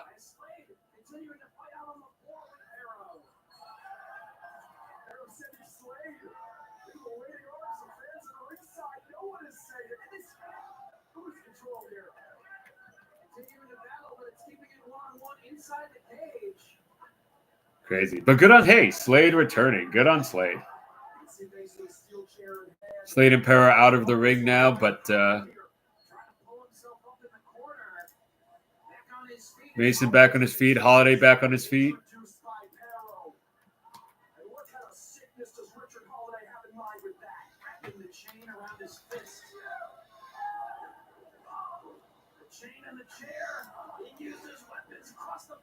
Ooh, Richard Holiday just getting beaten up with this chair.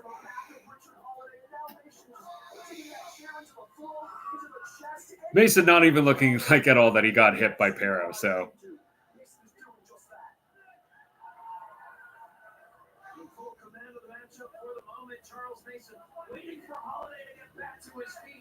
Mason waiting, Holiday about to crawl to his feet, so we'll see.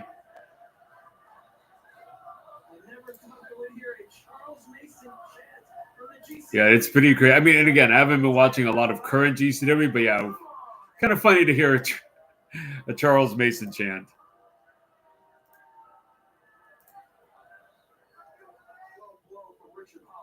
Oh, and of course, a low blow from Holiday. Of course. But is he just going to climb out the door? Come on. One more step. Oh, one more step. Literally the slowest climbers ever in a cage match, obviously. Oh, nope. He's coming back. He's coming back.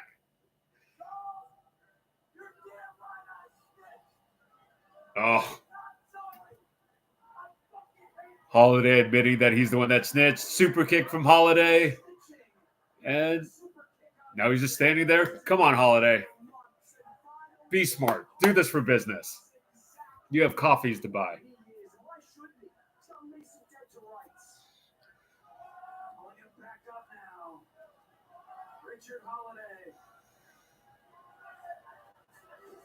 Oh.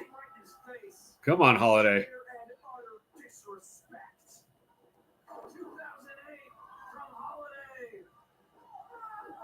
Ooh, Mason kicked out of Holiday's finishing move at 1. Didn't even bother getting the 2. Just kicked out at 1. Hitting him with the lariat or clothesline. Double knees in the corner. Death Valley driver. Oh, Holiday kicked out.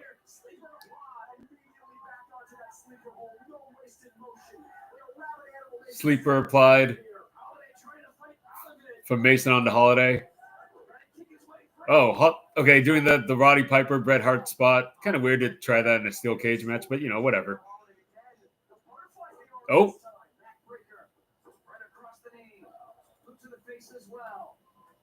Butterfly backbreaker. Oh. Mason back into the sleeper hold. He's got the legs hooked too, so this Holiday's got to tap. I mean, I guess unless he does the rollover thing, but oh no, he's got a chain in his hand. Yeah, he's probably gonna hit him in the head.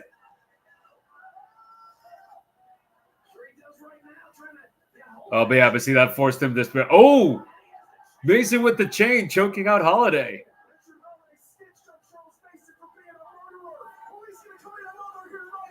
Oh, man, come on.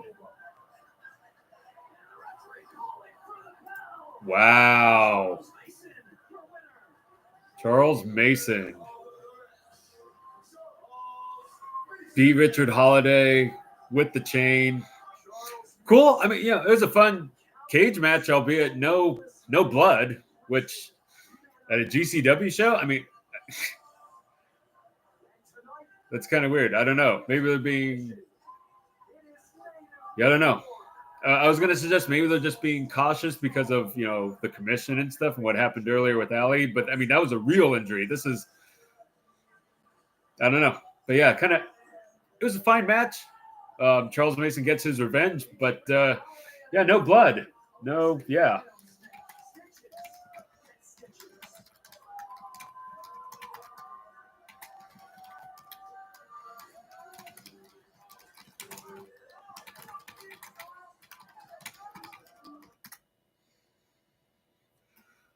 But yeah, decent match. Yeah, I would have expected more. I mean, you're at the Hammerstein. New York fans, you're going to want a bloodbath in a cage match.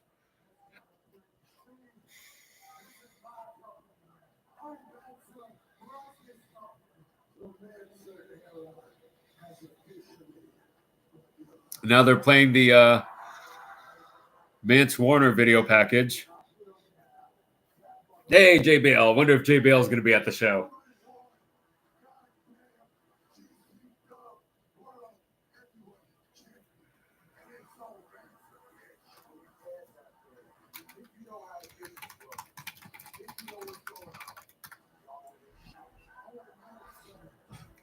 Yeah, I wonder if JBL will show up during the main event. Or, world title match, I guess I should say.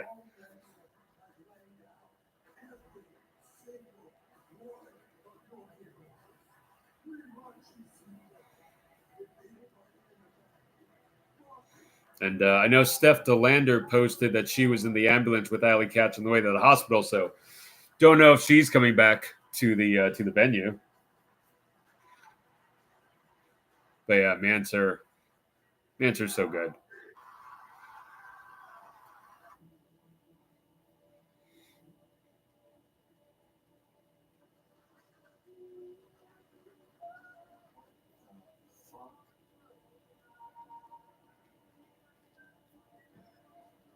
Oh, it looks like they're replaying. I feel like we already saw this promo. I could be wrong.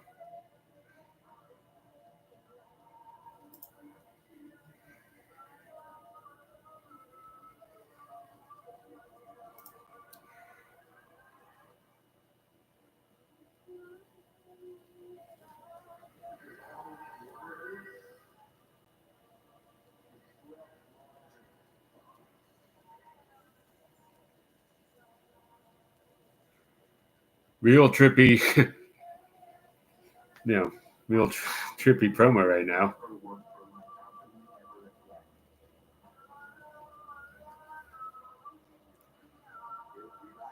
But yeah, what do you guys think? Over under and JBL showing up during the world title match. I'd say it's happening.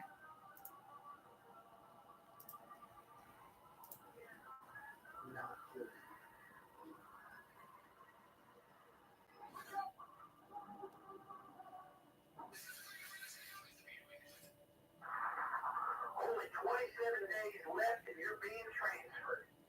Start packing your shit. You've been doing so well. When you first got in here, you wrote a letter expressing how you felt. And we both agreed that when you were going to transfer, you'd write another one. I believe you called the first one Dear Brett Lauderdale. What are you going to call this one?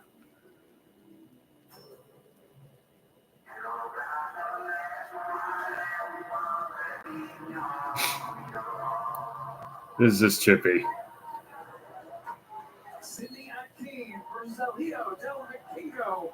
All right, Vikingo coming up. Man, not gonna lie, we're 3 hours in, and as Lewis just pointed out, 7 matches left. Oh man. But here we go. Vikingo versus Akeem. People have been really looking forward to since it was announced at the American Dream in East Rutherford, New Jersey. No one more than this man himself, Sydney Akeem, issuing the challenge. The heartfelt expose makes it very clear. And hey, not gonna lie, I'm kind of looking forward to this. I mean, of course, it's Vikingo, so how can you not be looking forward to a match that involves him?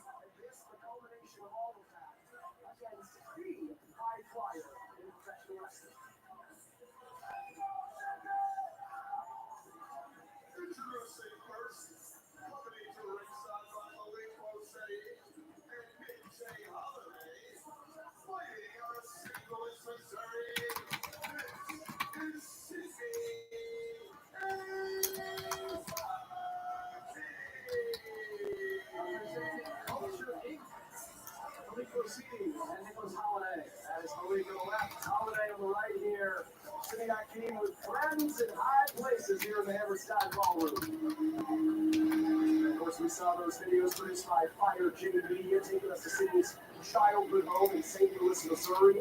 Truly a man who has fought through so much adversity to make it here. His opponent tonight, one of the most experienced. Just posting this up on Twitter. Internationally, one of the greatest high flyers in the sport today, Elio Del Vikingo. One of the greatest luchadors. But yeah, I am excited to see Vikingo back. I haven't seen him in a match in quite a while.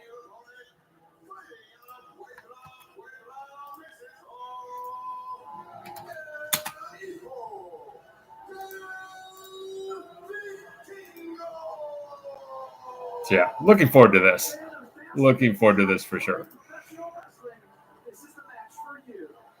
We talk about Sydney Akeem's undefeated streak here in Game Wrestling. Wins over the likes of Jack Cartwheel, Ninja Mac, Tony Desperados, Blake Christian, Jack Evans, Speedball Mike Bane, Zach Wentz. The list goes on and on. But the Vikingo himself, very, very familiar to coming out victorious here in GCW. Wins over Joe Janella, Gringo Loco, Alex Zane, Speedball Mike Bailey, Commander, Nick Gage.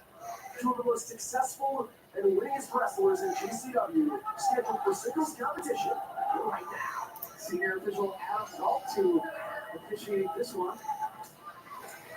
Action officially underway. Yeah, here we go. Let's see these high flyers, see what they do.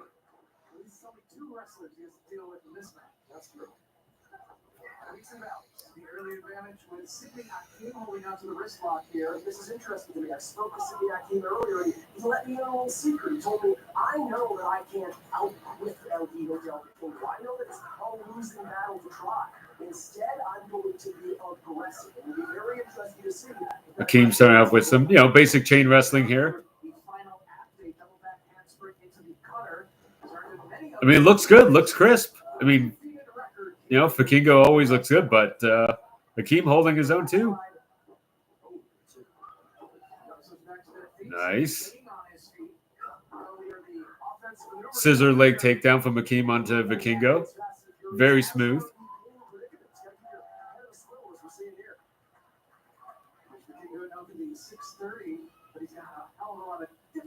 fine maneuvers in his arsenal. Carlos, that the El Cuerno del Vikingo, Sidney Akeem himself, notorious for the final act. You gotta think whoever's able to pull that. Oh, Akeem being very smooth. Gotta kind of roll around and under Vikingo. I mean, granted, Vikingo now being able to turn it into a submission maneuver, but still. Oh, Vikingo literally able to lift Akeem off the canvas. Kind of hold him in a, what is it, the bow kind of submission.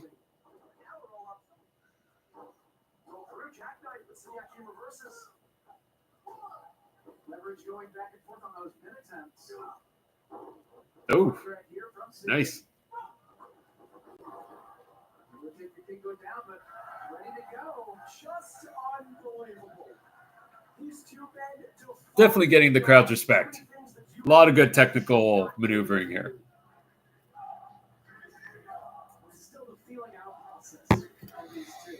Of course, Elvin Maroon, Not gonna lie, we're 4 hours into this live stream. Did not think this would be the match we'd be on in 4 hours, but still, you know, I'm enjoying it. Nope, Vikingo went to, Akeem doesn't shake his hand. Goes for those capoeira kicks. ready to go. A twisting crossbody right there from Sydney. So that Circus Olay experience coming into play. See with that Fire Chain Media video again, Sydney Akeem. From a very, very early age, his early teens, tragedy striking his family, his inner circle, falling to a life of crime and drugs, picking himself out of that place, turning himself covered here. The international superstar we know and love today. And a success with Circus Soleil and the professional wrestling as well, and undefeated thus far here in GCW. Will Vikingo be the one to finally put a halt to that streak of wins for Sidney Akeem here? Yeah, these guys, I mean, so just quick and sudden wrestlers. And I don't know about that much about Akeem, but he's holding his own and he looks crisp. So that's all you can ask for. Vikingo came to play here tonight. There is a different type of focus on the face of El Vikingo here. This match isn't that bad. Sidney could be thinking of a suplex to the floor here, but a knee strike from Vikingo bring a stop to it. I don't care if we have padding on the outside for the athletic condition. That is very, very dangerous. And Vikingo knows it. Connected with that kick. Oh, here goes Vikingo. Here we go. Here's the high fly. Oh, nope, slid under. Holy snap. So Akeem was on the outside of the apron. Vikingo came at him. Akeem jumped. Vikingo was slid to the outside. And then Akeem, literally from his stomach on the apron, just flipped up and over, kind of like a Spider-Man move onto Vikingo. That's pretty awesome. Gotta say, that's pretty awesome.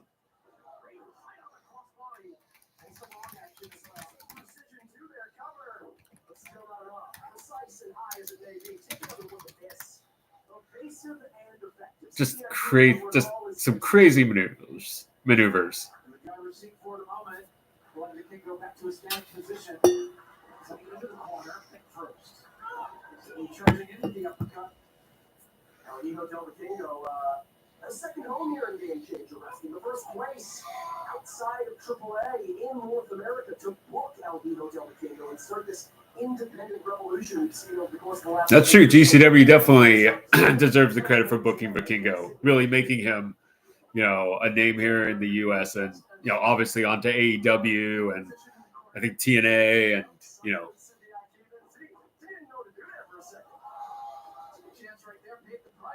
this is pretty fun. I gotta admit, I'm enjoying this match a lot. Ooh, missile drop kick from Vikingo, super high, just got tons of height on that. Jesus.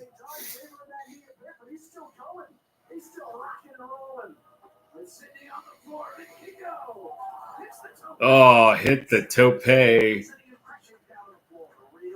nursing that injured knee here, Price Act. He's got to be careful. He does, but he also wants to pull out the win. Referee checked out his condition right there. Still favoring that leg, but giving it all he's got here. Hammerstein ballroom. I hate to suggest something so morbid, but this is King could go after that knee. It's a good question. Time will tell. Vikingo, obviously their homage to Eddie Guerrero. The Eddie Guerrero figure, by the way, that I also got from Epic Toys, the retro figure, looks amazing. Ooh, Frog Splash, yeah. Probably should have seen that was coming. He telegraphed it, so. And with that injury, stinger or otherwise, for Vikingo, you got to think the longer this match goes, the more it favors Vikingo. And it is Vikingo, the first wrestler back to their feet after the frog splash. Ooh. A little bit too much time he's sitting that opening. Elbow right into the chest. The side slam. A pump handle elbow from Akeem onto Vikingo got a 2 count. I don't know if I've ever seen a pump handle elbow before. At first, I was thinking he was like kind of coming back down on Vikingo's head, but I guess it's just a pump handle into an elbow. Something's new. Overhand shot from Vikingo. You can see both these fast-paced, high-risk athletes getting tuckered out here, Zach. Oh. The show of strength right there from Vikingo, placing Sydney on the second rope in a seated position, has him hung up in the ring ropes right now. And back to the top. Back in the day, this would not have looked out of place on a DG USA show. Just saying.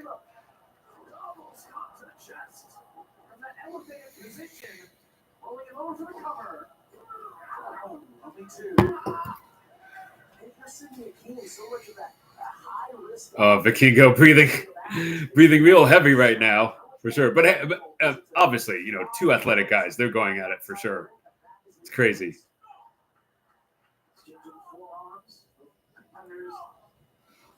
Position here in the middle of the ring.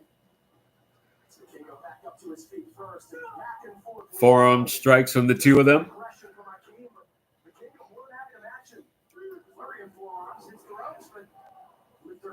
The ropes from Sydney. Big forearm that time from Vikingo. Oh, Akeem definitely kind of a cool back cartwheel cutter kind of maneuver, and then Vikingo kind of doing the same, but Akeem avoided it. Super kick, front kick from both of them. And they just knocked each other out. That was kind of fun. That was a fun little sequence. You know, little sloppy, but you know, still fun. I couldn't do it, so I'm not, you know, not saying anything against their athleticism.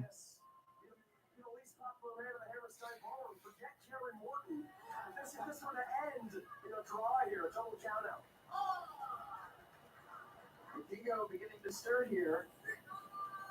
We're up to a count of 6. The ref actually trying to count them out up to 7. Someone get up! Come on! All you gotta do is stand up. Oh, kip up from Akeem. Holy.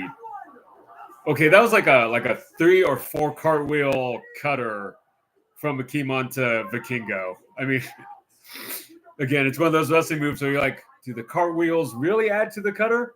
Momentum. Sure. Why not? Wrestling physics.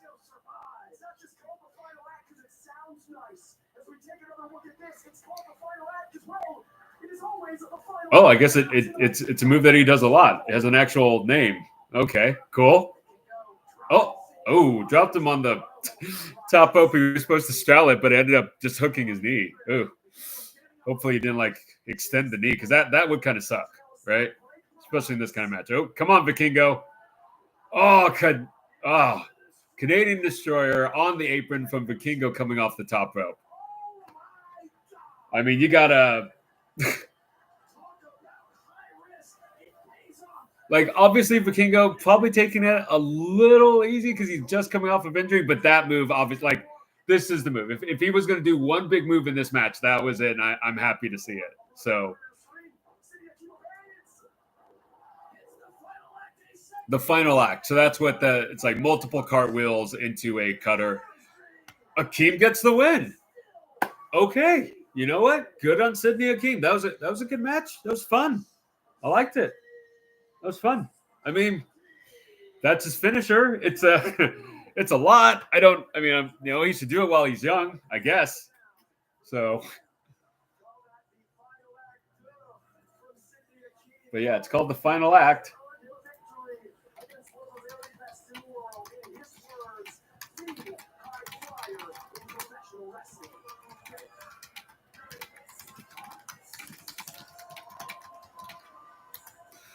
But yeah, hey, that was a fun match. Fun, quick, easy.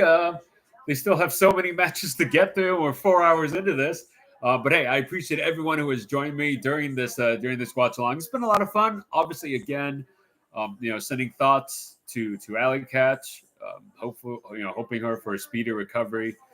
Sad that just kind of happened to her, and yeah.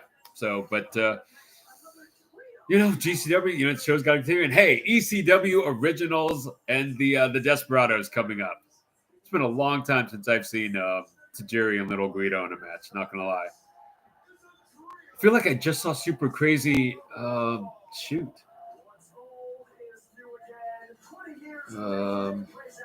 Anyway, I'll think of it later. It'll come to me at like 3:00 in the morning. So, but here we go. ECW Originals back in the Hammerstein Ballroom. So awesome.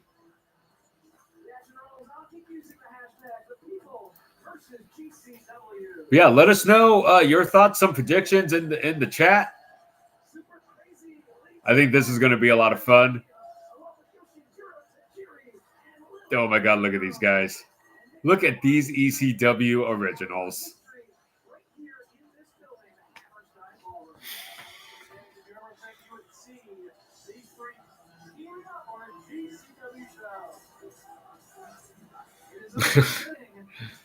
Oh man, I haven't seen Tajiri in like a minute. I don't know what I was expecting him to look like, but I don't know.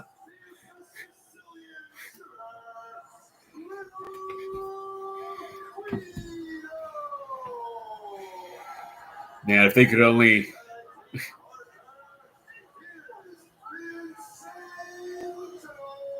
I mean, obviously, Super Crazy and Tajiri had some. All three of these guys have amazing matches against each other in ECW, but really, Super Crazy and Tajiri having some of the best.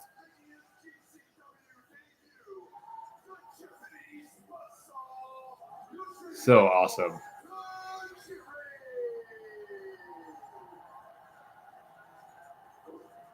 Just so great.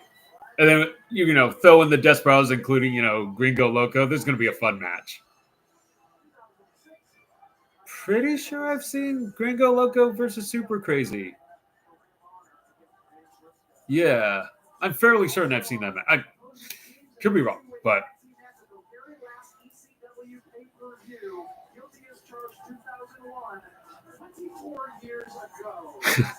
Dave Prazak saying, 24 years ago, there's last night they were in the Hammerstein Ballroom. Some of these ECW Originals. That's just crazy. That's crazy.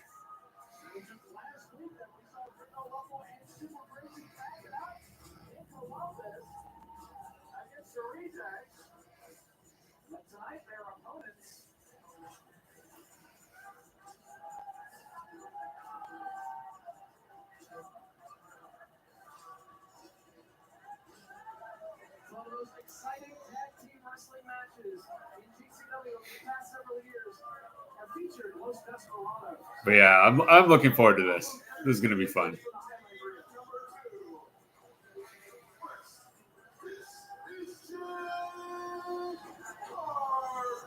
Jack Cartwheel, always, fun from the West Coast, right?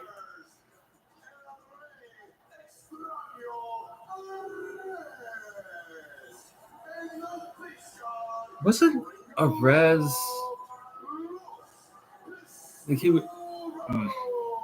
Let me think about that. But I feel like I just saw a Rez on a recent show, and something happened to him, like a small injury or something like that. Anyway. Looking forward to stepping inside the ring against Tajiri tonight. You said it with the viewings of Super Crazy versus Cougar as he was coming up. Yeah, this is going to be good. I mean, any combination of these six guys. I mean, just Tajiri versus Jack Cartwheel. It's going to be some fun little matches, in set, in this. This is going to be great. Here we go.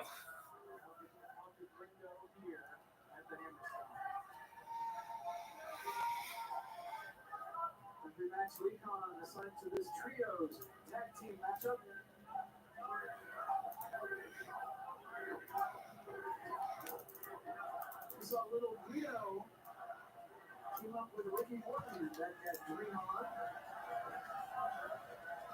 Victorious against the Real Weapons Pros. Leo started things for his team. Jack Wheel. Looking for Worcester Colorado. Elbow tie up. This little Leo bringing away on the arm of Wheel. Picking up 20 right off the bat. Immediately, a lot of cartwheel-based offense. Since the last time he was here in the he went off.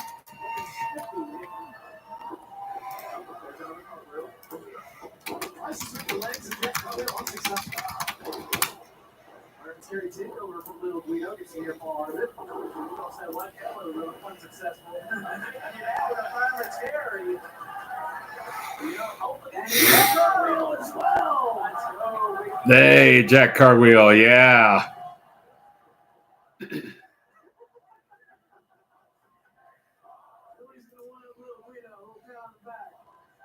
I mean, no one's going to one-up Little Guido in New York City. Come on now. Oh, here we go. Tajiri versus Jack. Come on.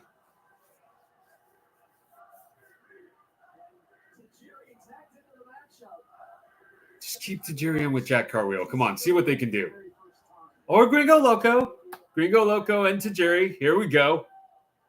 Gringo Loco and Tajiri just staring one another down. Always trying to get in the heads of his opponents. Remember a dream match for Gringo Loco. Despite all the matches that he's had with Mitchell Legends. All right, here we go, Gringo Loco. Let's do this. Code of honor. Come on. There we go. Spin his face. Oh, kick to the knee. There we go. This is the Tajiri we want. Did he just try a backspring elbow on Tajiri? Please.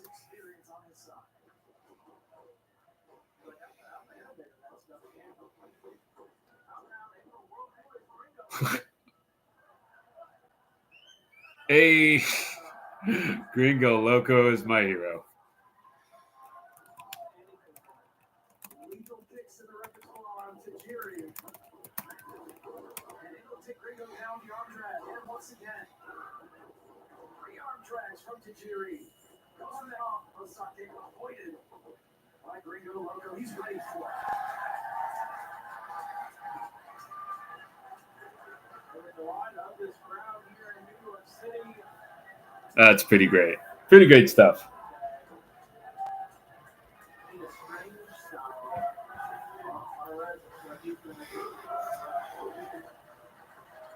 Oh, super crazy. Man, this is going to be awesome.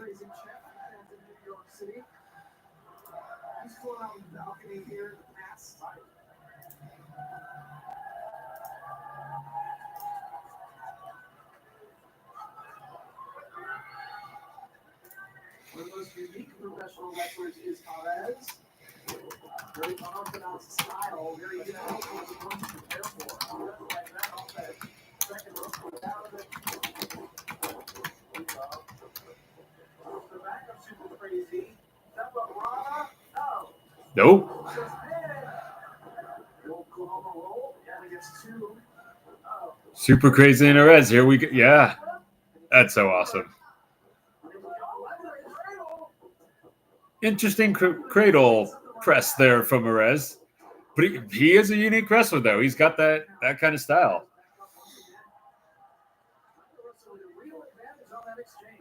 It's to me, it's always similar to that style that Angelico uses. I know it has a name, and I can't remember it, but I also know that I can't pronounce it.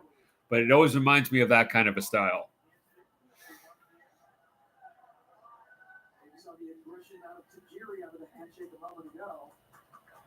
Hey, sportsmanship. Nope, never mind. Hit him from behind. Terrible. Here we go. All 6 men in the ring. Just go at it. Just beat the crap out of each other. There we go. Pier 6 brawl, as one person would say.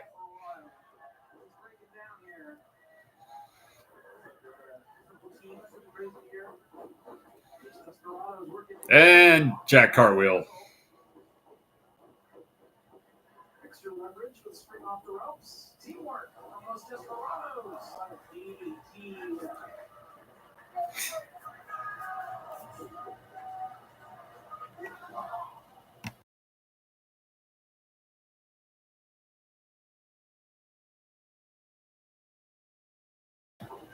Excuse me, sorry. Teamwork. Los Desperados. Double elbow. Takes Guido down. Oh, come on, Guido.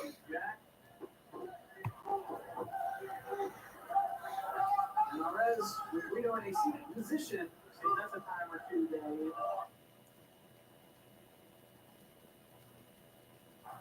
Little Guido for me was always like one of those, was it like guilty pleasures where, you know, he wouldn't ever be like in my top favorite of wrestlers or anything like that, but I always enjoyed his matches and always still low-key enjoyed the humor that he brought to them.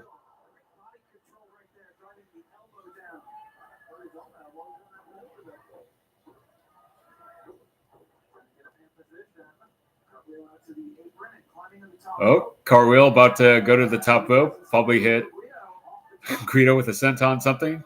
Oh. Jesus. That's the Sky Twister, and luckily Guido got out of the way at the last second. That was pretty fun.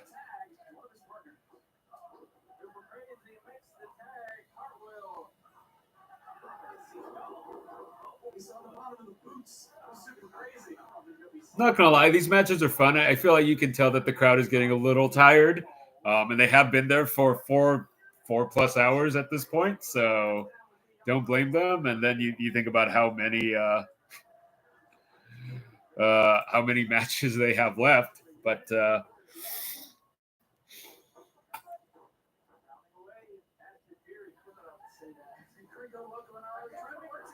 hey, double handspring elbow from Tajiri. It's exactly what everyone wanted.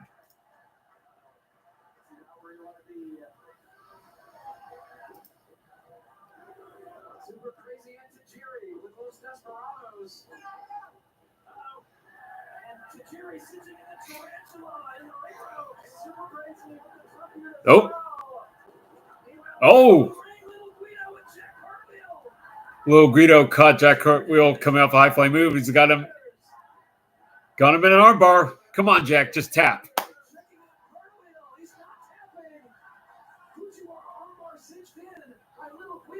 Oh, got his foot to the rope.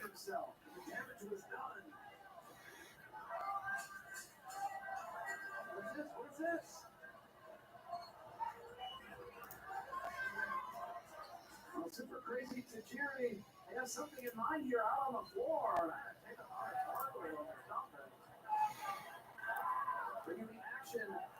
Taking the action to the crowd. Here we go.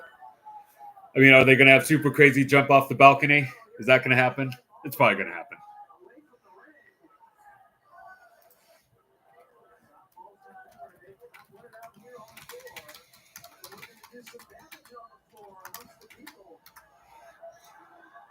Yeah, I feel like Super Crazy is going to jump off a balcony. Come on now. Yep. Here it comes. Is it Super Crazy?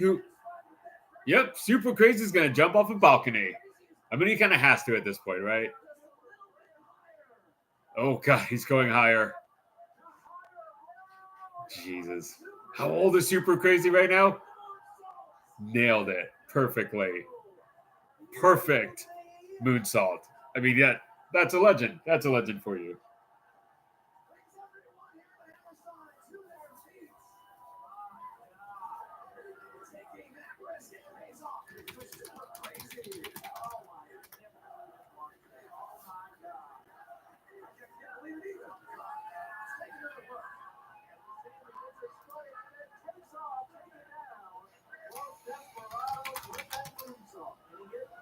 Bring the action back inside the ring, though. As you said, it's not falls count anywhere. You got to win it inside the ring. Tajiri and Alvarez, Vikingo inside the rail as well.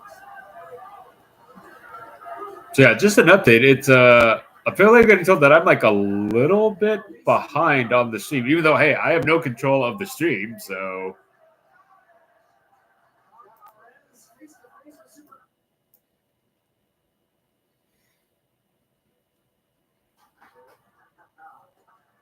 Arez have in mind is the question. Let's one off the top rope triangle. So there we go. All right.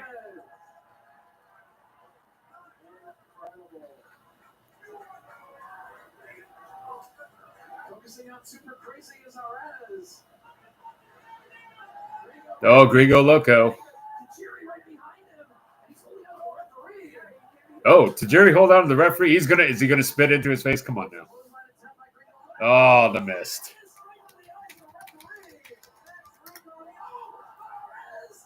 Oh, Rez had his own mist. I mean, that's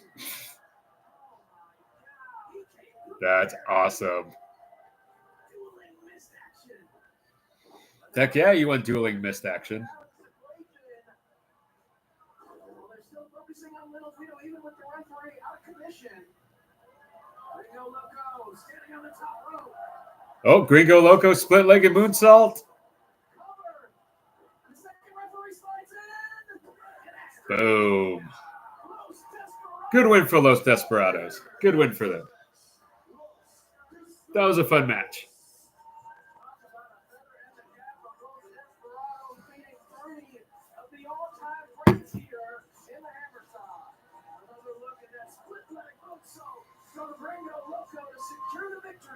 That was a fun match. I liked it. You can tell the crowd's getting a little tired, but good match. Good win for Los Desperados.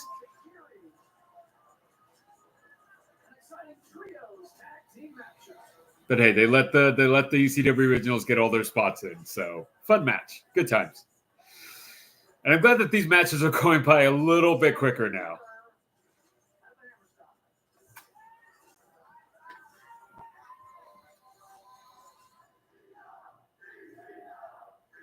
All right, what do we have coming up next? What match are we on? Oh, it's the Bloodsport match. Here we go.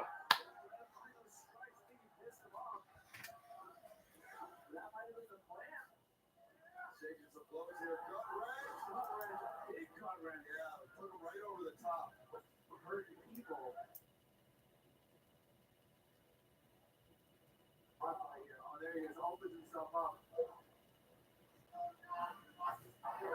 That's a difficult hole to get on Barnett. He's so wide. That's a wide back. But he gets it. Those hands are coming. Trying to find it open. There it is. Little forearm, boys. I don't know. Bloodsport to me is it's fun. I was gonna do kind of a retroactive look back at all of them to prepare, but didn't really get a chance. But I think that they're different. I think they're fun. Still haven't watched the Bloodsport from Japan yet.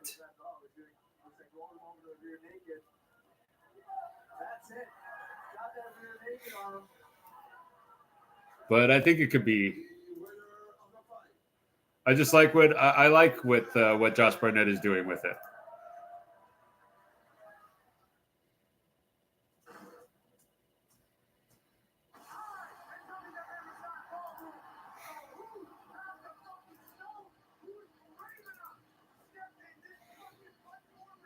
All right, here comes Josh Barnett.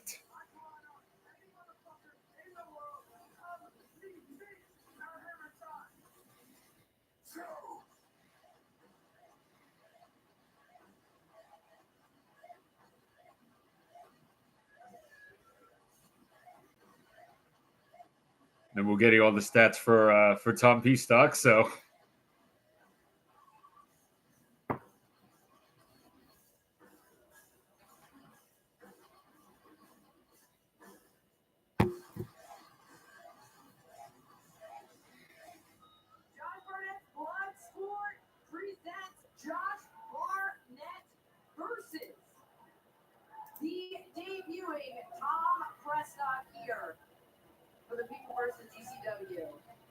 All right. Tom Pestock, here we go.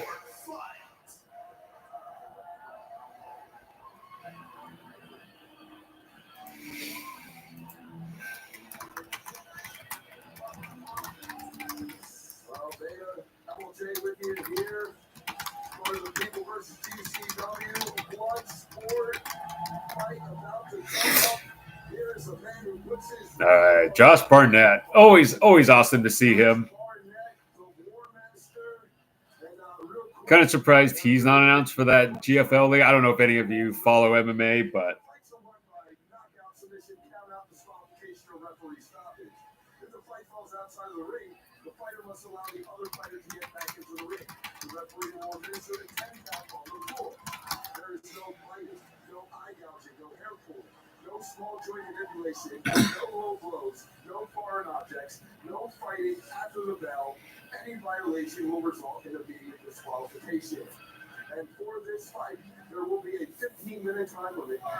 And if it goes to a 15-minute time limit draw, there will be a 5-minute overtime period. That's the code of conduct for Bloodsport. And right yeah, I like the blood sport events. I always think that they're different, so I think they're fun. I think they're fun.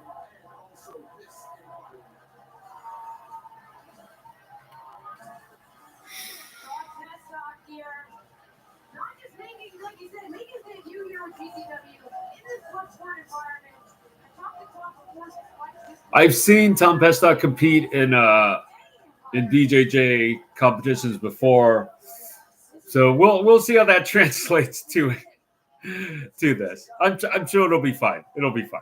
He's here on the independent scene and decides that his first fight is going to be against Josh Barnett. He accepted that job. That's what he's about. And now the introductions.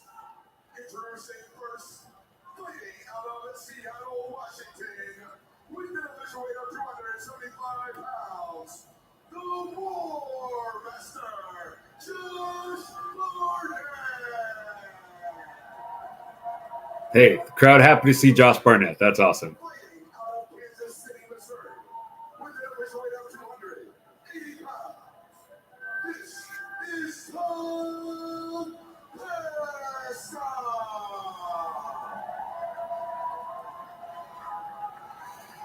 Well, let's see. Let's see how his Brazilian Jiu-Jitsu translates. Exactly what it is. Josh Barnett laid out the challenge, said anyone. I mean, we could have been anyone. No one could have imagined it was going to be Tom Pestock, but he has the credentials to back him up in this fight.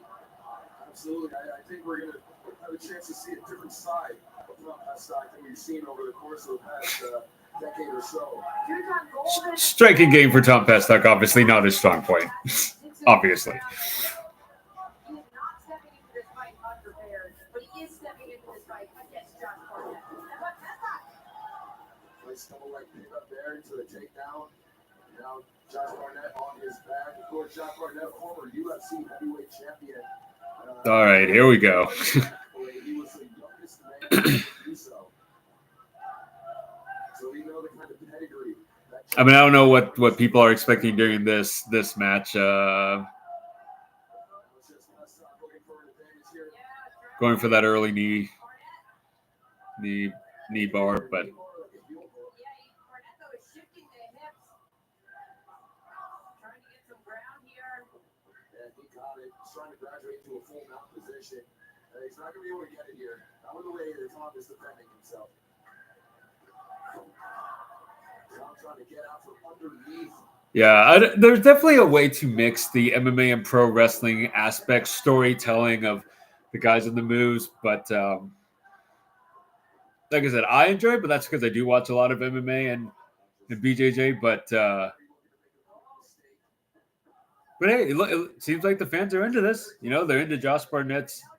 I think he's done enough Bloodsport events, and there's been a lot of them, obviously, outside of Josh Barnett. But I think the crowd can get into it, especially a New York crowd. I mean, they're obviously a New York crowd's into MMA, and there's crossover between pro wrestling and MMA fan base. So Josh Barnett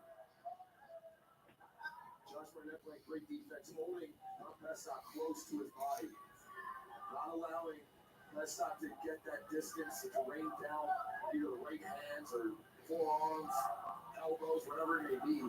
Look at Barnett's right forearm is under the chin. Oh. Cross arm breaker. This could be it. This could be it right here. that's not going for that arm breaker. Barnett's scrambling. And now Barnett is in the guard of Peststock now. Delivering those punches right to the Hey, there's a "Let's Go Peststock" chant. Good, good on that fan. Oh, here we go. If he gets the extension, if he flattens Barnett out and pulls up on the arm, that's a full-fledged lapel lock right there. Barnett's keeping his knees underneath himself to keep from being flattened out. Peststock's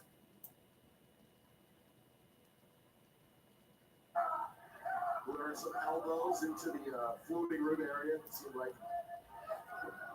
oh, again Barnett. Trying to scramble over here. No. Looking to take that head. you can tell that this is a tough test for Josh Barnett.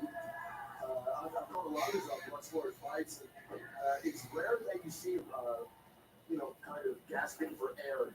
At this point, about 3.5 minutes into the match, that's due to the size of his opponent, Tom Peststock. Just wearing him down. Barnett trying to get possession. Oh. of the arm. Peststock Gotta say, they've actually kept this pretty fairly paced. I mean, this is pretty much what some BJJ matches look like, and like I said, they can be kind of exciting. And this is just going from maneuver to maneuver, and it's just like a game of chess, and each guy just trying to outmaneuver and trying to force his opponent to go into the next move. holding on here, stopping that extension. Barnett, look at that, rolling up. This is just power, but again, Peststock is still holding on. That will show you the power of the lower body of Tom Peststock. He was able to exert the pressure from his legs to take Barnett right back down to the mat. Barnett again, trying to reposition, get an advantage. Peststock is still holding on. He is still holding on. Coming close to the 5-minute mark here in this 15-minute time limit bout. Oh, wait a second. Watch Barnett. It's the ankle. 5 minutes gone by, 10 minutes remaining. Apparently, Steph DeLander had a funny story about something going on at the hospital. She saw a person in all orange who she assumed was like a GCW fan, and apparently the nurse told her it was a real prisoner. So, sorry, that's just that's funny. Taking Josh Barnett to the letter for over 5 minutes, and this has been a grinding fight. Yeah, and honestly, when have we had the chance to see Tom Peststock compete in this? Yeah, no update. But he just got dropped. At least from what I've seen, no update on Barnett right there. Alley Catch yet. But Extend his record to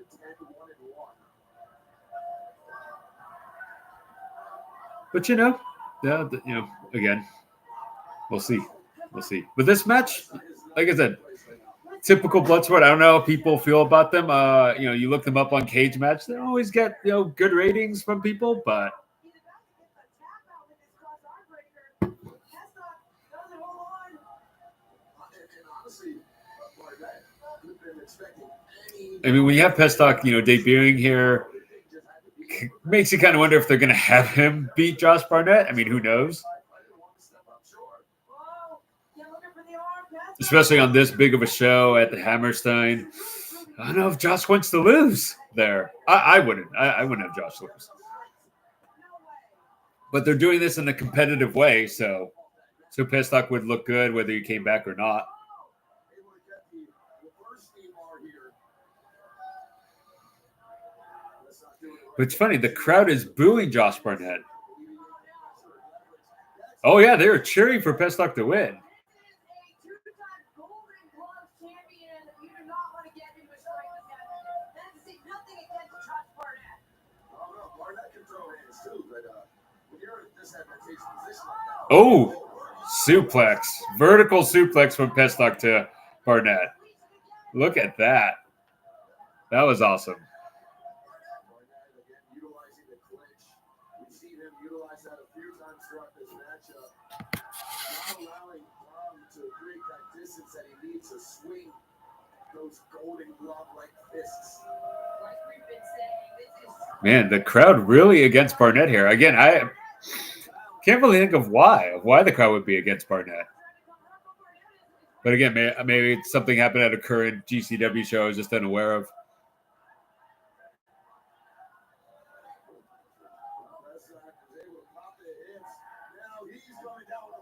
Oh.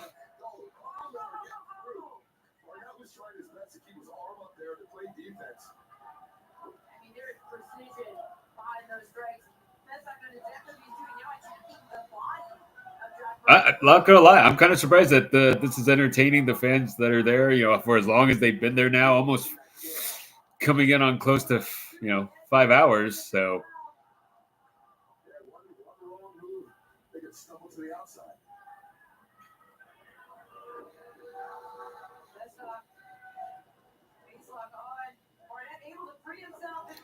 oh, there we go, going for those knee kicks, which in MMA are actually pretty deadly. So felt like that was pretty close to the inside hamstring. It's pretty close.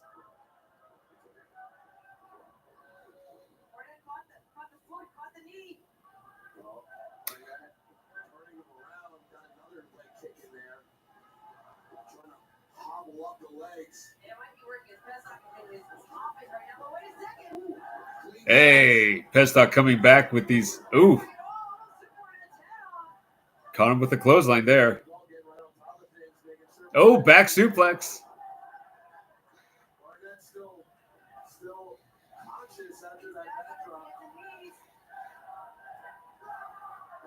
Ooh.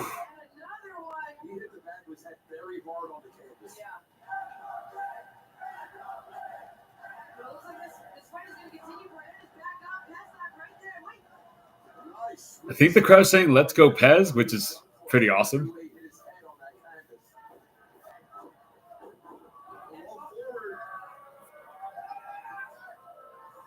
Oh yeah, this crowd definitely does not want Josh Barnett to win.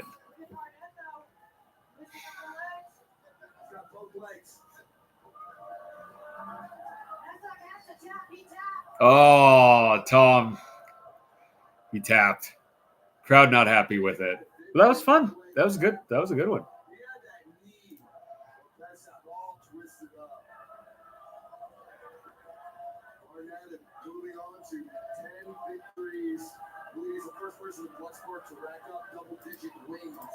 But like I said, I mean, this is a big show.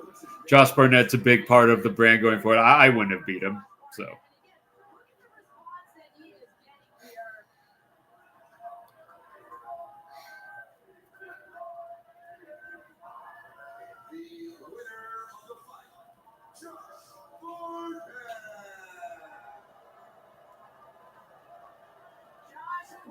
Yeah, hopefully.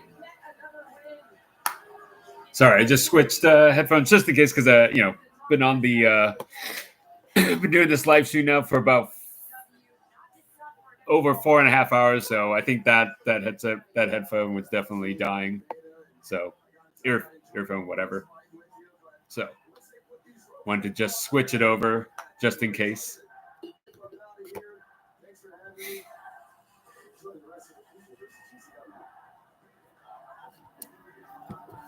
Hey, but that was impressive. The crowd reacting to Tom Pestok that way would not have thought that would have happened.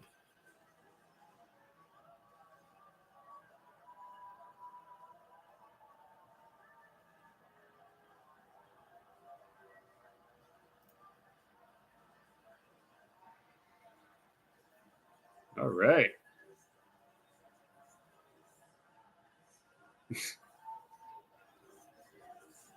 It's funny. Josh Barnett's still doing his thing, but he was definitely not the fan favorite in this. All right, what do we have next?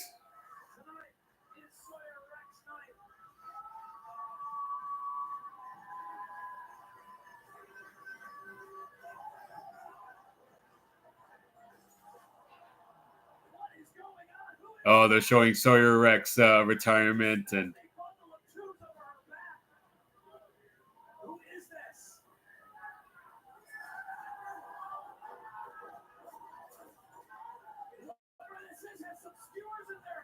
Oh no.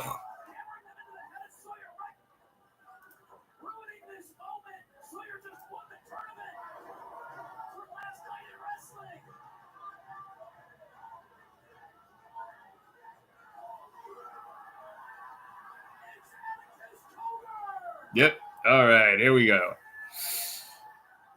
Atticus Cougar versus Megan Bane is coming out. And like I was saying earlier when we were talking about the promo when it played earlier, just kind of, when we were doing our podcast about the selections for Top 2024, Megan Bane, she's AEW official now, I fully assume. So, still taking the, pretty cool to see her here for sure.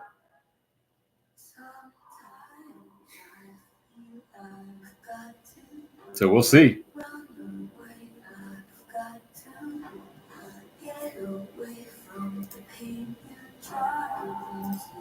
But listen, when I left 3.5 years ago, from what I was aware of, I wasn't number one contender.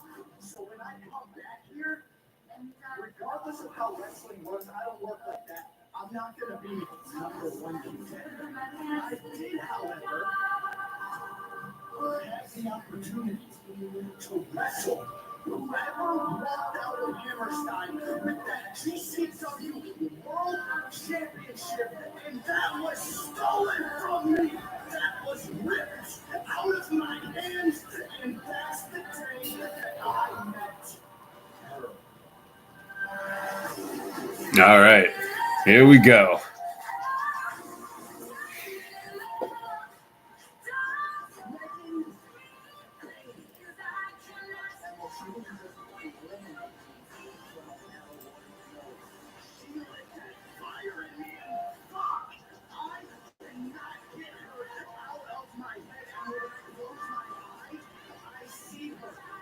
She wants to admit it or not, we are tied together forever.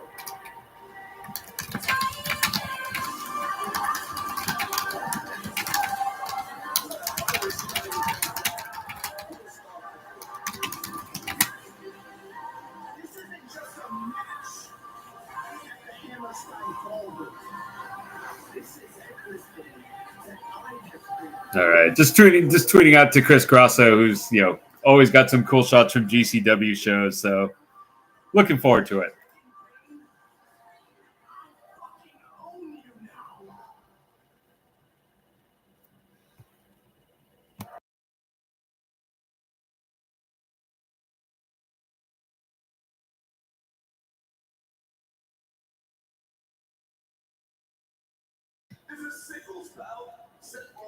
All right, Atticus Cougar and Megan Bane. Here we go.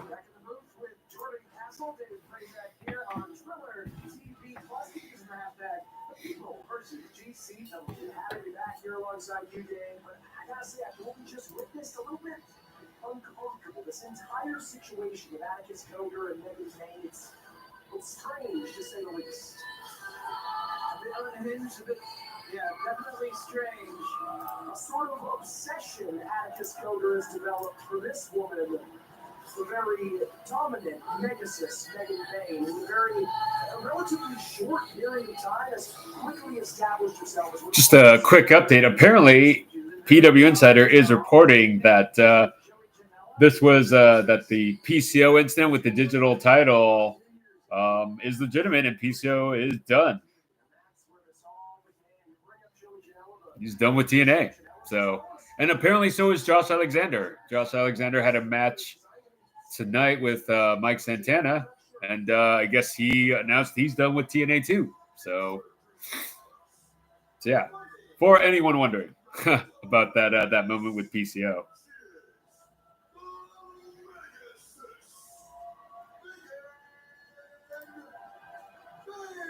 And there's Megan Bane. Of course, Megan Bane, just a few days removed from a shocking entrance in the Casino Gauntlet on AEW Dynamite, truly riding a high as the basis. Atticus Cougar returned to the GCW world back at the NGI, attacking Sawyer Wreck at the conclusion of the evening.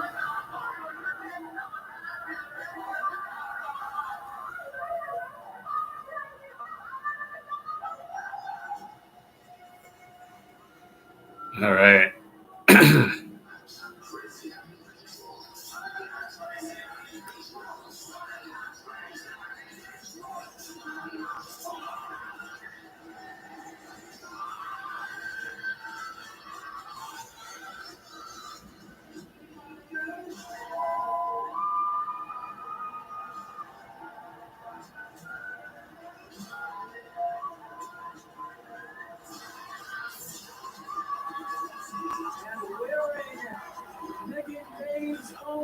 Yeah, that's crazy. That's crazy. So yeah, PCO done, I guess, officially with TNA. Oh man, look at Atticus Cougar mocking Megan Bane's look. That's awesome. That is well done. That is hilarious. I mean, it's one thing just competing in a wrestling match and trying to get a physical advantage against an opponent, but what could this be doing with the mind of Megan Bane right now? Let's see this. Our opponent fighting out of Cleveland, Ohio. He is the last male, Atticus Cougar. All right, here we go.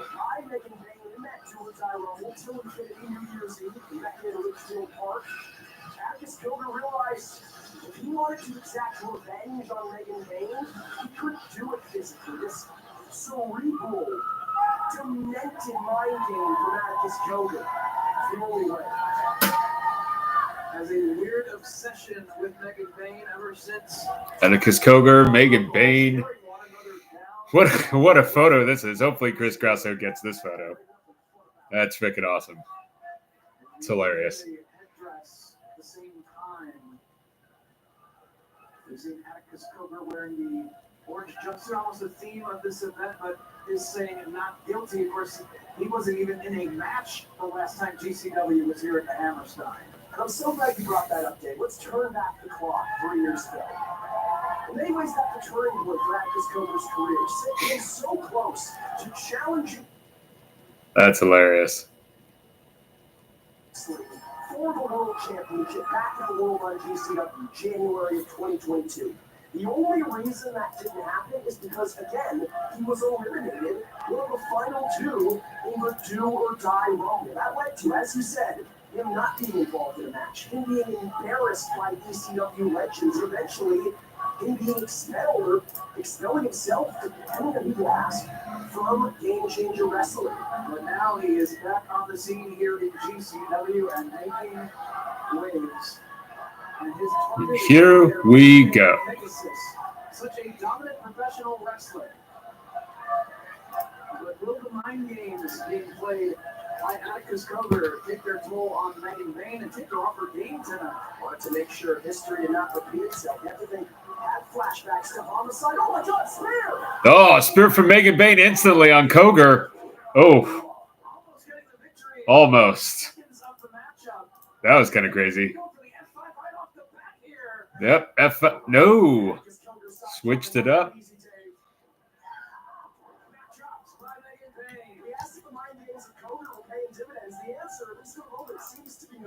Yeah, clearly Atticus Cougar did not get any type of advantage from dressing up like her. Yeah, I don't know. I don't know if Cougar wins this, but we'll see. I mean, Megan Bane, I didn't see it, but had a great showing at AEW, apparently. People are talking about it all up and down Twitter.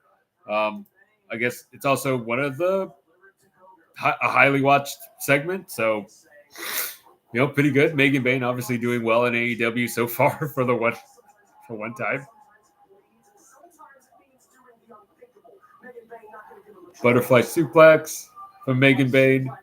But yeah, even, like we were talking about on the 2024 end of year podcast, Megan Bane just has a lot of momentum going forward. And some people thought she was already signed to AEW. So.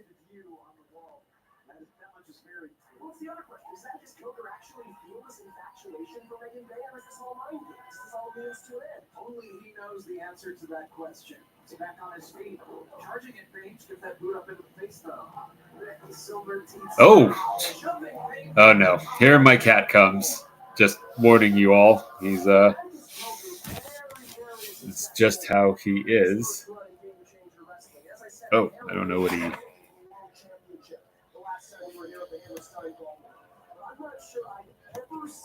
Sorry, my cat just stepped on that key there. I apologize. He does this.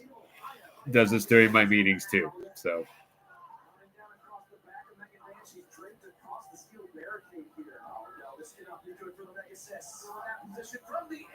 Oh, that running splash across the back when your opponent across the guardrail. Always looks painful. As quickly as Megan Bane took control of the early going, Atticus Cougar has regained it. And looking underneath the ring to see what weapons he could potentially put to use. The gear Dave plays at. Pictures of Megan Bane for her social media promo photos, swimsuit photo shoots. This guy's sick. He's found some steel chairs and Cougar already going for the weapons. some doors and tables available underneath the ring to be utilized. Selected one of the tables and actually has the legs on it. Who would have thought? I don't see that too often in GCW. Well, right all the stops here tonight. That's what Atticus Cougar is going to need to do always against the Mega System, especially after how personal he's made this. Having hold of Bane, dragging her toward the table. Trying to fight back here. Turn things around, and Atticus Cougar potentially put him through the table with ringside. Bane, a very, very powerful wrestler, but how much is she neutralized after that splash to the outside, as he said? Her abdomen crunched on the steel, and then the Bane gaining the upper hand back in this match. She's been able to regain the advantage for the moment. Oh, ooh. Cougar with that hanging DDT from the second rope.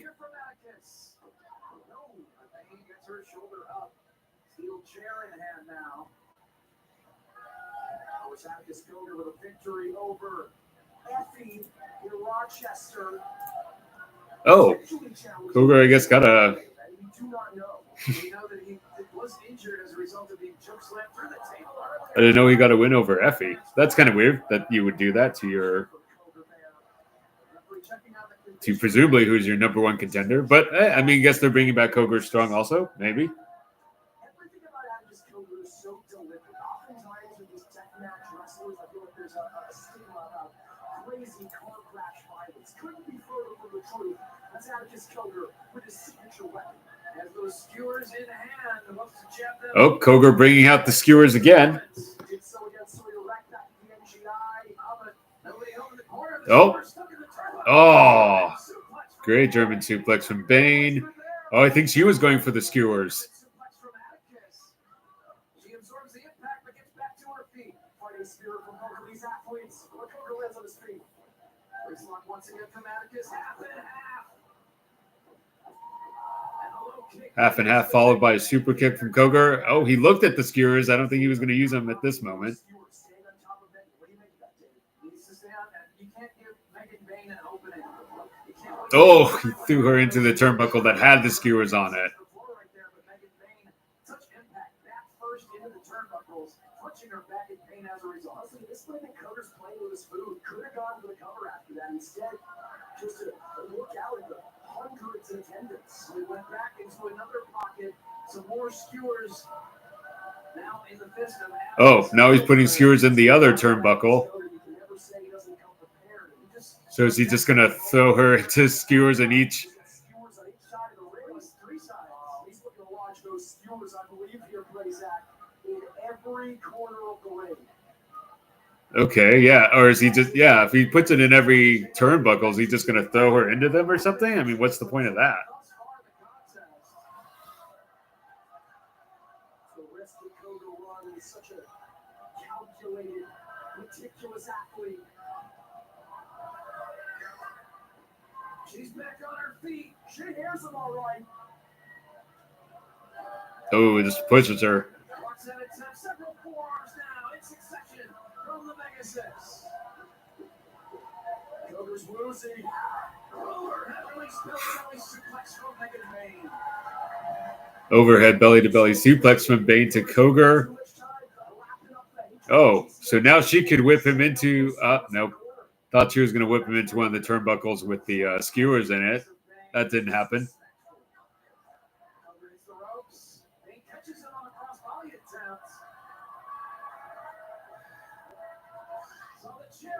Oh, nice. Follow-away slam into a chair. With the shoulder up, steel bending with the weight of the final nail. Atticus Cougar still very, very much in this thing, Dave. Counting them out at your own risk. Dave looking to keep the offense coming. A reversal of the whip. It's making Bane in the corner once again. So they're clearly avoiding the turnbuckles with the skewers at this point. So I'm assuming they're going to come into play at some point.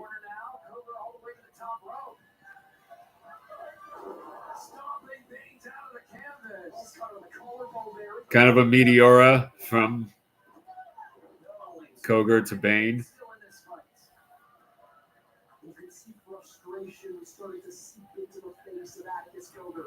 Clearly came into this match with a plan. It's a plan he's been building these appearances at GCW events, these creepy, disgusting video packages he's released, but perhaps that plan falling apart here due to the tenacity of the racist.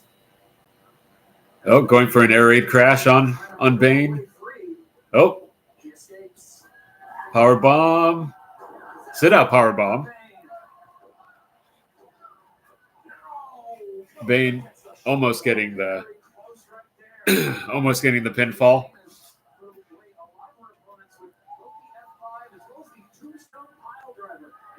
Okay, now she's pointing at the turnbuckle that doesn't have the skewers, so maybe I don't know. It just seems kind of weird. It's like they're purposely avoiding the turnbuckles.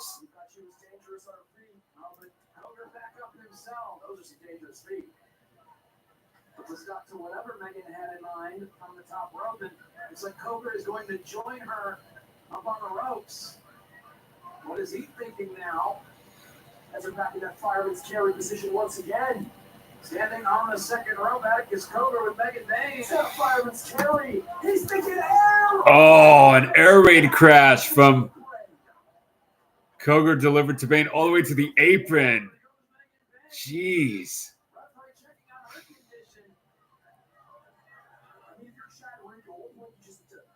That was insane. See if they can continue at this point. I understand a very, very personal issue here between Cougar and Bane. This is getting ugly in a hurry, Chris. Atticus back to his feet after delivering that maneuver. That was crazy. An air raid crash to the apron.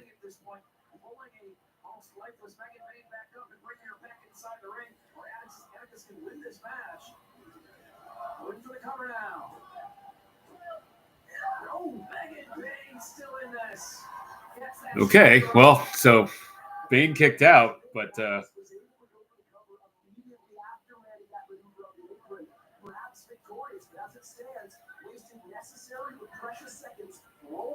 guess GCW is trending number 10 in the US. That's pretty awesome. Good for them.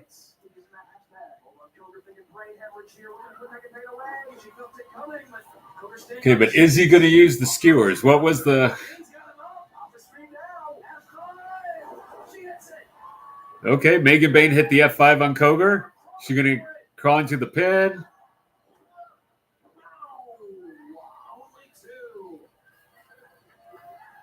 we saw it seconds ago from Cougar. We see it now with Bane. That's all it takes. Seconds. The delay in the cover, it'll cost you. It's interesting. Desperation plastered on the face. Back to her feet she comes.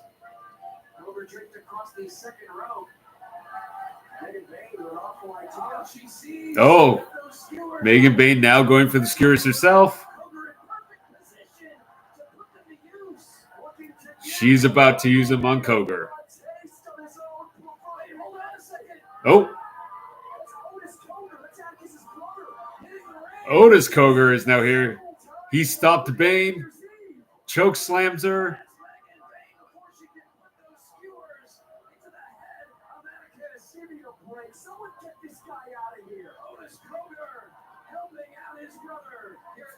Oh.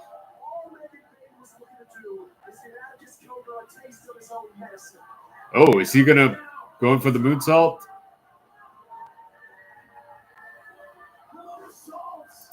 Otis moonsaults Megan Bane, makes her prone. Atticus is gonna get the win. Oh, she kicked out.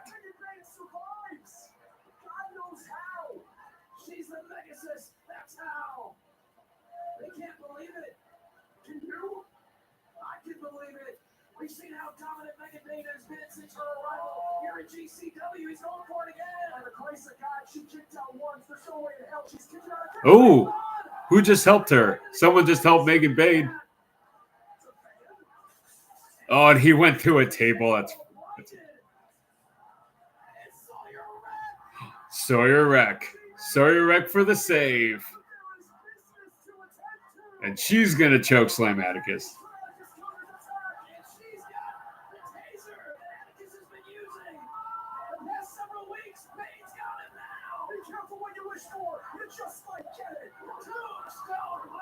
Okay, that's pretty awesome. That's pretty awesome to see Sawyer Wreck come back for that.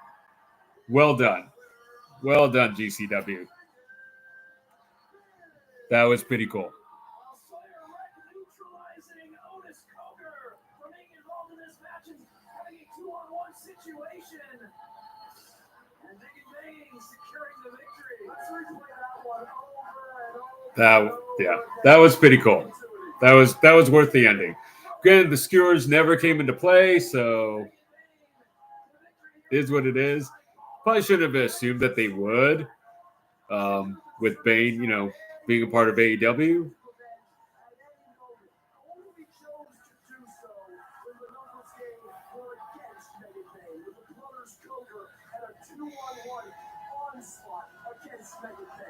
But yeah.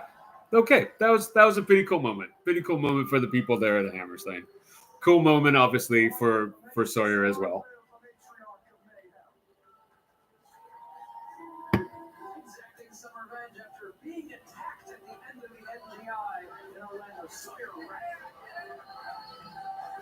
Head on over to GCWmerch.com for all of your merchandise needs, t-shirts, signed posters, hats, you name it, GCWmerch.com. And also, we now have an official GCW website. All right. GCW.com. So, what matches do we have left?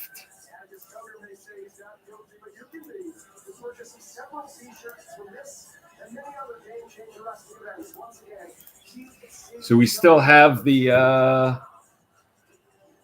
obviously the world title match, but isn't there? Yes, Masato Tanaka, Joey Janella. Here we go.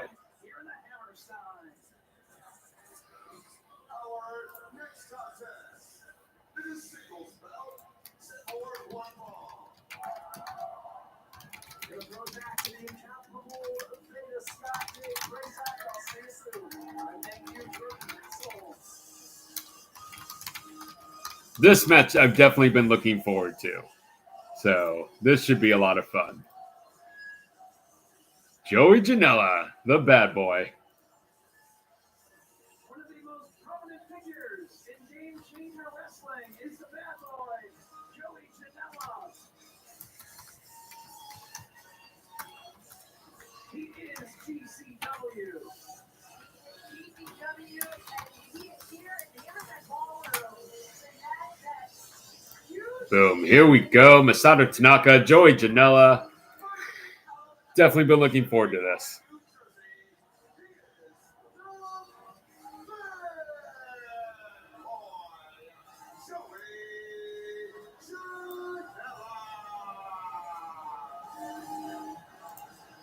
Nice Bruce Brody jacket, sported by Joey Janella tonight.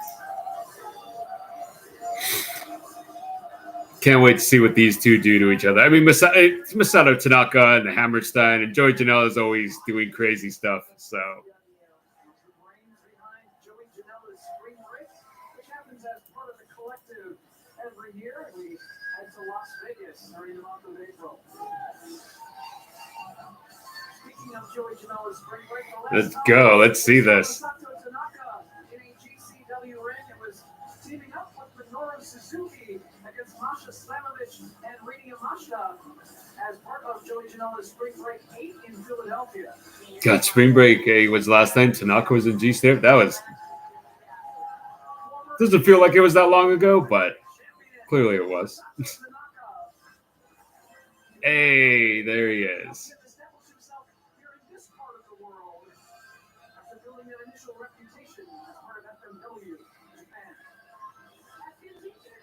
And Tanaka is still doing a lot of fun stuff in Japan.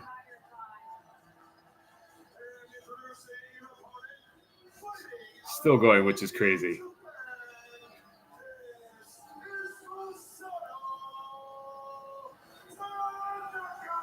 Yeah, getting the streamers and everything. Good on Masato. Great fans, too. The fans are still excited. You know, glad they've kept their energy. So, here we go. Here we go. So let's see what crazy stuff Joey Janella pulls out from this.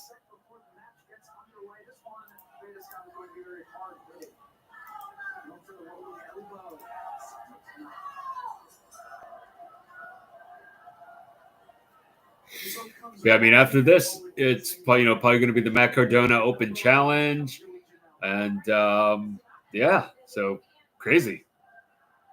This is going to be great.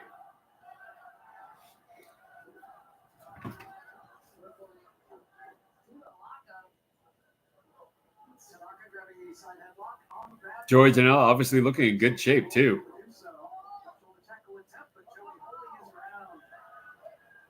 Crazy.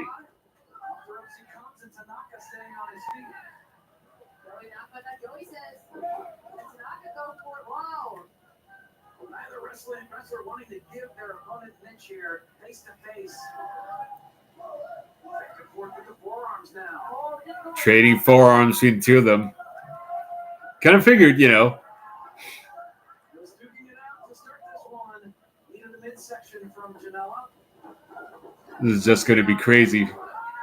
Hard hitting for sure. Because Joey can go, you know. And Tanaka style, you know, it speaks for itself.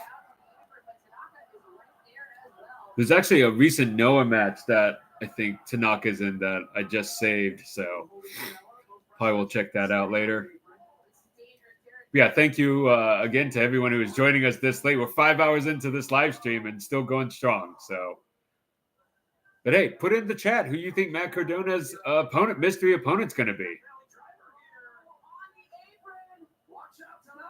Oh, Death Valley driver to the apron from Janella to Tanaka. Oh, that's got to hurt.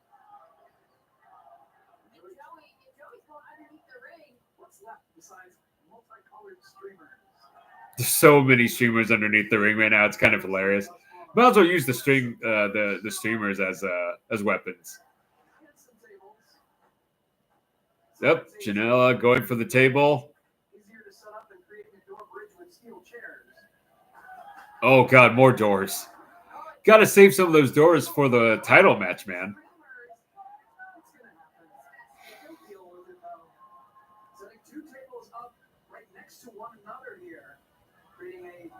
You would think, yeah, you would think, how many more tables and doors do they have left for the main event?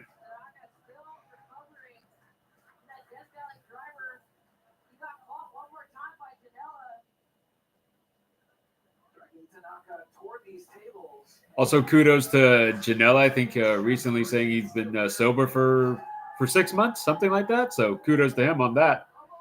Oh, are they going to go in the crowd, or is Joey Janella going to jump over the guardrail? Oh, Tanaka, yep, doing his jumping chair. There we go. Classic Tanaka. Should have seen that coming.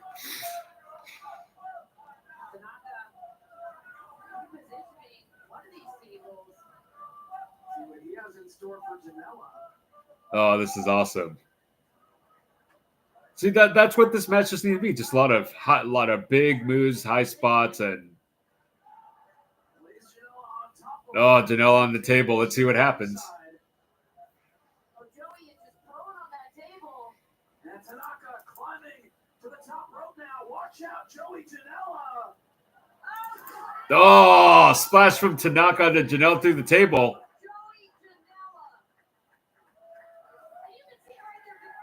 Yeah, there he is. That's awesome. That's freaking awesome. Another steel chair. Certainly master utilizing the chairs as well. As we've seen over the years in professional wrestling. Very nice. Can still be utilized as weapon. I think he will sit on this one. Joey Janella rising from the grave over the corner of the screen. It is giving him some Oh, time. man, I think Tanaka's going for some more hardware. Table. While Tanaka has retrieved multiple Crazy. So, inside the ring. obviously, it was never going to be a match classic, but it's fun. I'm digging this. It's a good pace for what it should be. A pile of chairs and that Tanaka obviously has to hit a diamond dust onto chairs, though. I mean, right? That has to be his finishing move. Tanaka into the corner. Janella runs into the boot. Yep, here we go. Oh, tornado DDT onto the chairs. Boom. Classic Tanaka. Classic. That's so awesome. Nice. And Janella kicks out, but Janella once again. gonna go for the suplex onto the chairs. Oh, look at Janella lifting. Brainbuster from Janella to Tanaka on the chairs. That's a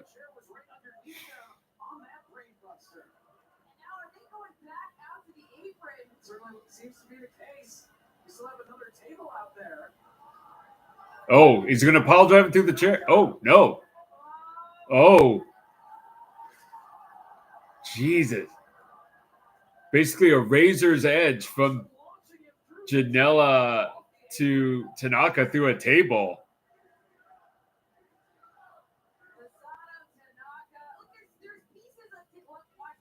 Yeah, I think there's like shards of table in Tanaka's arm. Jesus.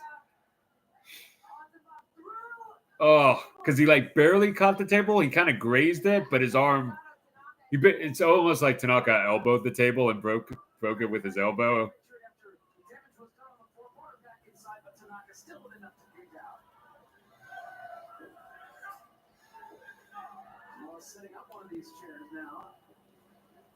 I mean, obviously they can't go super crazy with the New York Commission, but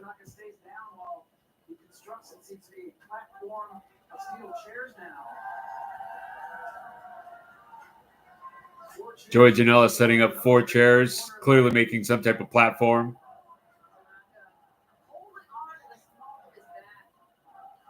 Joey Janela, known for the package pile driver. Oh, not. Maybe looking for a powerbomb in through the chairs here. Tanaka is fighting it. Avoiding it. Oh. It's that elbow connecting. Oh, here we go. Looking for diamond dust. He hits it. There we go. Diamond dust. Janella with the shoulder up. Janela still kicks out. So obviously we're going to see the rolling elbow.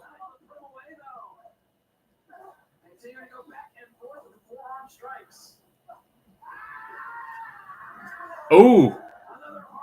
Hard elbow puts Janela on the chairs. Here we go. Tanaka going to the top.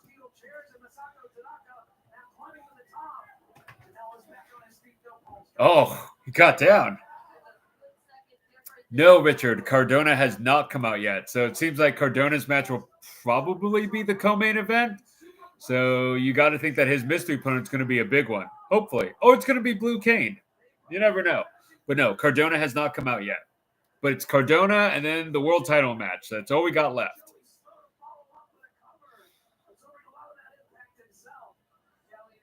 Yeah, praying it's not Blue Cane.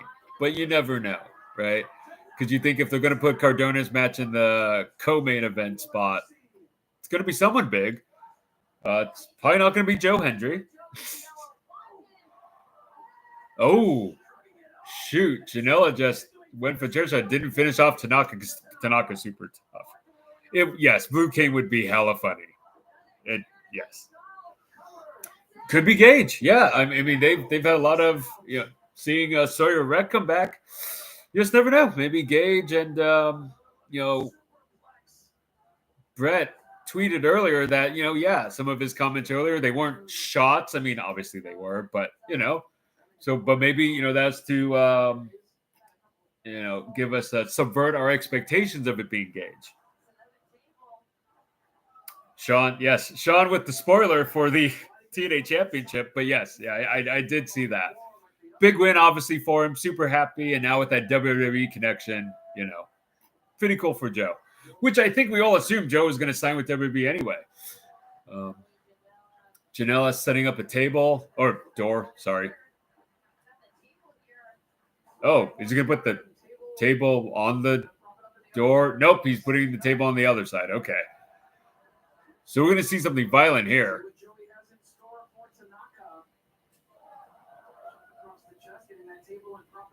Yes, Cardona would probably be next. I would think so. Yeah. But and again, Cardona would be the co-main event. So you got to think his opponent's going to be pretty big, right?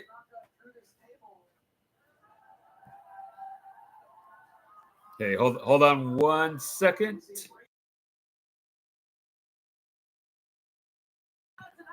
Okay, hopefully you guys can still hear me. My headset was beeping, so I didn't know whether that meant it was reconnecting or not. Ooh. Janella just went through the table, and I think he was also supposed to go through the door at the same time. Not really sure. But Tanaka is about to make the cover. But yeah, Cardona's match should be next. Co-main event. Let me know who you think his mystery opponent's going to be. They're the co-main event. So.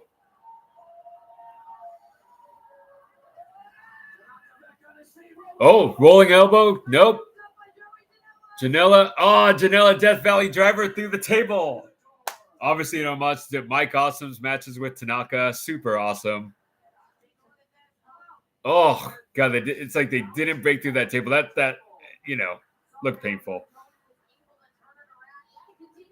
Bully Ray or RVD? Okay, yeah. I mean, both of them free agents.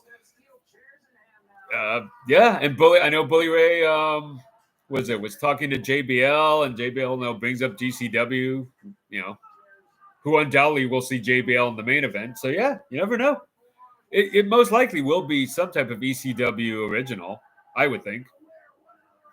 I know some of the people, PWP writers, we've been talking about it.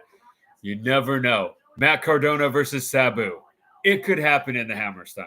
It'd be weird. Could be fun though. And honestly deserved. Obviously, Matt Cardona has done so much for GCW. He deserves to be in the co-main event position on their big show. So they just had Tanaka and Janella had dueling elbows. So there you go. That's kind of awesome. But yeah, obviously the theme running here, ECW Originals. So yeah, I would say, throw who you think could be the mystery opponent. But yeah. Blue Kane, Bully Ray, RVD. Honestly, though, Sabu versus Matt Cardona would be kind of fun, right? It could be kind of fun. Joey Janella just got the win over Masato Tanaka and the Hammerstein, but deserved. It was that was a fun match. Definitely fun. I think the fans are pretty happy with it too. Yeah, but Joey getting this big win in the Hammerstein show. Oh, package pile driver, just rough looking, always.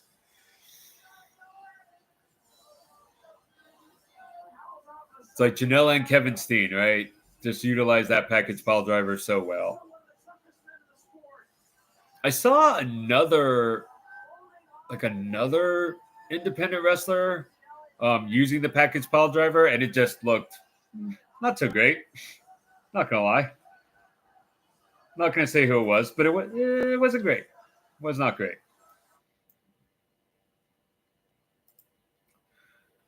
But yeah, tell us in the chat who you think is going to be the mystery opponent. Oh, Janella on the mic.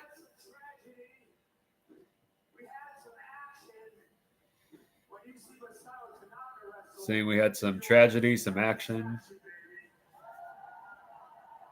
Give you some praise to Tanaka.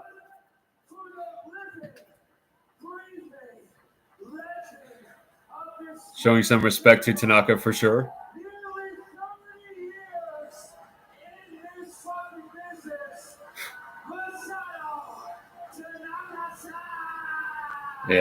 Tanaka is such a legend. I mean, that, you know, I will say, like, I know a lot of people say, you know, whatever they say about GCW, but they definitely show reverence to the legends. Like, you know, Amazing Red getting, you know, being the first inductee to the 2025 Independent Wrestler Hall of Fame.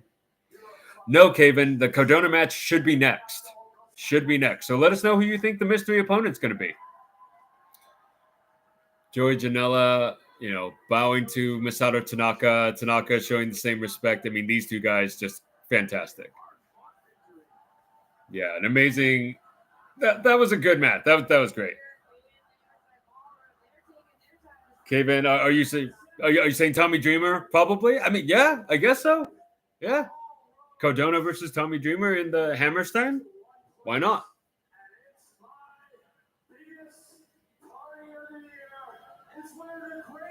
Okay. We're getting the show for spring break. Josh saying it's Chelsea. Yes, the women's world champ. Wait, is she women's U.S. champion? Right? That's what Chelsea's title is? Something like that. Joel saying Dreamer was just in Texas. Okay, so probably not Tommy Dreamer. Oh, it's Sabu. Guys, it's Sabu. It's Sabu. Come on. Holy crud. That's wow. Okay. They're showing a bunch of clips of him. Kind of wondering where they got these clips from, because wouldn't WWE own these clips? Yeah, they're like showing like a. Yeah, that was a. Yeah, these are definitely WWE owned clips. So it would be okay. So Joey Janela just showed Sabu clips, I guess. Yeah, Sabu just showed up in the ring, and he's standing right behind Joey Janela. Oh, and Joey Janela just said, "What the F?" Sabu's right behind him. But does this mean he's part of Cardona's match? I don't know. It clearly Sabu's there to confront Janela for spring break. Yeah, because he's not in wrestling gear. Sabu's wearing, you know, the suit that he wears.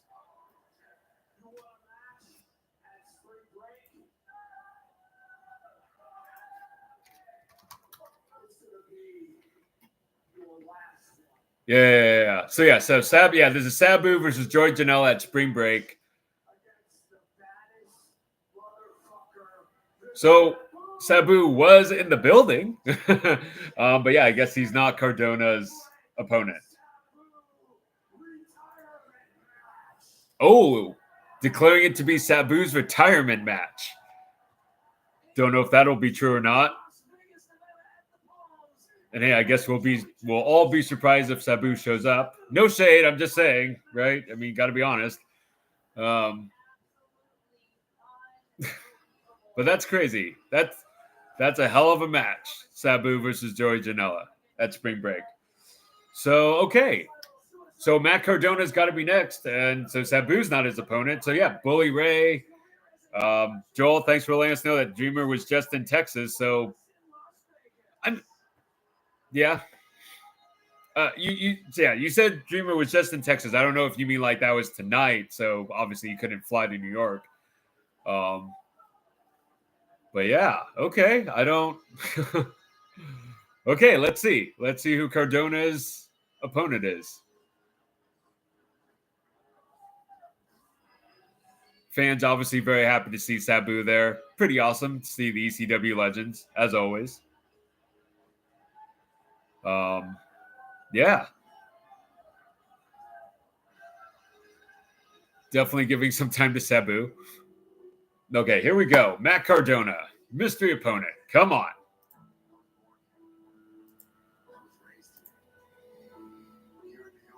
A lot of people on Twitter saying it could be Nick Gage, which I could see. I could see it being Nick Gage.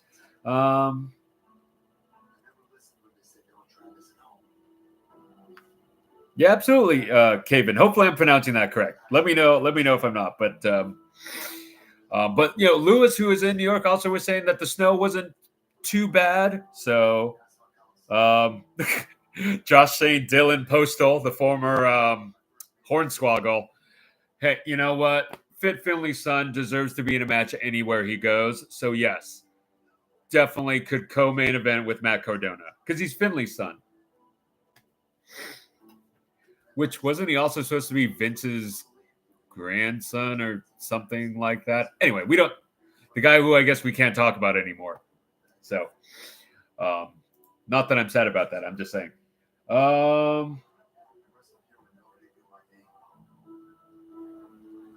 Yeah, a lot of people saying Nick Gage or Jimmy. Broski Jimmy. Which, who knows? I mean, it's Matt Cardona, right? Anyone he wrestles it's gonna be a fun match. But at this point, I mean, you got to think like this show has been going on now for over 5 hours, 5 hours, 17 minutes, and you still have the world title match left. How long do you want the co-main event to go? I mean, come on now. This isn't a PWG show. Let's not go crazy.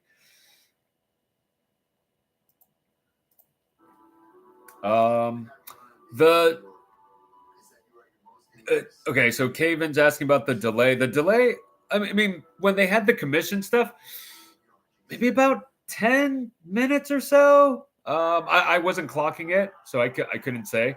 But it felt like about 10 minutes. So yeah, I don't know. Okay, well, we're about to find out, folks. We're about to find out who's facing Matt Cardona.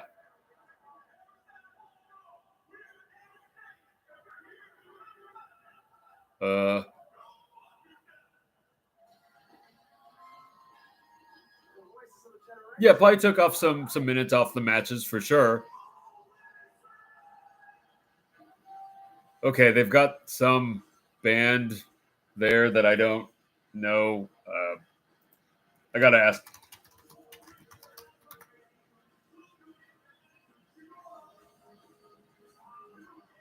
I mean, yeah, I don't. If anyone wants to tell me who this band is, I guess it's a band. I mean, they're singing Matt Cardona's song. I just don't know how they're connected to Matt Cardona. They sound okay. Well, there's Jimmy Lloyd, so clearly not the opponent, unless it's a swerve.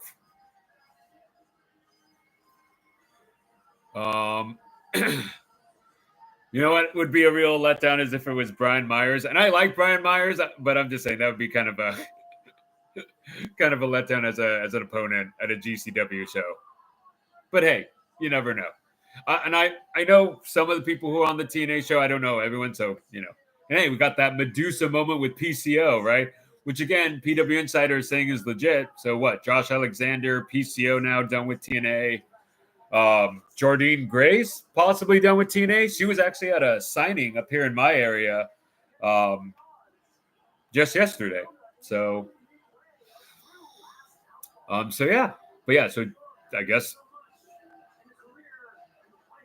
Steph DeLander. So Steph DeLander has been tweeting from the hospital with Alley Catch.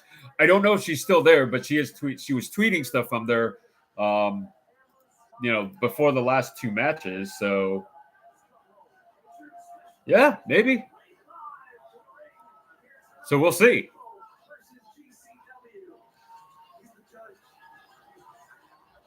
Yeah, I guess we're gonna find out. We're about to find out who it is.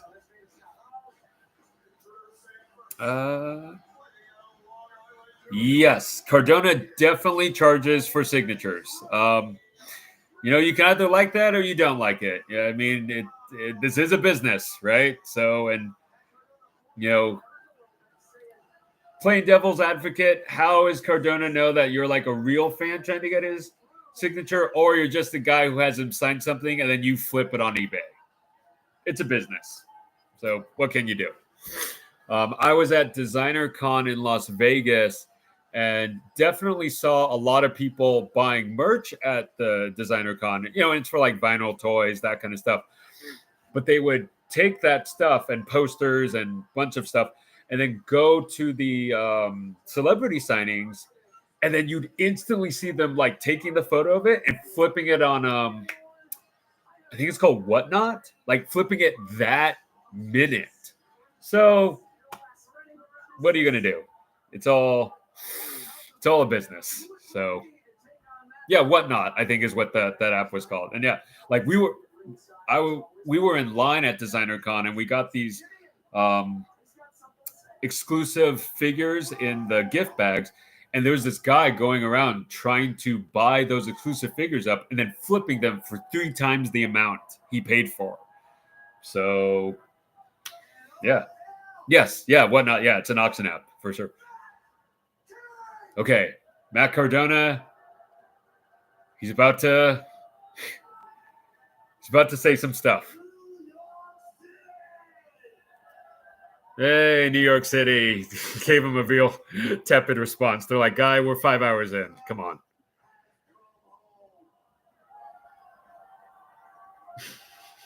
Kind of booing him.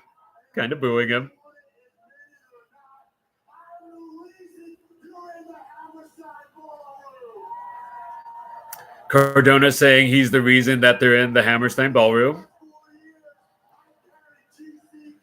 This is true. I mean, Cardona has definitely been a big part of GCW's success, so you can't deny that.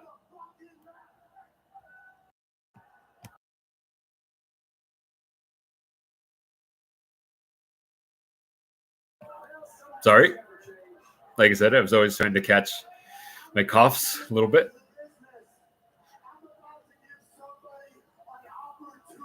Okay, Cardona saying he's about to give someone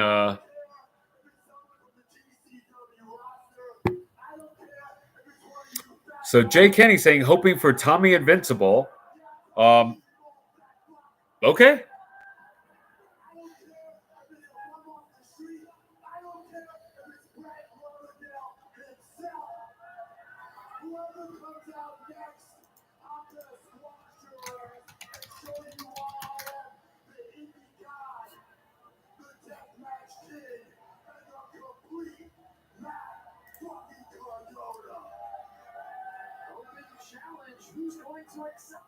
Let's find out. Kavan, you too? Okay. Let's see. I'm not going to lie. I have not seen... I can't even think of if I've seen a Tommy Invincible match.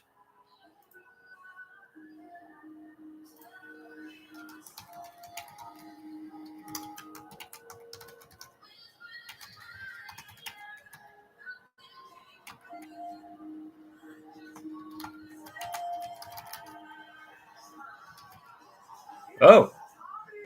Tommy Invincible. All right. You guys are right. Okay.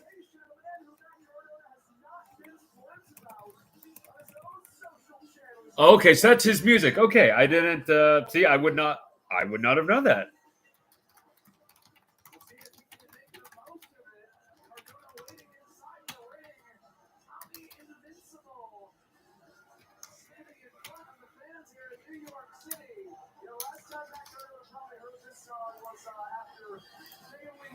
So, not gonna lie, can you guys tell me in the chat who is Tommy Invincible? So he's a social media talent star or something, and I'm looking up his cage match right now. Yes, I'm old. Okay, so he's actually done a few. He's done a few matches. He was in a Monster Factory Battle Royal. Okay, Monster Factory is legit. That's a good school. So okay. Okay,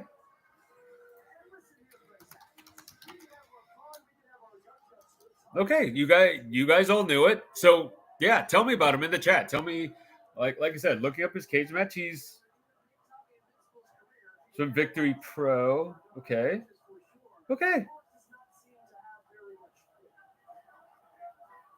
He did East Coast Pro Wrestling as well. I'm assuming he got trained probably, I guess, at East Coast Pro Wrestling, but then he's done some matches for Monster Factory. So cool. Very cool.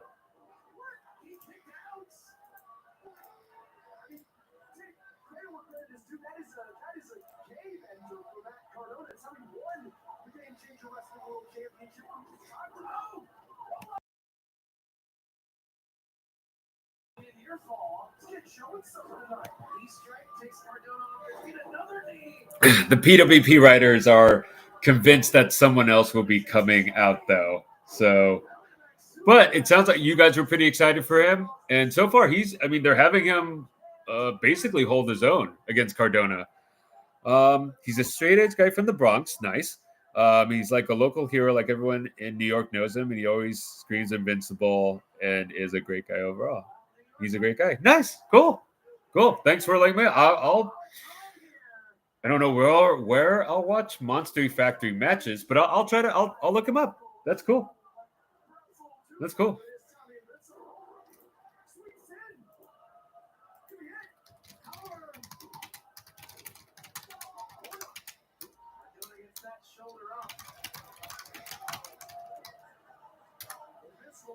Cool. That's awesome. Jay Kenny said he met him at the gym. Seems like a dope dude. Nice. Oh, they've been trolling each other. Oh, you know what? Okay. Because I definitely saw some stuff on Cardona's when I was reading up on his stuff for the Ring of Honor match. I didn't know who this person was that he was trolling. So, okay. I guess if this was him, if this was the guy he was trolling during that same time period, okay. Matt Cardona just got the win. Which makes sense, right? Like if this guy's, he's literally only had, one, two. Yeah, he's literally had 8 matches. So it'd be kind of funny if he didn't lose. Oh, and Lewis saying he's big on Instagram. So, yeah, restart the match. Come on. Okay, so maybe there is a second. I don't know. But that is cool. I'll check him out. He sounds like a good guy. Tell me invincible. Oh, there is another guy.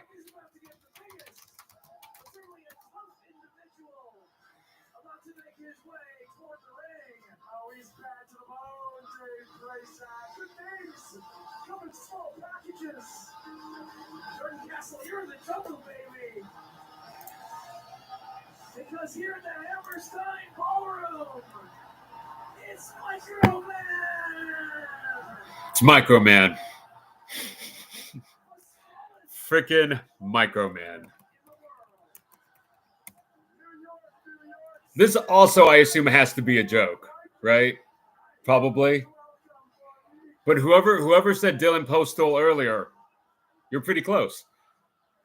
And I know I've seen Microman and Dylan Postal in the same place at the same time, so they're definitely not the same person. I'm like 97.8% sure on that. Pretty sure it was also MLW or AIW that I saw that. So, wow, Microman on one of the biggest shows of the year. This will probably be one of the bigger independent shows of the year, no doubt. So, hey, Microman, he's got a great figure from it's not Super 7. It's God, what are those guys called? Anyway, he's got a great MLW figure. Pretty decent articulation for what you would consider a small figure. It's not Super 7. Now I'm going to be thinking about this all night.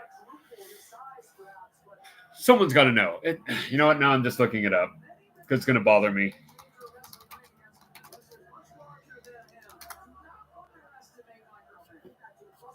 Here it is. Boss Fight Studio. That's who. So you can go get a Microman action figure.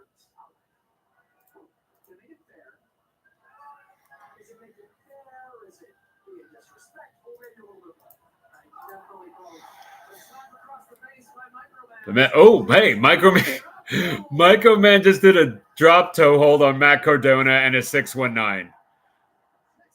And Matt Cardona is selling for it. I mean, this is wrestling at its finest, right, folks? This is... Oh, yeah. Oh, that's awesome.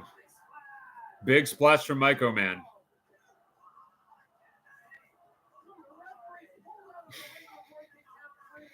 Okay, well, I guess you have to have a fun match before the super serious main event, right?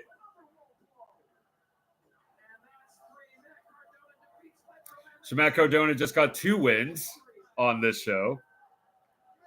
So I'm assuming that means he goes to the pay window twice. Obviously, kayfabe. Okay, there's a third. Watch, it's Chris Jericho. Yeah, it's definitely. Yeah, I think it's definitely another swerve. Shazad, yeah, definitely one more match, maybe two. Yes, this has to be the real surprise. If they do a third person who's a joke, that'd be too much. This has to be the real one, right? I would think so. I would hope so. Oh, wait. Is it?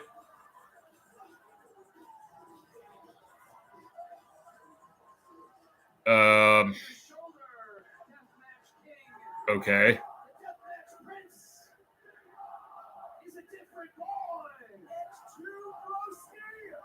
It's Jim Broski. Yep. And he's wearing a Zack Ryder like outfit. Okay, so it is Jimmy Lloyd. Okay.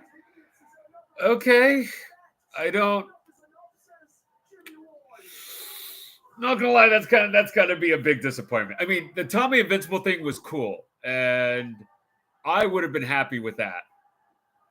The Microman thing was even kind of funny. Like if they had reversed, it was Microman first and then Tommy Invincible, and then you give Tommy Invincible that win. Would have been fun. I mean, I don't know. I'm not big on Jimmy Lloyd. I'm gonna be honest. But Kavan, you and Jay Kenny, you both got what you wanted. And hey, I'm gonna be looking up this Tommy Invincible guy. I don't know where, like I said, I don't know where to watch Monster Factory matches at, but it's always nice to hear. So you guys have met him. He's a good guy. He's apparently, according to Lewis, has a good Instagram following. So that's cool. And if he's a local, I mean, New York has tons of great wrestlers. Ricky Starks. Yeah, that would have been cool. So apparently, okay, Jimmy Lloyd just got the win.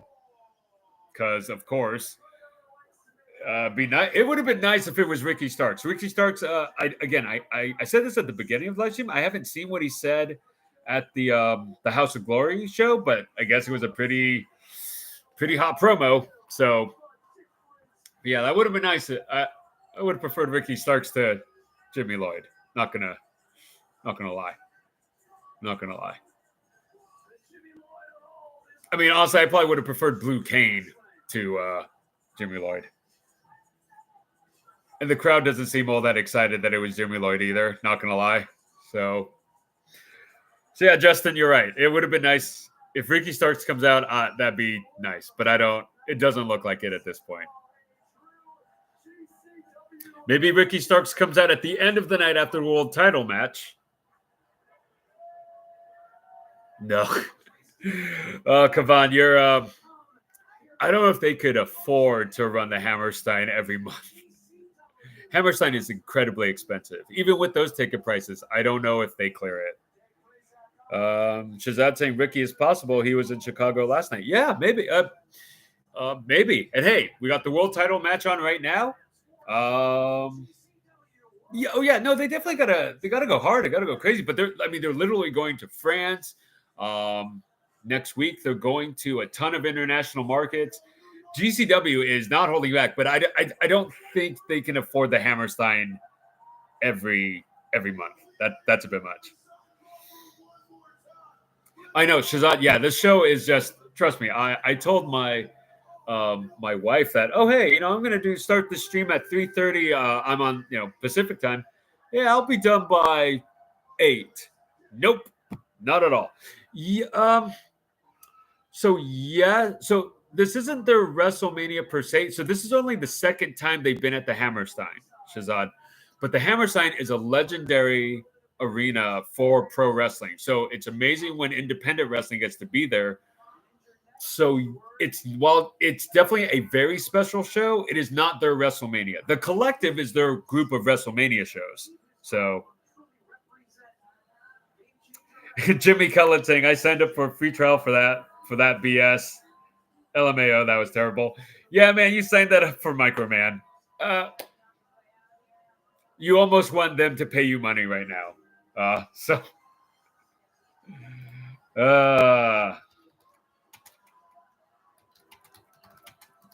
Sorry, I'm just updating the Twitter.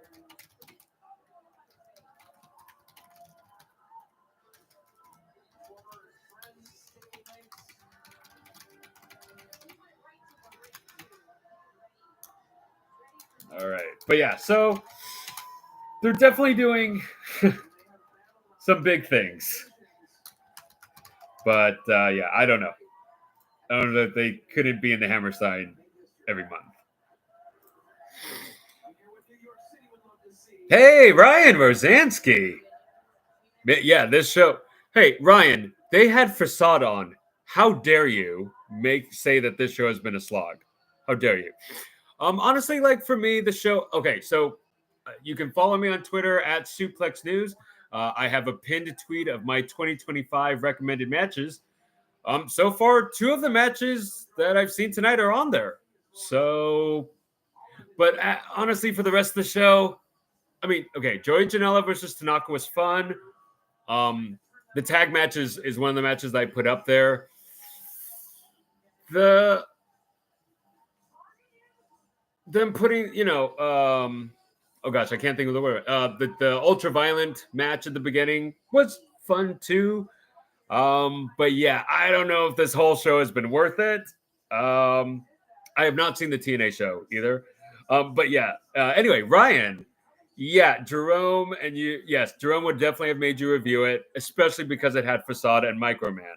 So yes, for anyone wondering, Ryan Rosansky used to write for our website. So yes, and yeah, Facade was definitely in that Rumble match. Yeah, that Rumble match was something. Bane versus Cougar was okay for what it was. It was okay. So really, like, if I don't do ratings per se, but out of 10, yeah,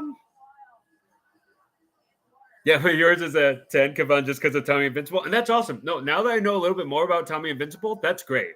I think that's pretty cool. But yeah, I would say if I was gonna rate it out of 10. Okay, so I guess I have to put the caveat that for me, when it comes to ratings, you start at 5 if you're doing out of 10, right? 5 is like baseline. Anything below 5 is pretty terrible.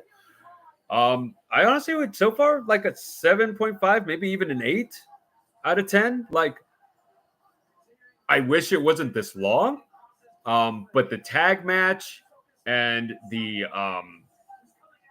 scramble match I thought were excellent. And granted, the scramble match was on the free show, but whatever. But yeah, honestly, the show's entertained me. I'll put it that way. And yes, definitely most importantly, Tommy Invincible. Absolutely. I mean, that was a cool moment. Now I kind of wish they had reversed all of that it had been Lloyd and then Microman and then Tommy Invincible, right? Like, I now kind of wish they had done that. But, is what it is. But yeah, I mean, hey, I've been looking forward to this.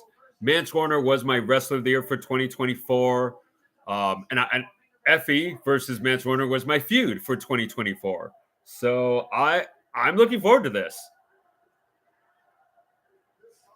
Peace, Kavan. Thanks for joining us. Hope you enjoyed. Hope you join us for more of our live watch-alongs. Have a great night. Yeah, it's like midnight for anyone over there, man.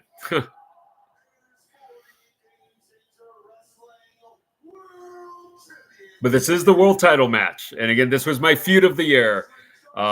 Before, obviously, what happened to Alley Catch, which was, completely sucks for her. Hope, things will get better for her. But, many of us had predicted it would be Effy to win that match anyway, because it just makes sense for him to feud with Mance. Real question is, do they put the title on Effy? And I was saying earlier that could feel like the Homicide Bryan Danielson title chase, to where Homicide finally beats Danielson, but then what's left? And hey, I think Effy, Effy's a good competitor, But once he's champion, and he definitely deserves to be champion, but what's next? Whereas Mance Warner is just an excellent wrestler, right? Like I don't know. At this show, it's like, I want to say, yes, I would take the title off Mance and put it on Effy for the storyline purposes. But then what's next? So, but hey, maybe Ricky Starks comes out. You never know. Luckily, Ryan won't have to live with Facade being the number one contender. So I don't know. But I am definitely looking forward to this. This is a culmination of really everything that GCW did in 2024. So I think we're going to see a talent. Heck, I even tweeted it. So, hey, if I end up being wrong, I'm wrong. But storyline-wise, this just makes sense to have it happen. This just makes sense, at least to me. So let's go. Yes, Ryan, Facade is a young upstart. All right, here we go. Slugging it out. And you guys got to admit, I mean, Effy definitely has some of the most interesting worked punches in this business. I mean, yep, and there we go. Mid-set nether regions to Mance Warner's face. Freaking, what's it called? Yakuza kick, or the Haluva kick, if you want to call it that. Another one. Man, Effy's really going for it.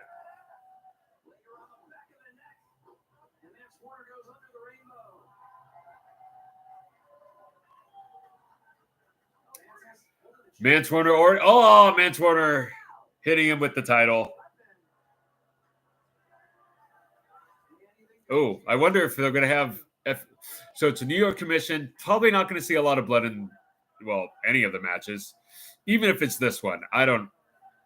But it's funny, like, Mance hit him with the title and then he rolled out. So it's kind of like, oh, is Effy blading himself? But it's New York. Probably not. So. Oh, man. Here we go.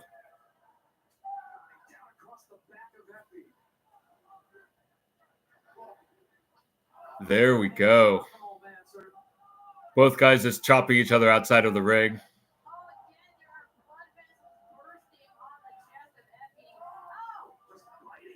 Oh, now he's biting him.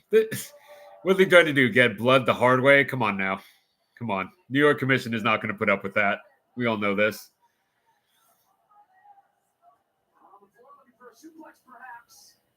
Oh. Effy suplexing Mance Warner on the outside. I mean, right? It would just make sense. This is like I said. This was my 2024 feud of the year.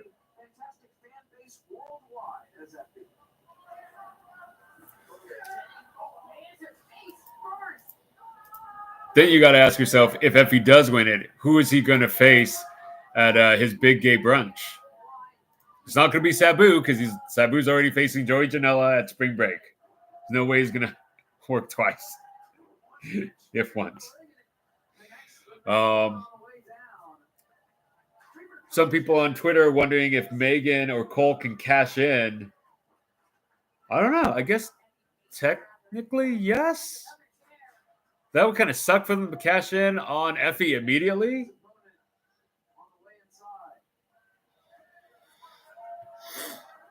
I mean, it'd be an interesting way to end the show. Don't get me wrong. It would totally remind me of that final battle that ended with Chris Hero coming out. So, Janaki? Sorry if I'm mispronouncing that. I probably am. I'm terrible with names. We all know this.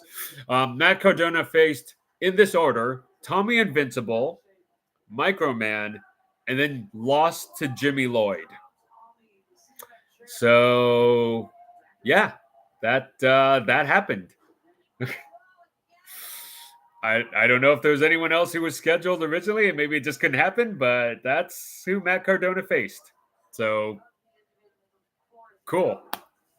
But hey, we got to see a legit Matt Cardona versus Microman match. And a lot of people were happy for Tommy Invincible.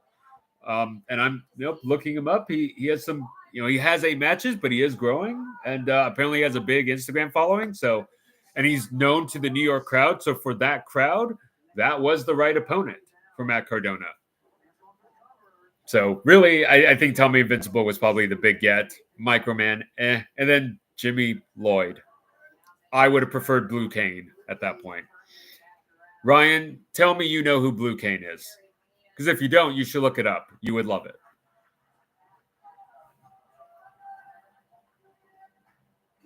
Yep, that's how you got to look at it. Whatever happens, happens. But yeah, all right. Mance Warner in control right now. Using a steel chair on Effy. Ooh, strong words from Mance Warner to the crowd. Appreciate you too, brother. Thanks for joining us.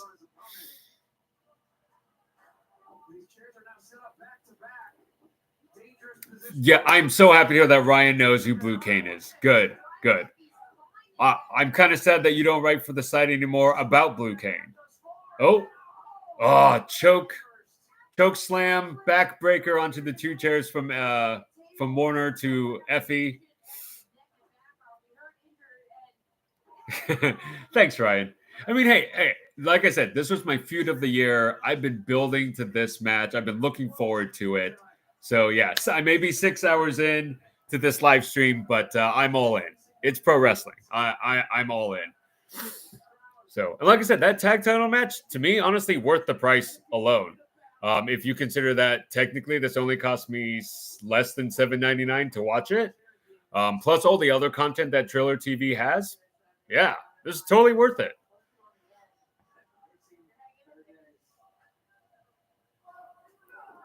Okay, Mance Warner setting up the platform of chairs again. Probably going to see a power bomb or something onto them.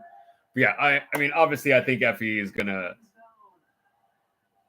win this. So, man, he is getting beat up by Warner though. So, I could be wrong. You never know. Yeah, no, yeah, for sure, Ryan. Yeah, I think everyone was picking that that was probably going to be Effy in this match no matter what. But yeah, totally sucks what happened to Allie. So TKO from Effy to Mance Warner through the chairs. This is actually a relatively tamer match than I thought it would be. Oh, he's about to pile drive him through the chair.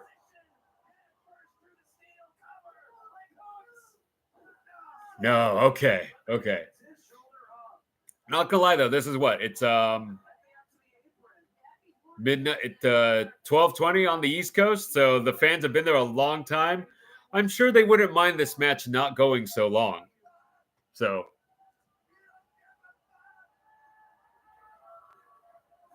Effy breaking out the door.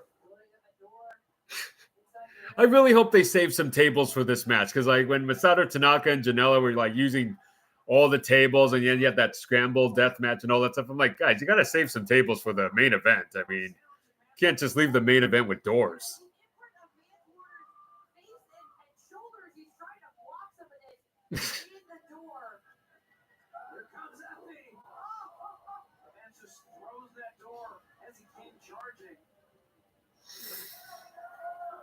Oh, man.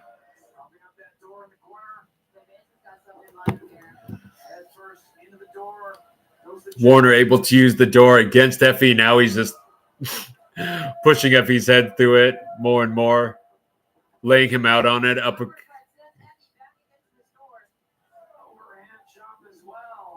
Effy now laying on the door. Come on, Manser. Let's see what you got. Oh, he's setting up a chair. Is he going to jump off the chair into Effy through the door? Okay.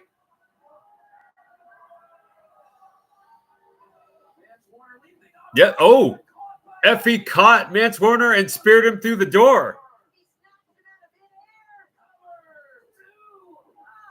Nope.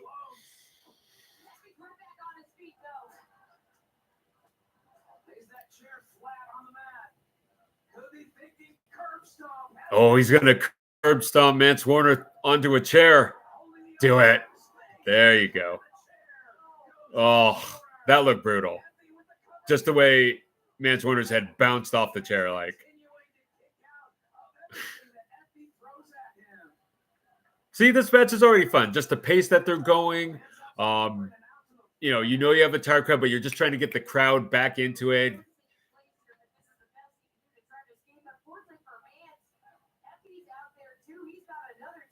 Oh, okay, good. There's a table coming out. All right.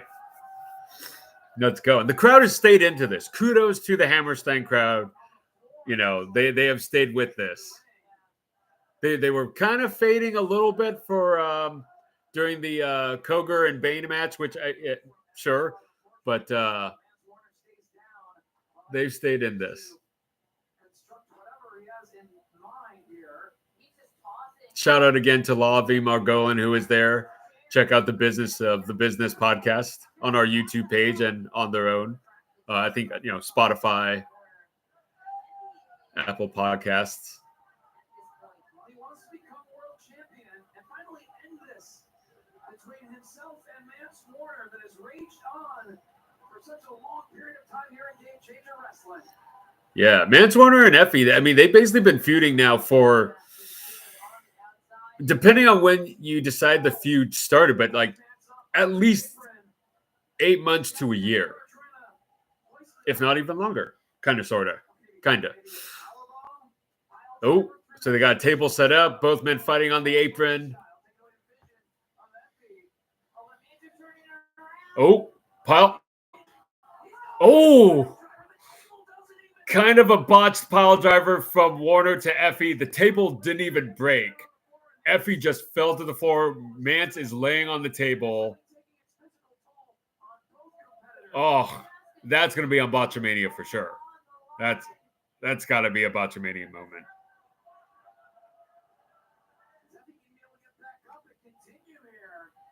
Okay, we got some weird camera angle there for a second. That was kind of production. But the production's been there, been doing a great job, and they've been in all night too. So kudos to them. Yeah, Brian, I agree with you. That seemed like that kind of killed the crowd. Had the table spot gone through, probably would have energized them. But yeah, that felt like that kind of took the steam out. The crowd is definitely quiet right now.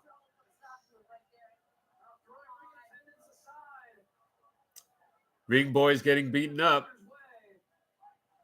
Yep, take that chair. Don't even know who that kid was, but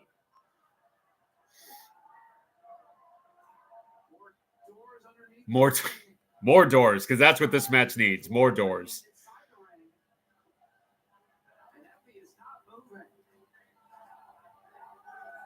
Yeah, I agree with Ryan. That kind of killed the crowd a little bit.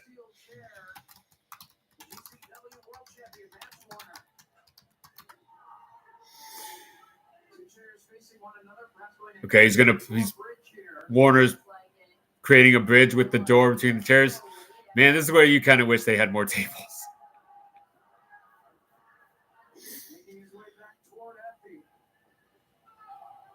But hey, GCW is known for putting people through doors. So, fitting.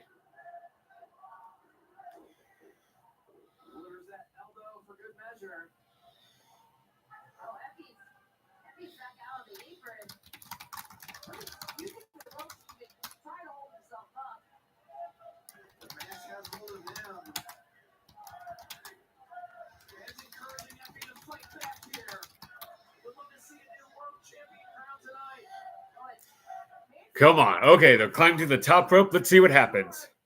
Yes, the doors do tend to... Yes, thankfully. Ooh, DDT through the door. Yep. Jeez. Oh, but he can't cover him right away. Yeah, Effy's kicking out of this. There's the kick out.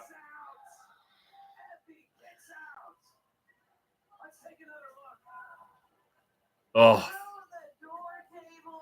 It does look brutal through the doors. I mean, don't get me wrong. It's just, call me traditionalist. Tables are just, I don't know, more dramatically pleasing looking. I don't know. Okay, did the ref just stop Mance from using a chair? Like while he's counting Effy out, like cool.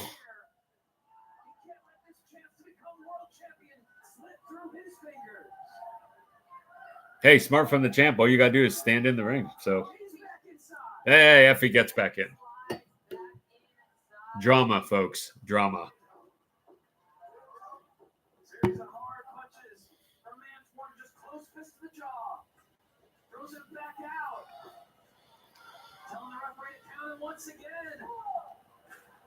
Administering the count on Effy. Oh man, the crowd's gonna be so happy with these count out. I mean, I know they're trying to create drama, but the crowd is crowd's not really coming back with this kind of stuff. He's up to 7. Come on, Effy. There you go. Effy back to his feet already. There you go. That did not bring the crowd back. I'm sorry. These guys are trying. Don't get me wrong, but I feel like the crowd just wanted more fast-paced, high-impact, short match, and they don't seem to be getting this.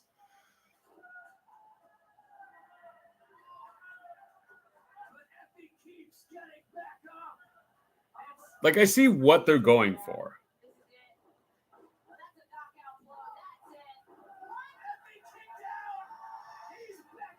Ryan, yeah, no, there are definitely countouts in GCW. Yeah, I see what you're saying, that the commentary kind of made it seem like Warner pressured the referee to count, but I think they meant more in line of like, hey, I'm like, just count. I'm not going to go after him, kind of a thing. Oh, Effy coming back. Spear. There we go. See, getting the crowd back in. More high-impact moves, please.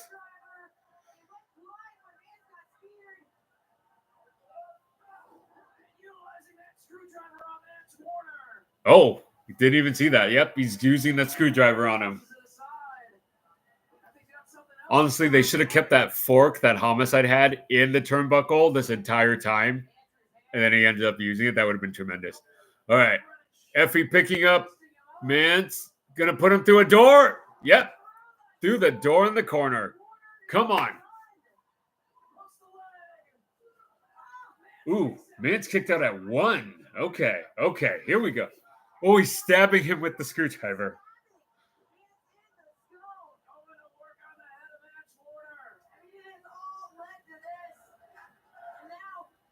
Here we go. Effy looking for Sack Rider. Come on, hit it. Nope. Ooh, countered into a power bomb. Running knee. Big ass DDT from Effy. Or from Mance Warner, sorry. Ooh, but Effy kicked out at 2. Okay. Definitely felt like had they just kept this high impact pace up, the crowd would still be into it. The crowd's like kind of coming back, but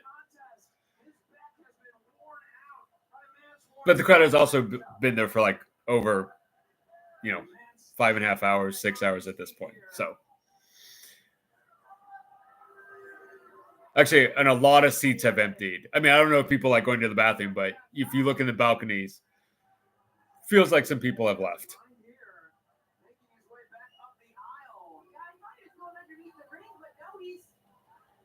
Oh, Effy's in the middle of the ring, and Mance Warner just going. Mance Warner is grabbing a guitar. Oh, okay. So is this where we see JBL? I don't know if he would help Effy, but I mean, I've just been predicting all night that JBL was going to show up in the main event. So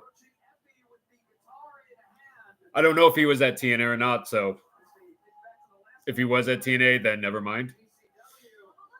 Oh, Cole Radrick. Cole Radrick, low blow to Mance Warner. Cole Radrick's, who's he going to hit with the guitar? So both Effy and Mance Warner are kneeling close to Cole Radrick. He's cashing in. Is he going to cash this in? Cole Radrick might cash in. Holy crap.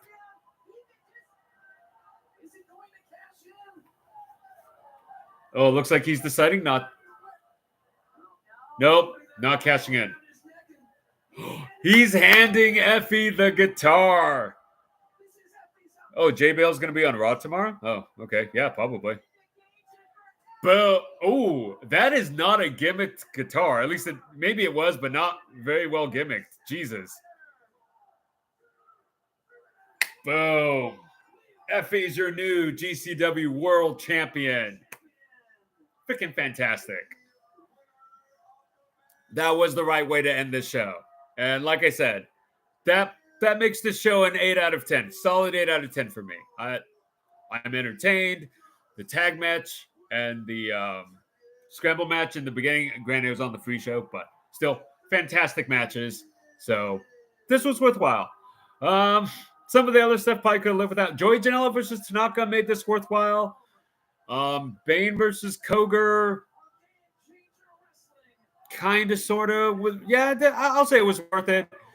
Seeing Matt Tremont unify the Ultraviolet and Extreme titles, definitely worthwhile. The New York OG match versus, I like Kerry Morton but obviously that match got kind of ruined from other outside circumstances. Obviously terrible what happened to Ali, but other than that, solid show. Obviously the letdown was Matt Cardona. Like, I don't know what that was all about. Outside of the Tommy Invincible thing. So that's kind of cool.